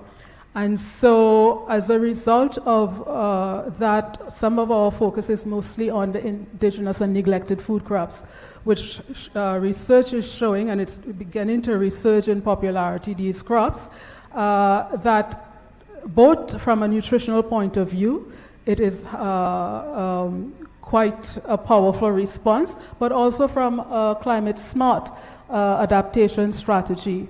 Most of these crops are very drought and flood tolerant, and because of its nutritional content, it would be remiss of us to not look at investment in these crops as part of a climate adaptation strategy. So it's more than just the benefit that from the tourism sector, but investment in these crops, the development impact that can be had. So we had launched this platform called Wild Feast. And WILD is an acronym for Wholesome, Indigenous, Local, and Diverse. And these are some of the key characteristics that we found that travelers were asking for in their food. And the Wild Feast platform basically is to bring together stakeholders from the public and private sector, because we talk about the requirements for partnership and collaboration, around these food and to discuss what are some of the policy and investment opportunities for these crops and the market opportunities. And we would have the dialogue on one day, and it would either be followed on the same day or the next day at a high-level curated gala dinner around the crop. When we launched it, we focused on sorghum.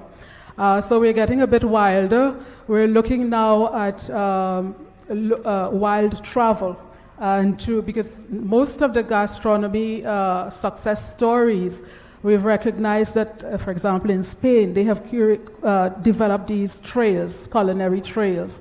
And so we think that it would be, given the resources of Africa, to develop tourism trails based on these crops.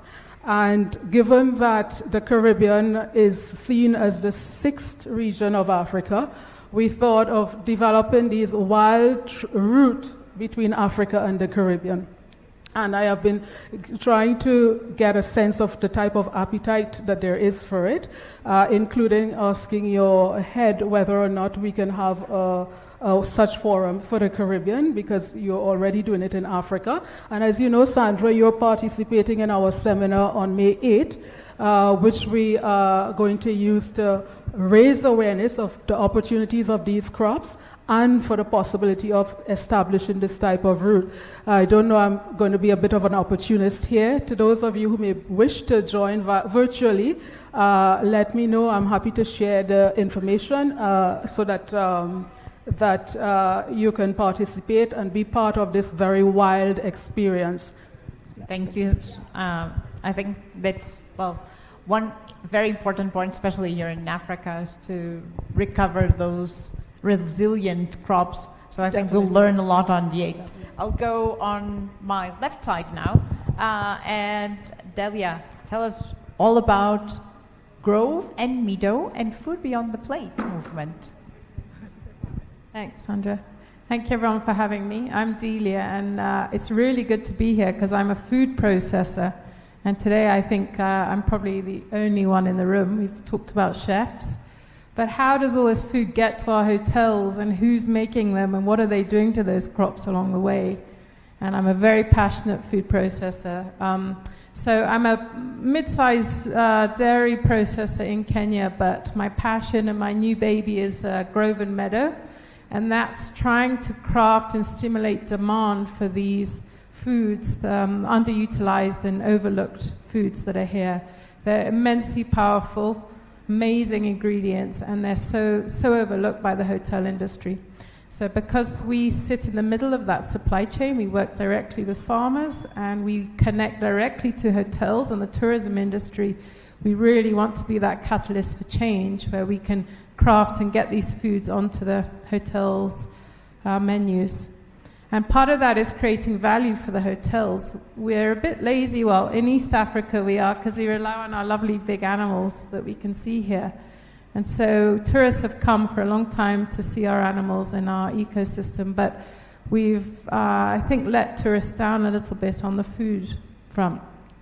Sometimes we encourage traditional foods, but it's not really done in the right context, and I think we're a little confused anyway in Kenya on how we present our traditional foods. So Food Beyond the Plate movement is just that. We try to encourage everybody to come to our Living Food campus. It's about 40 minutes outside of Nairobi, and we're there crafting foods and showing people how foods are made from these ingredients, so that you can reconnect back with how to use these foods. So we have our farmer communities come and also be encouraged to learn how to use ingredients that they maybe they knew from their grandmother or they've forgotten about it. And we get wonderful stories of from seeing them reawaken with their connection back to traditional foods.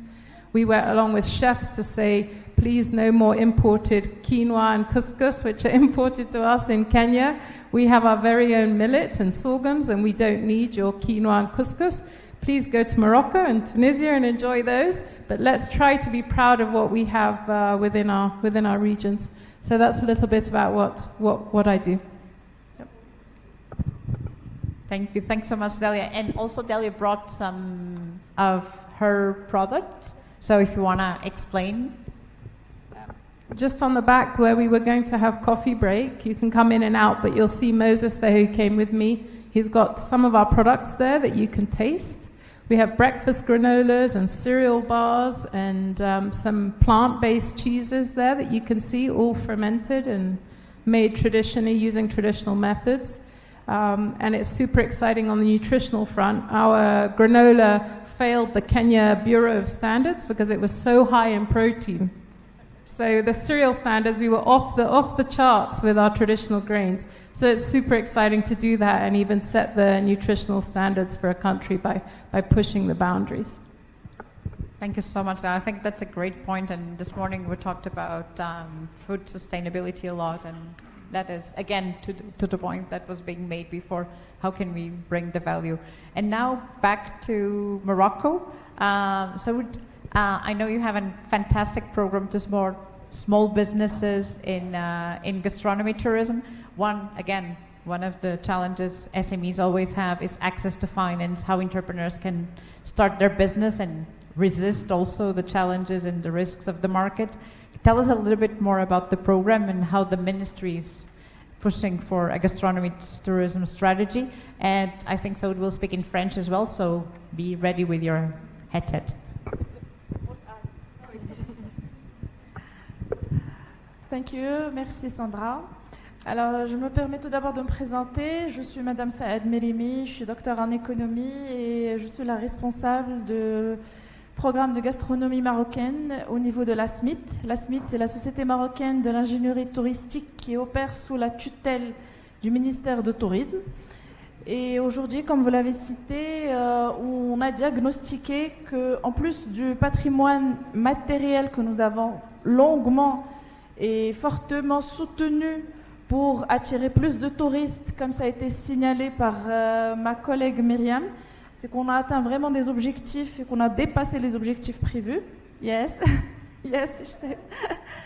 Et c'est grâce à plusieurs efforts qui ont été fournis derrière. Alors aujourd'hui, on arrive à la constatation qu'il faut valoriser le patrimoine immatériel. Et ceci a commencé par le diagnostic de la gastronomie marocaine, qui est très très riche et qui a été vraiment très bien et largement exposée par ma chère collègue Myriam, que maintenant aujourd'hui je vais vous présenter une première initiative qui a été initiée par l'État marocain. Elle a été portée à 100% par l'État marocain, mais pas tout seul. Donc nous avons lancé un premier programme de la gastronomie marocaine au niveau du Maroc, au niveau de 5 régions pilotes, dans laquelle on propose 2 accompagnements. Un accompagnement technique et un accompagnement financier. Notre premier objectif est à 200, normalement porteurs de projets, qu'on a déjà sélectionnés, qu'on est en train de former et qu'on a incubé. Là, on est en train de phase d'accompagnement personnalisé. La plus-value de ce programme, c'est qu'on a concocté tous les ingrédients, comme ça a été dit tout à l'heure, ça a tombé dans une marmite. Alors nous, on a concocté tout l'écosystème. On a été public, on est avec le secteur privé, on est avec même toutes les fédérations qui travaillent au niveau marocain, que ce soit pour la Fédération nationale des restaurateurs touristiques, le Conseil national des tourismes, la Confédération nationale et toute autre organisation qui est là pour valoriser la gastronomie marocaine, pour valoriser le tourisme marocain, et surtout qu'on veut, à travers cette première vague de programmes, c'est surtout revenir à la principale activité ou mission de la SMIT, c'est le développement du produit touristique. On a un produit touristique qui est là, on doit avoir une offre touristique, donc à travers ce programme, on essaie d'offrir une offre touristique gastronomique et surtout marocaine à 100%, en joignant 3 éléments très importants.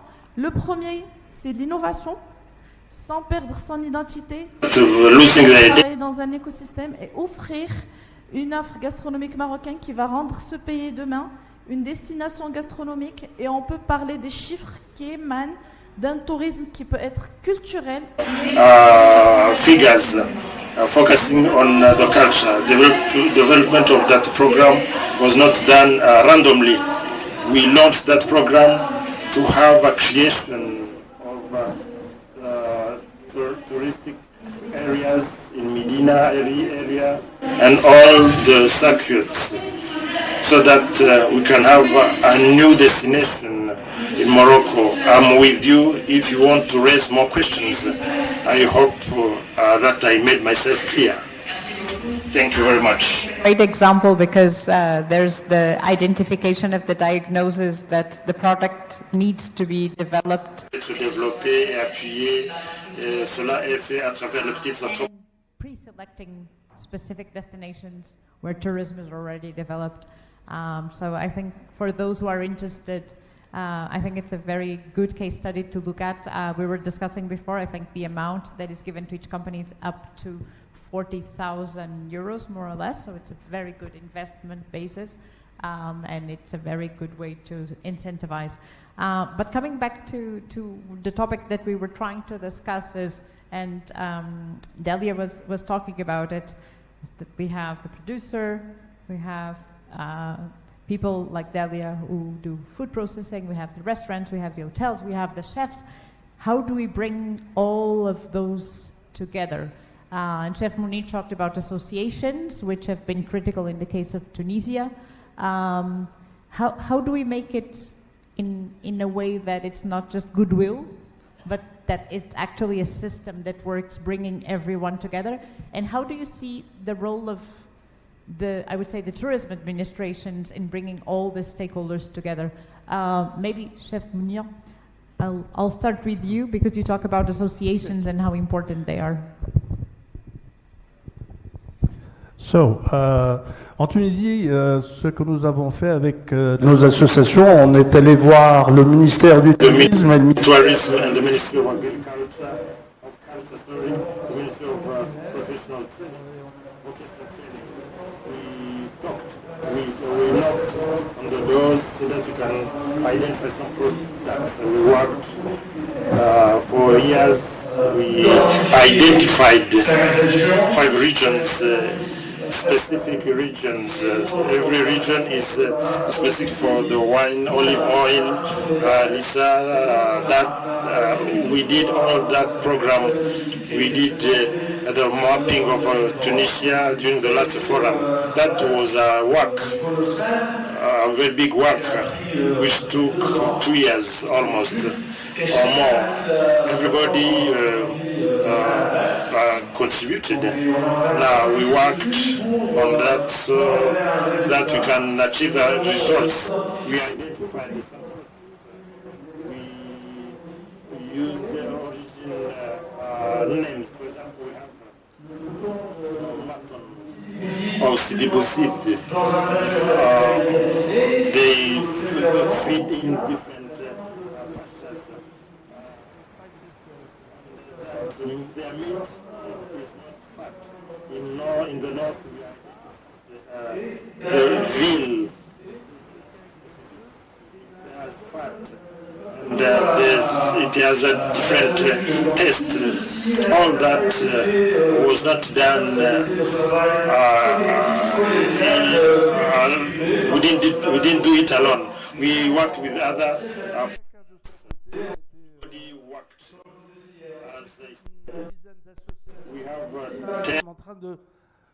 Il y a une association qui est en train de faire un répertoire de toutes les recettes, et on est en train de mettre en valeur ceci avec des vidéos, avec videos, small books, recipes.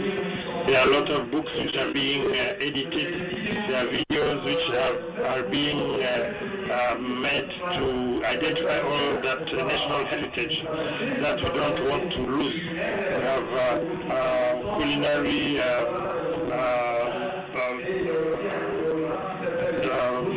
pathway ways. We have different programs, summer destination, where we look at Tunisia. We identified different institutions which have their specificities. We also created, we are using artificial intelligence. We have a website. When we are in Tunisia or in the north, south, we have different programs which needed a lot of work. I think that the Restaurant Federation, Gastronomy Federation, they worked together. We have not finished. We are still working. At the end of the day, it touches what even His Excellency the Vice Prime mentioned this morning, of making the mapping of all the products and all the traditional knowledge, and it can only be done if everyone's engaged. So either under the associations knocking on the door of the public sector, or having the public sector leading, as we are seeing many of our countries in terms of tourism. I think this is really the key, that everyone sits at the table and that has one objective and a common project, because sometimes there's a lot of work in working together, but like you had an objective, you wanted to create the roots. So a common project really is often working together, the bonds get stronger. David, you were talking about how do we get this kind of products from the producers through you and through others to the hotels. How do we do that? What is not allowing us to do that? Yeah, I think working with the hotels, it's sort of that disconnect. So the hotel obviously looks at food costs, and then it looks at the experience that it's supplying the customers. So how do we get the hotels to care that the food is not just a food on the plate, that it's a missed opportunity of storytelling? And that's what I see. It's not just the one-off, one cultural meal. It's every single meal, breakfast, lunch, and dinner. How do we incorporate traditional foods into those menus in a way that is both comforting, because tourists, when they travel, do look for comfort. So there is that side of adventure eating, but there's also an element of comfort when you're already out of your comfort zone and you've come all the way across the world to Africa. You don't want everything to be too far away from what you're used to. I think what I found is looking also, the hotels are very sustainably rated, and they all have a sustainable rating. How do we tie through governments, through the UN, how do we create policy where those sustainable ratings are much more, have thought about the food chain? Because when you look at them, they're all about carbon footprint. Helicopter rides are offset, but very little on food print. And the true cost of food is missing in those sustainable ratings. So if we could try to align food and food supply chain with other ratings that the tourism industry is already part of, I think that's an easy way to start. And also awareness. So that's what we do with our Food Beyond the Plate. Once I have chefs come and I can show them that you can make a sorghum risotto and you don't need Italian arborio rice, they're like, oh, I had no idea. This is great, let me do it. So it's also that awareness step. I think very much we're still at that awareness phase, especially in Kenya, on what the potential is and how we can showcase that. Thank you, Daniel. We take note, and we're going to bring it to the online platforms and to those responsible for ratings. I think it's a great idea. We'll have a presentation tomorrow on food waste, so don't miss it. And I think there's a very good opportunity to also organize in a way that, as you were saying, often there's also small producers, so reaching the hotels, there's a disconnect. And I think this is where the administrations and the ministries can really do a difference, as in the case of Morocco, that you bring everyone together. I am conscious of time. Whoever wants to grab a coffee, they're in the back. I know we still have much to learn the rest of the afternoon, but I will just would like to ask each of you one recommendation for our agenda for gastronomy tourism in Africa, and after that I will ask Chef Munir what is the ingredient that is common to all food. We'll start with you. One recommendation. Alors l'Afrique, c'est toute une histoire.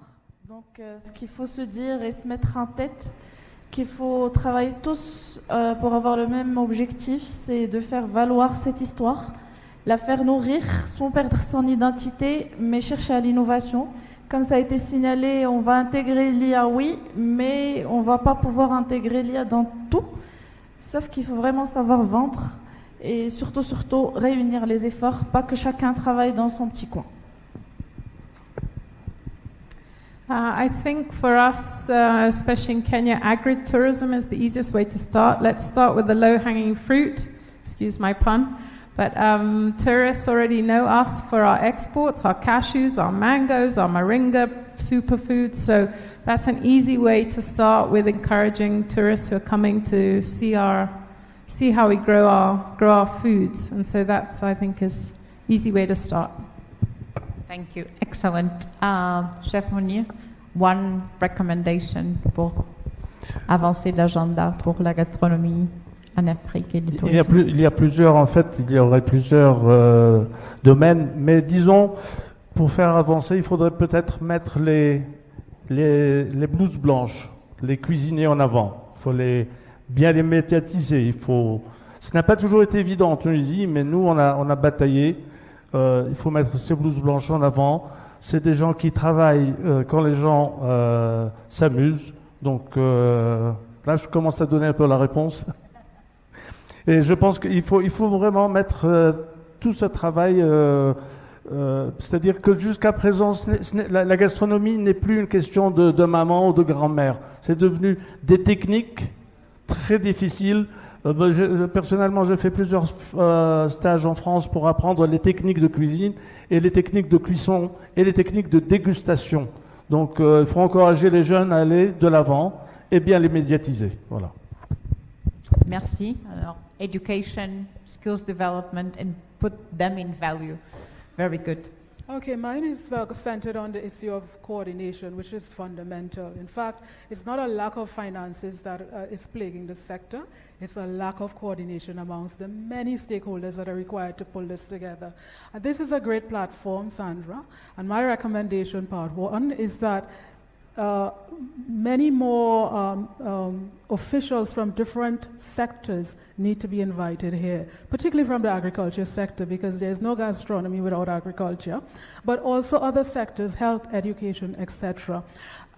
This is a fantastic platform, and some of them, apart from the fact that they're stuck in their silos, part of the fear of stepping out is the lack of awareness, they don't understand. So this is a good platform to encourage them. My fellow panelists mentioned in terms of, the storytelling of the meal. This has implication for how we design our projects. I'm speaking to the development partners in the room if they're still here. Because if we have hub incubators, we don't want to just have incubators for chefs. They have to come along with a range of the creatives that will pull this experience together, the storytellers, the digital expert, etc., etc. So we wanted the way we design these hubs for the sector, the value chain, has to be revisited and put a range of different stakeholders in the program. Thanks. Perfect. Thank you so much. And finally, John, one recommendation taking forward. Yes, my recommendation would go to the private and public sector to invest in local communities and also integrate them in the regional and the national tourism plans to ensure that they are empowered, but also to ensure that they can take on this work of promoting gastronomic tourism. So that's what I would recommend. Thank you. Thank you, John. Thank you very much all. Big applause. But before that, I want to know the ingredient. Oui, l'ingrédient, c'est très simple. Il y a plusieurs produits qui sont bons, qui sont frais. Mais l'amour d'autrui, si on n'aime pas autrui, on ne va pas en cuisine, et on ne se brûle pas les mains, et on ne se coupe pas les doigts. Donc c'est vraiment peace and love for each other. Very good. Love is the most important ingredient of food. Thank you all. Big round of applause. It was a pleasure to have you.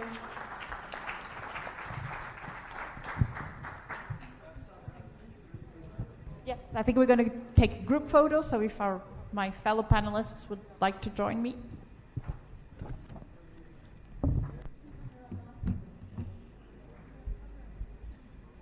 Thank you so much, Sandra and panel. Just a couple of things I latched onto was how much the health-conscious trend has helped the rise of gastronomy tourism and helps with the issue of food scarcity, as Jeanette said. The value of incubating small businesses, as they do in Morocco. And we heard from the passionate food processor who connects directly with farmers and hotels. And her granola bars are off the charts. I've just had one. Peanuts and chocolate. Absolutely delicious. I recommend them. They're outside. So thank you so much. As Sandra said, and I said before, tea and coffee is outside. There's no break. We're going to move straight on.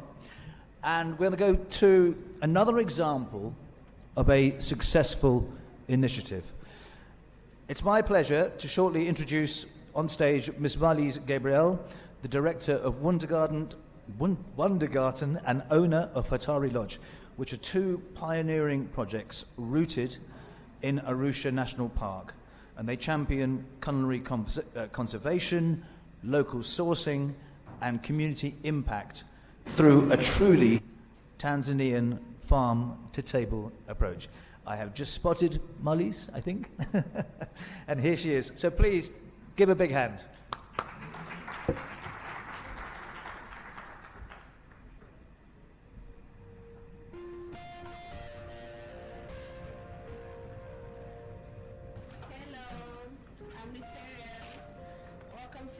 Wonder Garden, please join us.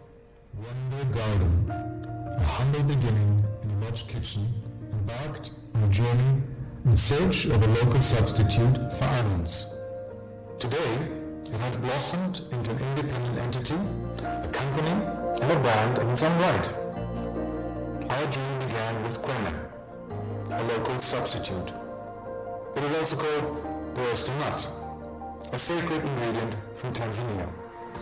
Referred by the Tanzanian people for its unique properties and historical significance, this resilient plant embodies numerous benefits.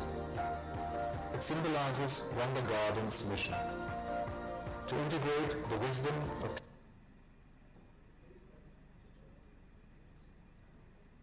The presentation comes. traditional food with modern wellness. To multiply the local multi-cropping model, agroforestry, building healthy soils, and supporting diverse diets.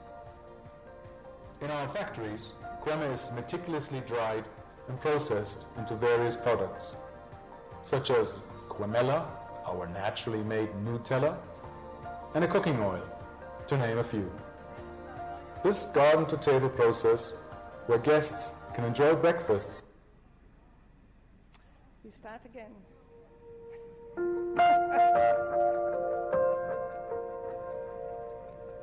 Hello, I'm Miss Ariel. Welcome to the Wonder Garden. Please join us. Wonder Garden, a humble beginning in a lodge kitchen, embarked on a journey in search of a local substitute for almonds. Today, it has blossomed into an independent entity, a company, and a brand in its own right. Our journey began with kweme, a local substitute. It is also called the oyster nut, a sacred ingredient from Tanzania. Referred by the Tanzanian people for its unique properties and historical significance, this resilient plant embodies numerous benefits. It symbolizes Wonder Garden's mission to integrate the wisdom of traditional food with modern wellness, to multiply the local multi-cropping model, agroforestry, building healthy soils, and supporting diverse diets. In our factories, kweme is meticulously dried and processed into various products, such as kwemella, our naturally made Nutella, and a cooking oil, to name a few. This garden-to-table process, where guests can enjoy breakfasts in the gardens, exemplifies our support for individual farming and community empowerment. Our operations are structured into sectors encompassing training, wholesale trade, retail, and partnerships with brands that align with Wonder Garden's values. Our immediate partners include Hatari Lodge, Shumata Camp, Soko Safi, Heritage Foods, the African People's Cooking School, and the highlight event of the year, the Kili Fair. Kili Fair is a celebration and marketplace for local tourism. This year, it allowed Wonder Garden to showcase our commitment to healthy and sustainable eating for local hospitality. We shared our range of about 200 sugar-free and gluten-free food products from over 90 local underutilized ingredients, while educating visitors on a new way of looking at food and a reconnection with their forgotten foods. Wonder Garden serves as a transformative educational bridge, linking the garden to the kitchen and the kitchen to the community. Join us in celebrating Wonder Garden's growth and transformation, where nature and our community grow together.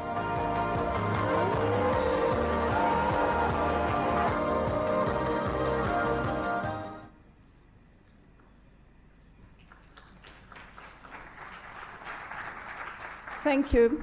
Thank you for having Wonder Garden presenting what we create behind the scenes here in Tanzania. We heard a lot about the rest of Africa today, and now we can show you a little bit what we have been doing in the last 9 years that it took us to reach where we are today. This is a quote from Museveni, not our president, but my fellow colleagues here from Slow Food in Uganda. And of course, you can read yourself, and it's very famous saying, but he had it far more easier than us. Why do I say that? For myself, I'm a born and bred Namibian.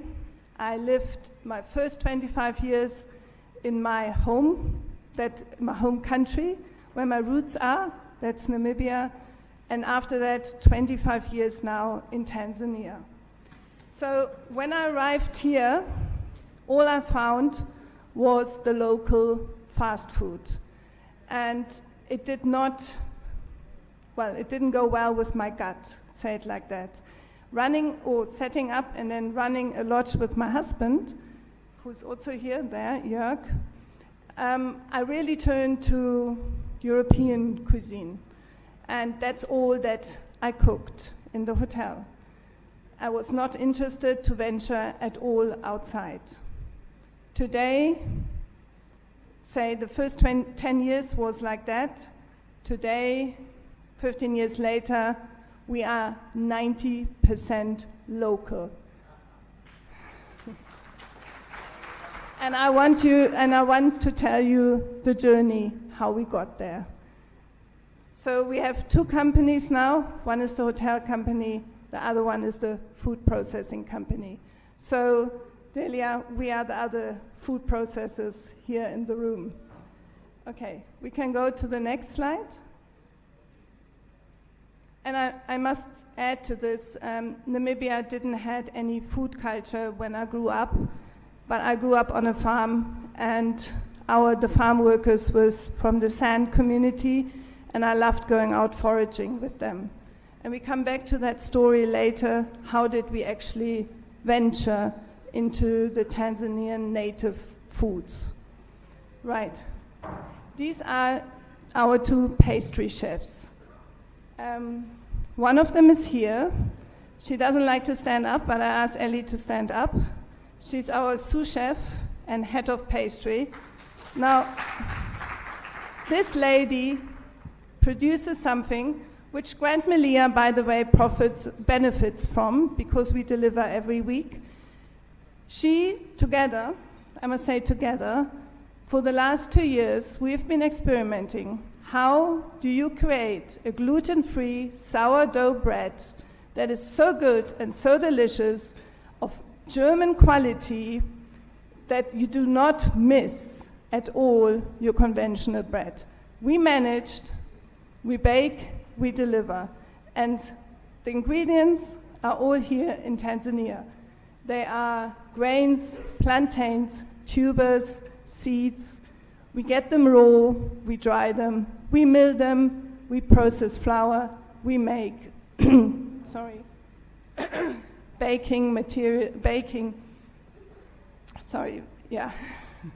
we bake with them, and it's not only bread, it is also chapati, gluten-free, it is also pizza, gluten-free, samosas, and mandazis. So everything that is actually a name to Tanzanian heritage cuisine, we convert it, we make it healthy.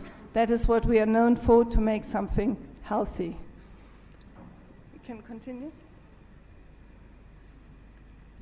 Here is the name of the presentation that Chloe asked me to talk about. Culinary conservation. We have not talked about it today. It's a buzzword, not only for us, but everybody who hears it for the first time likes it. And today I say the same as gastronomy tourism, it also deserves that name on the platform, because we know all the others: environmental, wildlife, cultural conservation. Culinary conservation should take the same stage. And we need to start to identify and to preserve our heritage natives foods. So it took us really 9 years in 12 regions to identify about 100 native foods. Our colleagues, the Kenyans, have already gone to 230 native foods. But these are all names. Now we need to know how we preserve them, and that you can only do with giving them a market. We can carry on. That's another very important link to conservation, culinary conservation. We are from heart conservationists, my husband and I. That's how we started our lodge. We did that in order to safeguard elephants. In this country, for the last 25 years, we didn't have it easy to save the lives of elephants. And our journey was very traditional until we took a detour and we understood that a life of an elephant can only be saved when the people are safe, where the elephant roams, and when the ecosystem is protected that feeds the elephant. And that was our journey, and the door opened to culinary conservation, starting now, what you heard already in the video, with kweme. Now, kweme is really Tanzanian indigenous seed. Yes, you get it in Uganda, but it is native to Tanzania. And it used to be everywhere, coming from the mountain ranges, the Eastern Arc, Kilimanjaro, Mount Meru, but also the whole of Zanzibar had kweme, cultivated kweme, or kweme is a wild creeper. It was growing there. Zanzibar lost all its kweme. Today we find a lot of kweme still in the Para Mountains and Kilimanjaro, as well as Mount Meru, but also down at Morogoro. However, kweme was always seen as a poor man's food. That is, in general, the stigma that we need to overcome. And that is something this forum has not yet discussed today. The reason also why our true native foods are not in circulation have to do with the stigma, starting from the colonial days. The names some foods were given to make it minor, and then, of course, fast food came in, globalization took over, and it was fancy and nice to eat the Western man's food. Yes. Okay, I don't know, can you quickly go back to kweme? The last one there, I think, is important. So Wonder Garden has created its own Nutella. We call it Quemella. The base is creme paste and cocoa from Mbeya. It's a pure, true Tanzanian food product, which our kids love. And we promote it like that because it is far more healthier than Nutella. Now, creme was the change of direction in our life. As you heard in the video, we needed a substitute to almonds. And then the head chef, he's here. Johnny, quickly stand up. I will come back to you later. Is from Pare. And the Pares, they still use creme today as their staple foods. So me, remembering foraging in Namibia, that there's always something out there, asking head chef, what do you use? You know, what is like a seed, like a nut? What tastes like that? There must be something in this country. I was not giving up, and he came and said, yes, there's creme. My father grows it. Let me bring it. So he brought it, and that was 12 years ago, I think. Our conversion didn't happen immediately because we still went on with European imported foods. It took another 2 years until we understood how creme grows. And that brought us to the next slide. Very important, and this is what you should have visited, the Chaga home gardens. Actually, when you go on Google now, you find, I think, 100 pages researched on these gardens. They call Chaga home gardens because the research was done on Kilimanjaro, but the Chaga home gardens are actually on every single mountain slope in East Africa. They stand for multi-cropping gardens. And when we ventured into them, it was a door of Eden that opened up for us. And there was all this food that came about, and of which we never knew, didn't want to test. And then suddenly it was presented in such an enormous, beautiful way that we became very curious. And we started with our journey. I need to say that a Chaga home garden, a true Chaga home garden, grows in 6 layers. So you have your forest, wild forest trees, and then you have your lianes growing on them, creepers. One of them is the creme, but we also have the ndu, an air potato, which we use, and we have chayote, the local cucumber that we use. And I have to mention, we do not use the conventional potato at all in our kitchen. It's out. We do not use the conventional cucumber at all in our kitchen. We do not use the conventional aubergine. We use ngogwe. We use the small cherry tomatoes that is being seen as wheat. We use only local rice.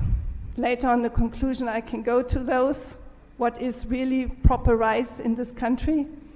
And for potatoes, we use all the various yams that we find, from kiazi to ndu, sweet potatoes, and it goes on. So yes, we celebrate completely only native foods. As I said, 90% of it. And did somebody fall? Oh. And we have it all. In this country, we have it all. Our olives are gunda berries from the coast, also wild. But we can carry on. I mean, did you want to quickly go back? Did you want to see the data here? That in each home garden we have about 500 different foods. 400 of them are wild. I mean, that's extremely important to understand also when we talk about poverty, that these people are really independent and they grow what they eat and they grow without any chemicals because it's multi-cropping. In Africa, I think it's also very important to say we have 33 million smallholder farms in Africa, and they're producing 70% of our food.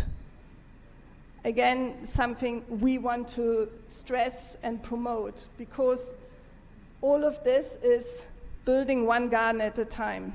In order to keep Kilimanjaro's ecosystem alive, we need to do multi-cropping. We need to start to look in building more and more of these chaga home gardens, because they keep that microclimate alive. And back to the elephant, if we keep a microclimate alive, the forest alive, the elephants have a higher chance of survival. Next one. It's our circular model of Wonder Garden. These are our 3 pillars. We grow, we walk, and we taste. We grow, this is our work with the local farmers. We support 44 farming communities in 12 regions. They make about 1,500 individual farmers. We do not grow ourselves. That's our policy. We do not grow ourselves. We stick a lot of time, invest a lot of time into advocacy, into support, into logistics. And we make sure that the farms, thank you to Slow Food, have followed the base and the philosophy of Slow Food, planting free, fair, and good. This is extremely important to us.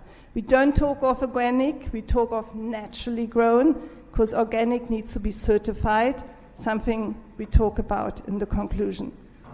So we grow, meaning support the farmers, get the harvest, bring it to the manufacturer, sort it out, dry it, press it to oil, mill it to flour, can it into glasses, or just have, that is already into the fine food processing, but the rudimentary processing is Heritage Foods Africa, as you can read. Then we want to walk the talk. That is the African People's Cooking School, which is actually the first of the 3 pillars which will grow the first. Say it like this, it will grow first, because that's where the first investment is coming. And we realized in order to sell our 200 different food products, we can work in our lodges. Some executive chefs of the very big lodges like Singita Melia, Four Seasons, they have understood and they bring it in and they train their chefs. But the majority, the chefs need to be trained. We need to move the chefs away from the conventional foods, which they get from the wholesalers, which they get from the supermarket, and encourage them to use their own native food products and make amazing dishes with it. So that is African People's Cooking School. And then we come to taste. Taste is where we then have a base, where there's our shop, where there is fine dining happening in a restaurant, and consistently that red line of education follows through, because the story needs to be told. It's not only the chefs that need to be trained, but also the waiters. So that is our model, and in between you see real nutrition, shared culture, and process integrity, extremely important. Because I would not have this knowledge without, I think, about 50 different other women who accompanied me the last 9 years and shared their knowledge with me, young and old, and I took it on board and converted it. But they are as much part of this as I am. Next. This is more about gastronomy tourism in Africa. And here's our 2 logos of the lodges. And all these, I put it in as transitions.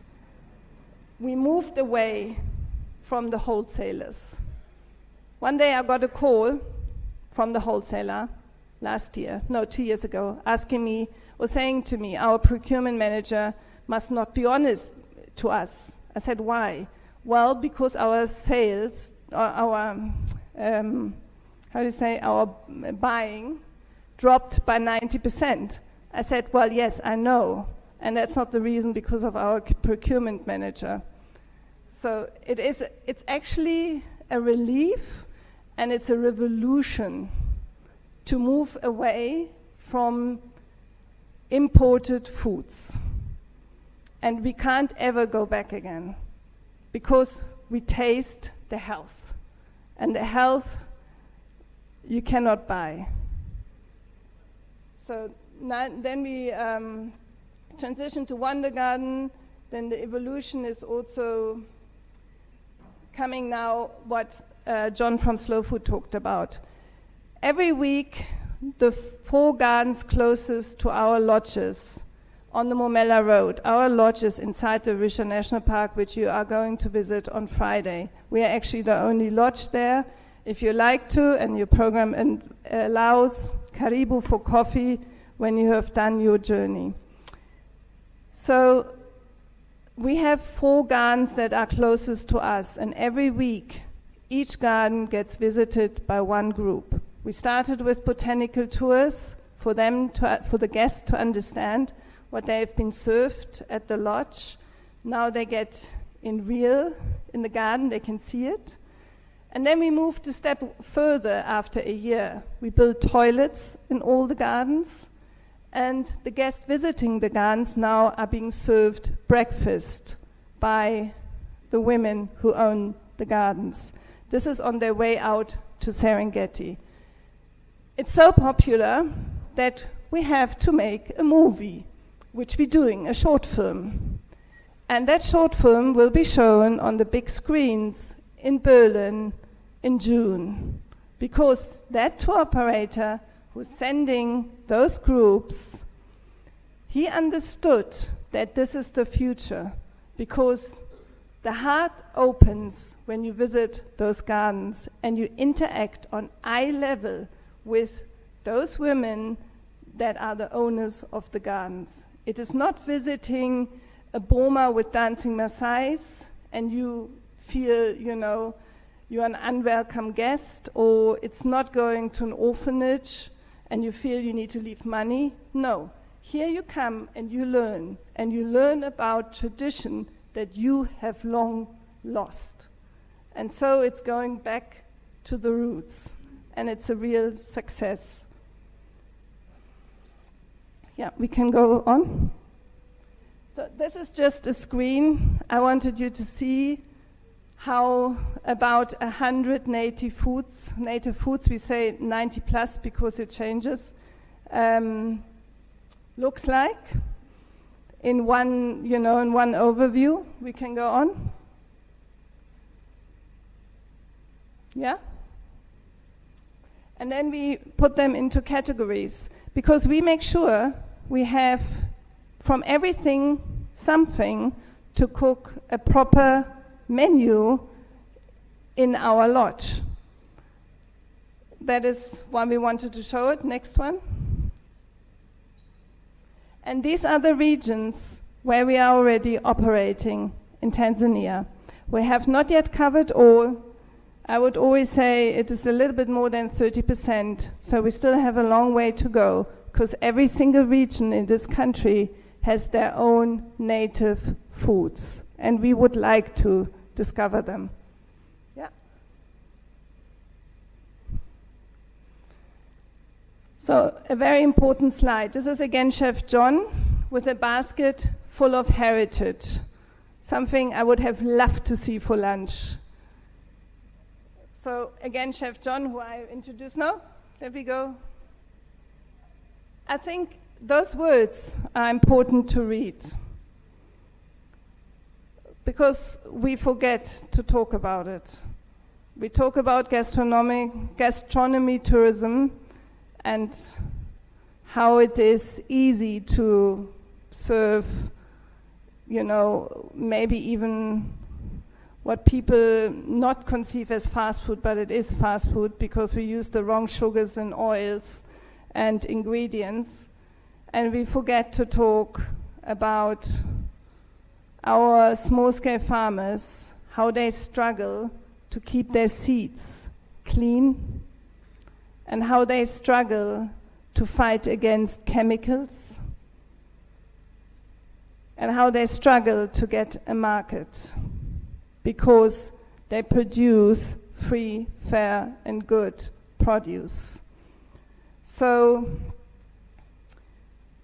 I went to Egypt in February, and there's a place called Sikkim, very famous for Germany because they started with Demeter.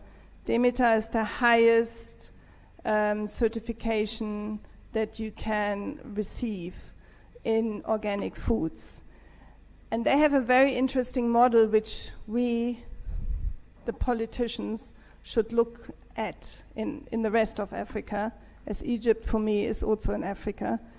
And it is that they managed that the conventional farmer gets the same amount as the organic farmer, and they do it with carbon credits. I don't know yet how they do it, but it's possible. Certification must also be possible. So if we go to the next and the last slide, this came from a visitor who's just been with us on Sunday, and he came to me and he approved what I've talked about, that we should really consider being a food destination. He's a high-profile individual from the US, and he's traveled the whole world, and he speaks 5 languages, and this is his WhatsApp message that he sent to us when he left, going to explore Tanzania further. So you can read it for yourself. I did have a conclusion, because we did talk about challenges, and which I've just said, one of them is that there's the stigma. I'm finishing, that there is the stigma. But the other one is most of our native foods are novel foods. And novel foods are not allowed for export. So they need to be actually certified before and they have to go a long process, and it's very, very costly. So I was in the forum there discussing with the chefs, how do we make our native foods more popular? And of course, one of them could be, and this is also what the UN could think about and discuss, is how does the native foods get allowed in Europe and the US and not be seen anymore as novel foods? The cost we talked about, and then the training we talked about. And I think, every one of us, our biggest achievement, as I told you before, is 90% local, but it's also that my team is here, and I want to end like that. And I've realized, without them telling me, that they stopped taking sugar, that they have changed the staff menu completely to native foods, that they're very, very alert of wrong fats, and they stopped using plastic hair. It's also another one. And the whole lodge is since 8 years soda-free. We do not serve any soda. So that is how I would like to end this. That was our journey, and we continue to go on.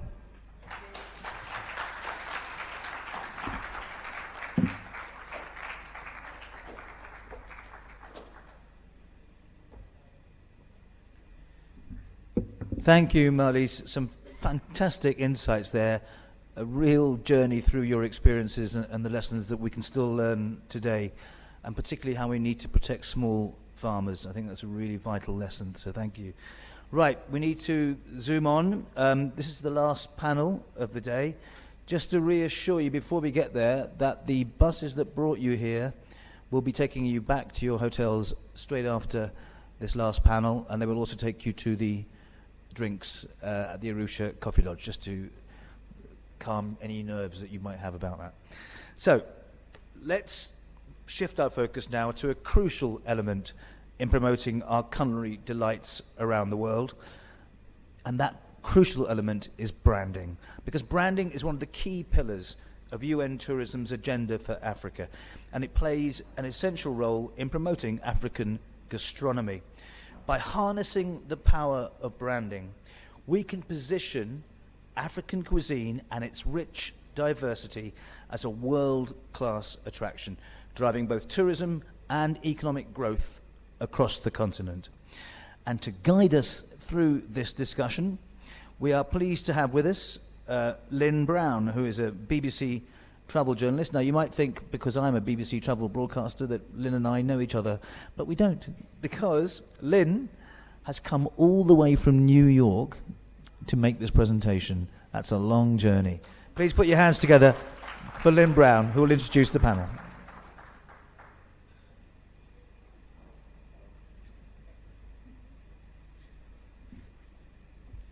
Hello, everyone.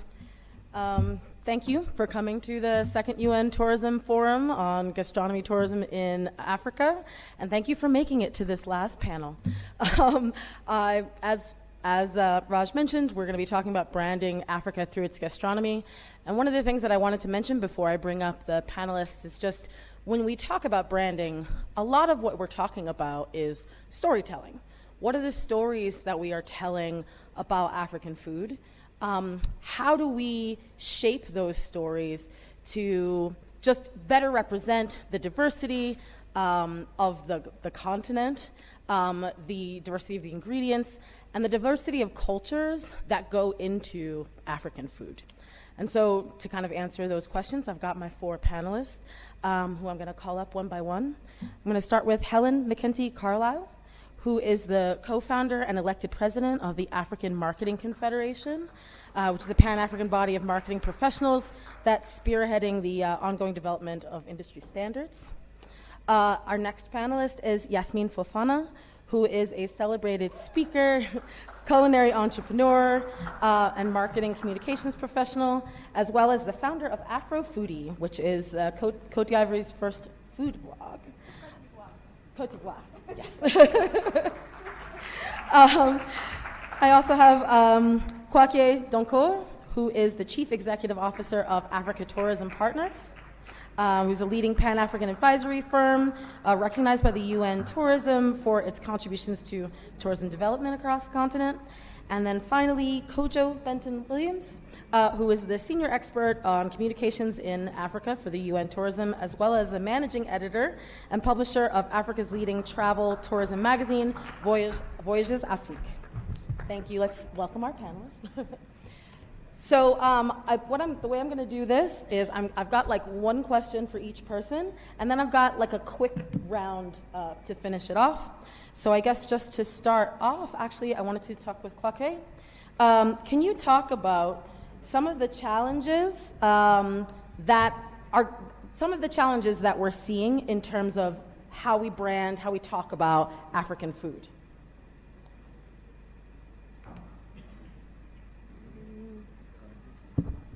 Hello. Right. Thank you, Lynn, and good afternoon to all of you. Right. I believe that charity begins at home. Mm-hmm. And I think in the morning, listening to the Vice President, the Minister Pindi here, and all the other ministers, one of the biggest challenges that we face in the continent is to make sure that the African food is found on every single hotel's dining table each and every day. Mm. And I think that is the challenge. And the challenge is the appreciation, lack of appreciation of the fact that the food is a critical identifier of a destination brand. In branding, we will talk about place branding. Mm. What makes people different is the food that comes from their area. And I think traveling across the continent, if you go to the West African countries, and I will talk about my home country, Ghana, although I'm based, I sold my birthright to South Africa. You go to a restaurant, every single morning, they got fufu, they got jollof, they got whatever. And they don't care what time of the day they serve that food. And that is why there is this battle, although Celerion had it first. Jollof is between Nigeria and Ghana, and everyone could identify. If you talk of fufu, everyone will identify that with Ghana. And if you go up north, you talk of Morocco, they will talk of spices. And even right here in Zanzibar, we have the spices. But the question is, what do? We don't put that on the dining table. But from branding perspective, and I challenge all the marketers, look at all your marketing and branding strategies. If there is any document that talks about your food as one of the critical areas for destination branding, and I can challenge a lot of the marketers here and the marketing strategies that have been developed, that none of them touches about food and gastronomy. We did work with the UN Tourism, with Sandra, on the brand identity, brand guidelines, and we raised that. And that is something that we have to be intentional about. The marketers must make sure that the strategies must always include how the food, the gastronomy, whatever comes with that can be used as part of the destination identity and the destination branding. So I think the challenge, as I said, it begins with us, and not only the hotels, but us in the marketing spaces. And possibly, I was glad to hear that some countries are mainstreaming the policies around this. And those are the areas that I believe need to be looked at. Thank you. Yeah, thank you. Actually, sort of to go off of that,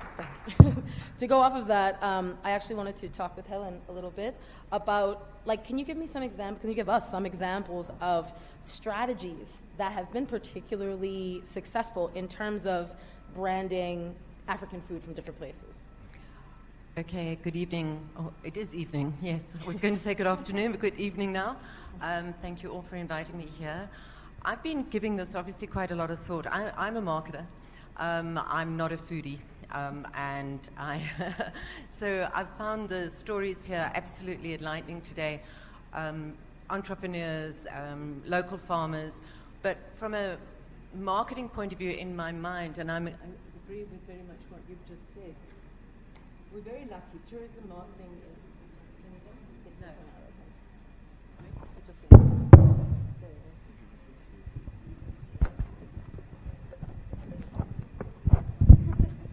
Thank you. Right. I don't know where I got up to. Sorry.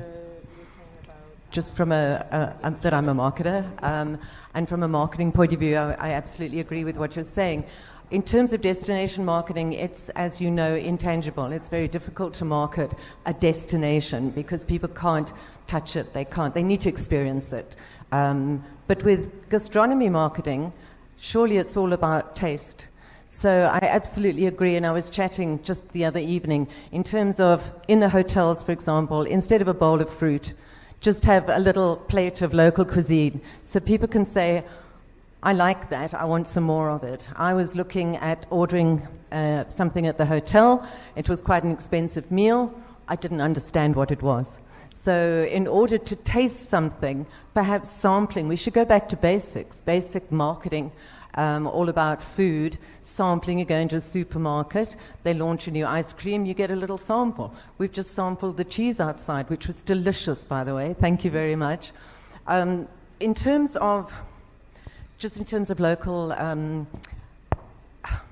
Brand Africa, my opening statement whenever I present the African Marketing Confederation is Africa is not a country.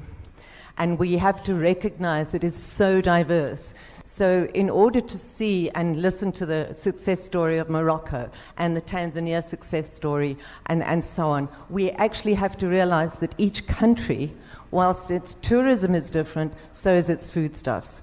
So we've got to build Brand Africa or Brand Gastronomy Africa, one country really at a time. And we can do that in a forum like this where we're swapping ideas, we're talking about support, and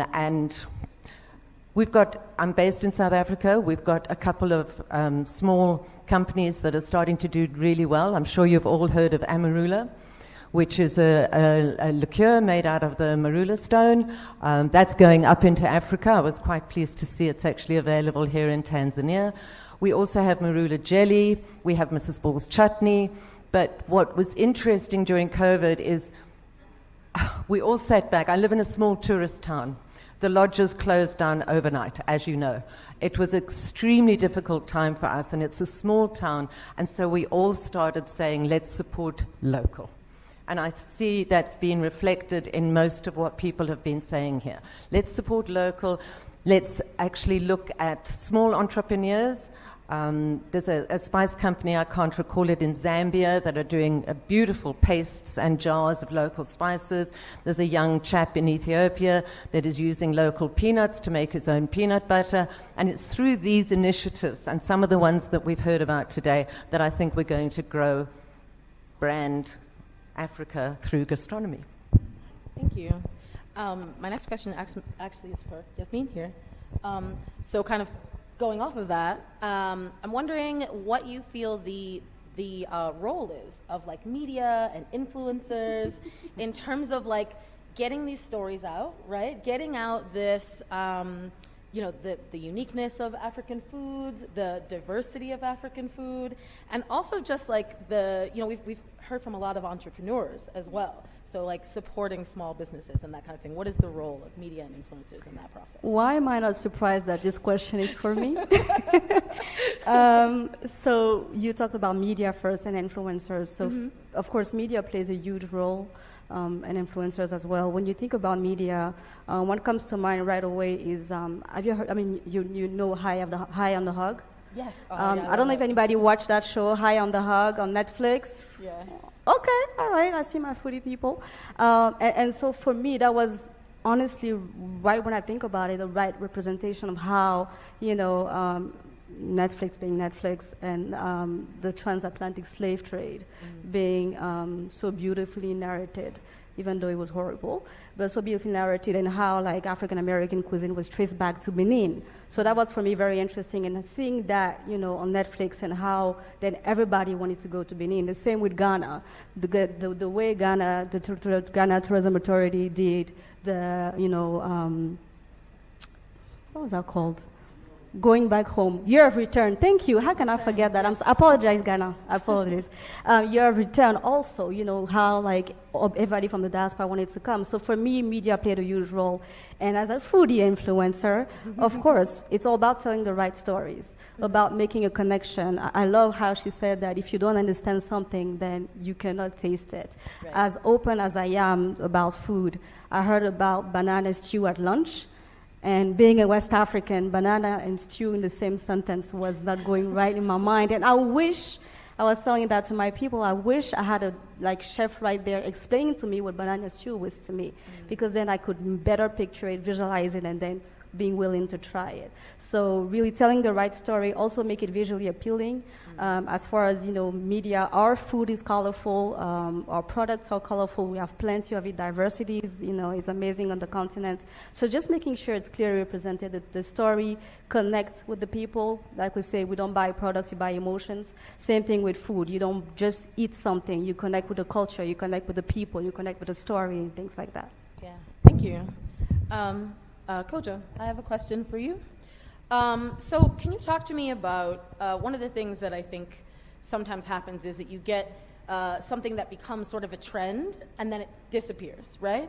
So can you talk about what are some strategies to make sure that, when we're talking about African gastronomy, that it doesn't become a trend and then disappear? How do we give it longevity? I think that what we have to look at, as Kwachi said earlier, is for us to be able to start from our countries. Now, what I mean is that, as you said in the first panel, you looked at the policy framework, and the policy framework itself helped, the storyteller, so that you're not looking at the food from, of course, food is a necessity, a strong necessity, but the fact that you have the economic side of, as the Vice President said, the gastronomic part of what they want to make it as a key part of the government priority. So if I'm a storyteller and I would like to write and give more emphasis on how we can be able to promote our tourism, not just of food, but its economic impact. You get a storyline, it goes to your editors, I mean, you are good to go, but at the same time, you keep the narrative. Then you have the gap between either the DMO, it's not ensuring that food, gastronomy tourism is part of their deliberate communication strategy. So, I mean, of course, we'll have food. Everyone will have food, but the point is that you are unable to sustain that. Right. Bloggers will do it, influencers will do it, but if it's not part of what you do, you go to the island, and I can, on top of my head, talk about Takamaka, and in Mauritius and other places where you have to do an island tour of the rum. South Africa, you have the wine, and it's become big now. So my point is that there are gaps between what we are promoting and the policy, so that if you don't consistently put them together, then it will be touch and go, and it will be 9-day wonder. That's my thought on that. Right, absolutely. The last question is sort of, I'm going to ask each of you to answer, just to think about it. So I think obviously African food is often underrepresented in terms of the global conversation, international food conversation. And I want to talk about how do we combat this? Why is this, and how do we combat this? And I'd love to hear a little bit from everybody on your thoughts on that. On how African food is underrepresented? So why is it underrepresented, and how can we combat that moving forward? I guess I'm not a food expert, one, but on my side of keeping the story and on the back of what I said, we have to be consistent to show what we're promoting as our gastronomy, first as something that you experience, an immersion that you add to your tourism promotion. And then second of all, is something that you need a strategy that you consistently make it part of your offering. So that in itself will help, the news and the storytellers to pick it up. And finally, what I'll say perhaps is the fact that you need more access for media to be able to understand, because often than not, we bring the journalists there, bring the media people there, but we don't tend to educate and give them access for them to write a story, even from the heritage point of the food. So once we do that, I believe it's a catalytic effect that would ensure that African food and our own national food is taking some form of shape on the global calendar. Right. I think I like always looking at the practicality of things. We've spoken about the policy framework that has to be in place. And we're talking about being intentional about the strategy. Now, we have the strategy, we got to get into action, execution, or implementation.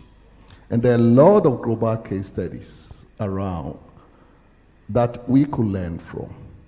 And from Africa, there is something very big. It's called, those Africans who know, DSTV Delicious Festival. And it's been going for years.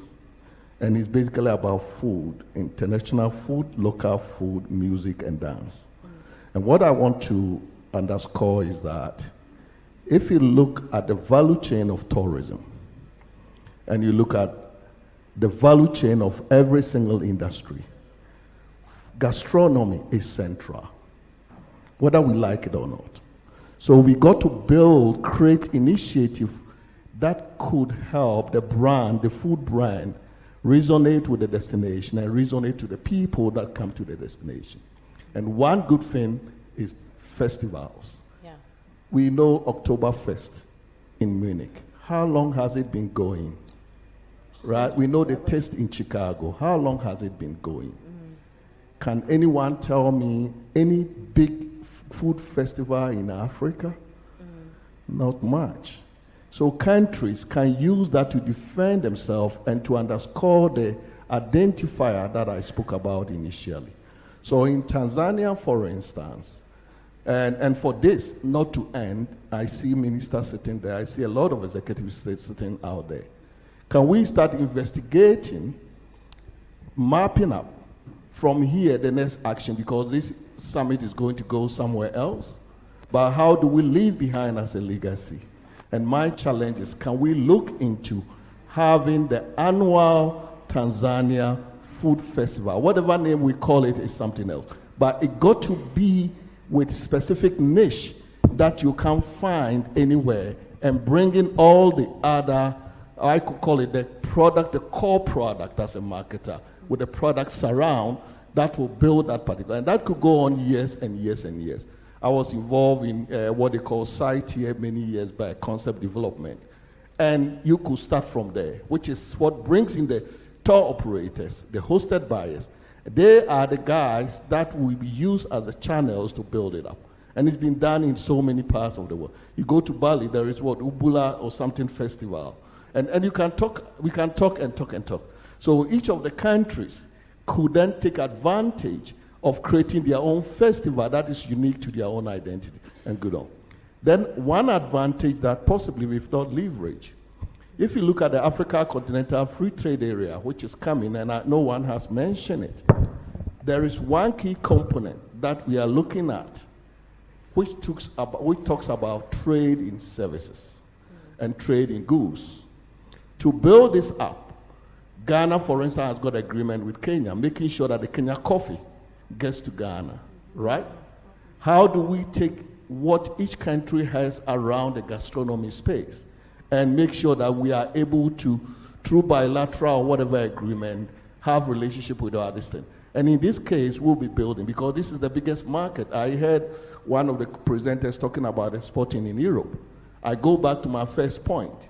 Charity begins at home. We got the biggest market in Africa. How do we use that to scale the food enterprises and the full brand identities that we have here to make sure that what we are talking about here doesn't end up in this room, but we are able to execute to the benefit of all. Thank you. Okay. Thank you. First part of the question was why, right? Why do you think it's underrepresented, and how do we combat that? Okay, well, the reason is simple, is a misconception about the continent and the wrong narrative that has been told years on since forever. And the fact that we're having conversation like this are, a good point. And I love the fact that Mr. Doncourt talked about festival, because I'm going to do a little self-promotion here. The reason why I started Abidjan Restaurant Week was really for that.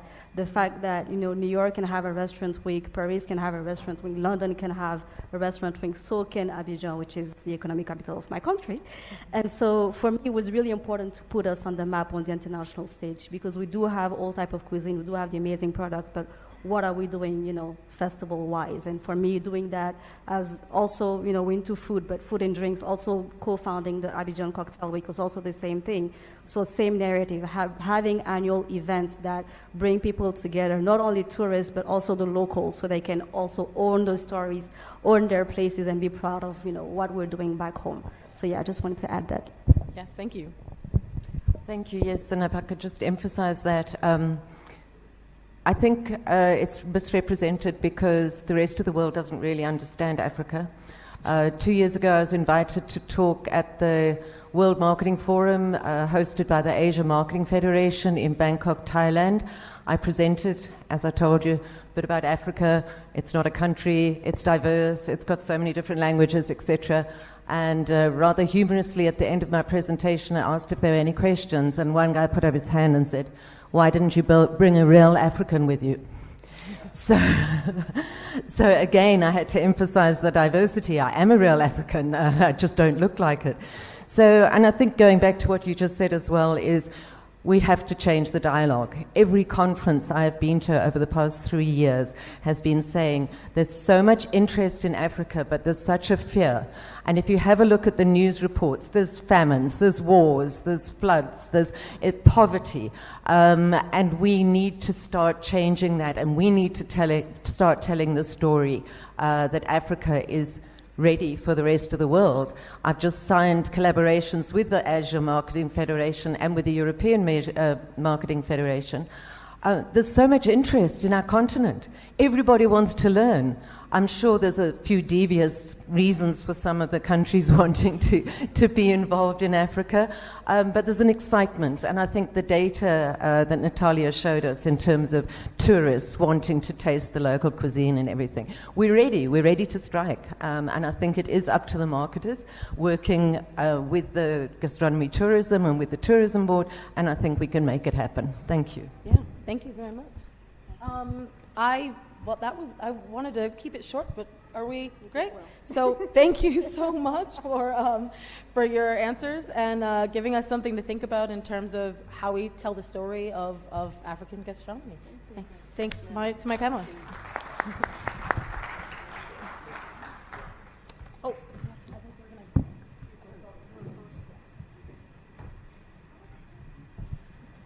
So while the panel take a photograph, I'd like to thank Lynn Brown and all of them for an engaging session with some invaluable ideas and suggestions to work on positioning African gastronomy, and a rallying call there for a big annual food festival in Africa, maybe first here in Tanzania, from Kwake.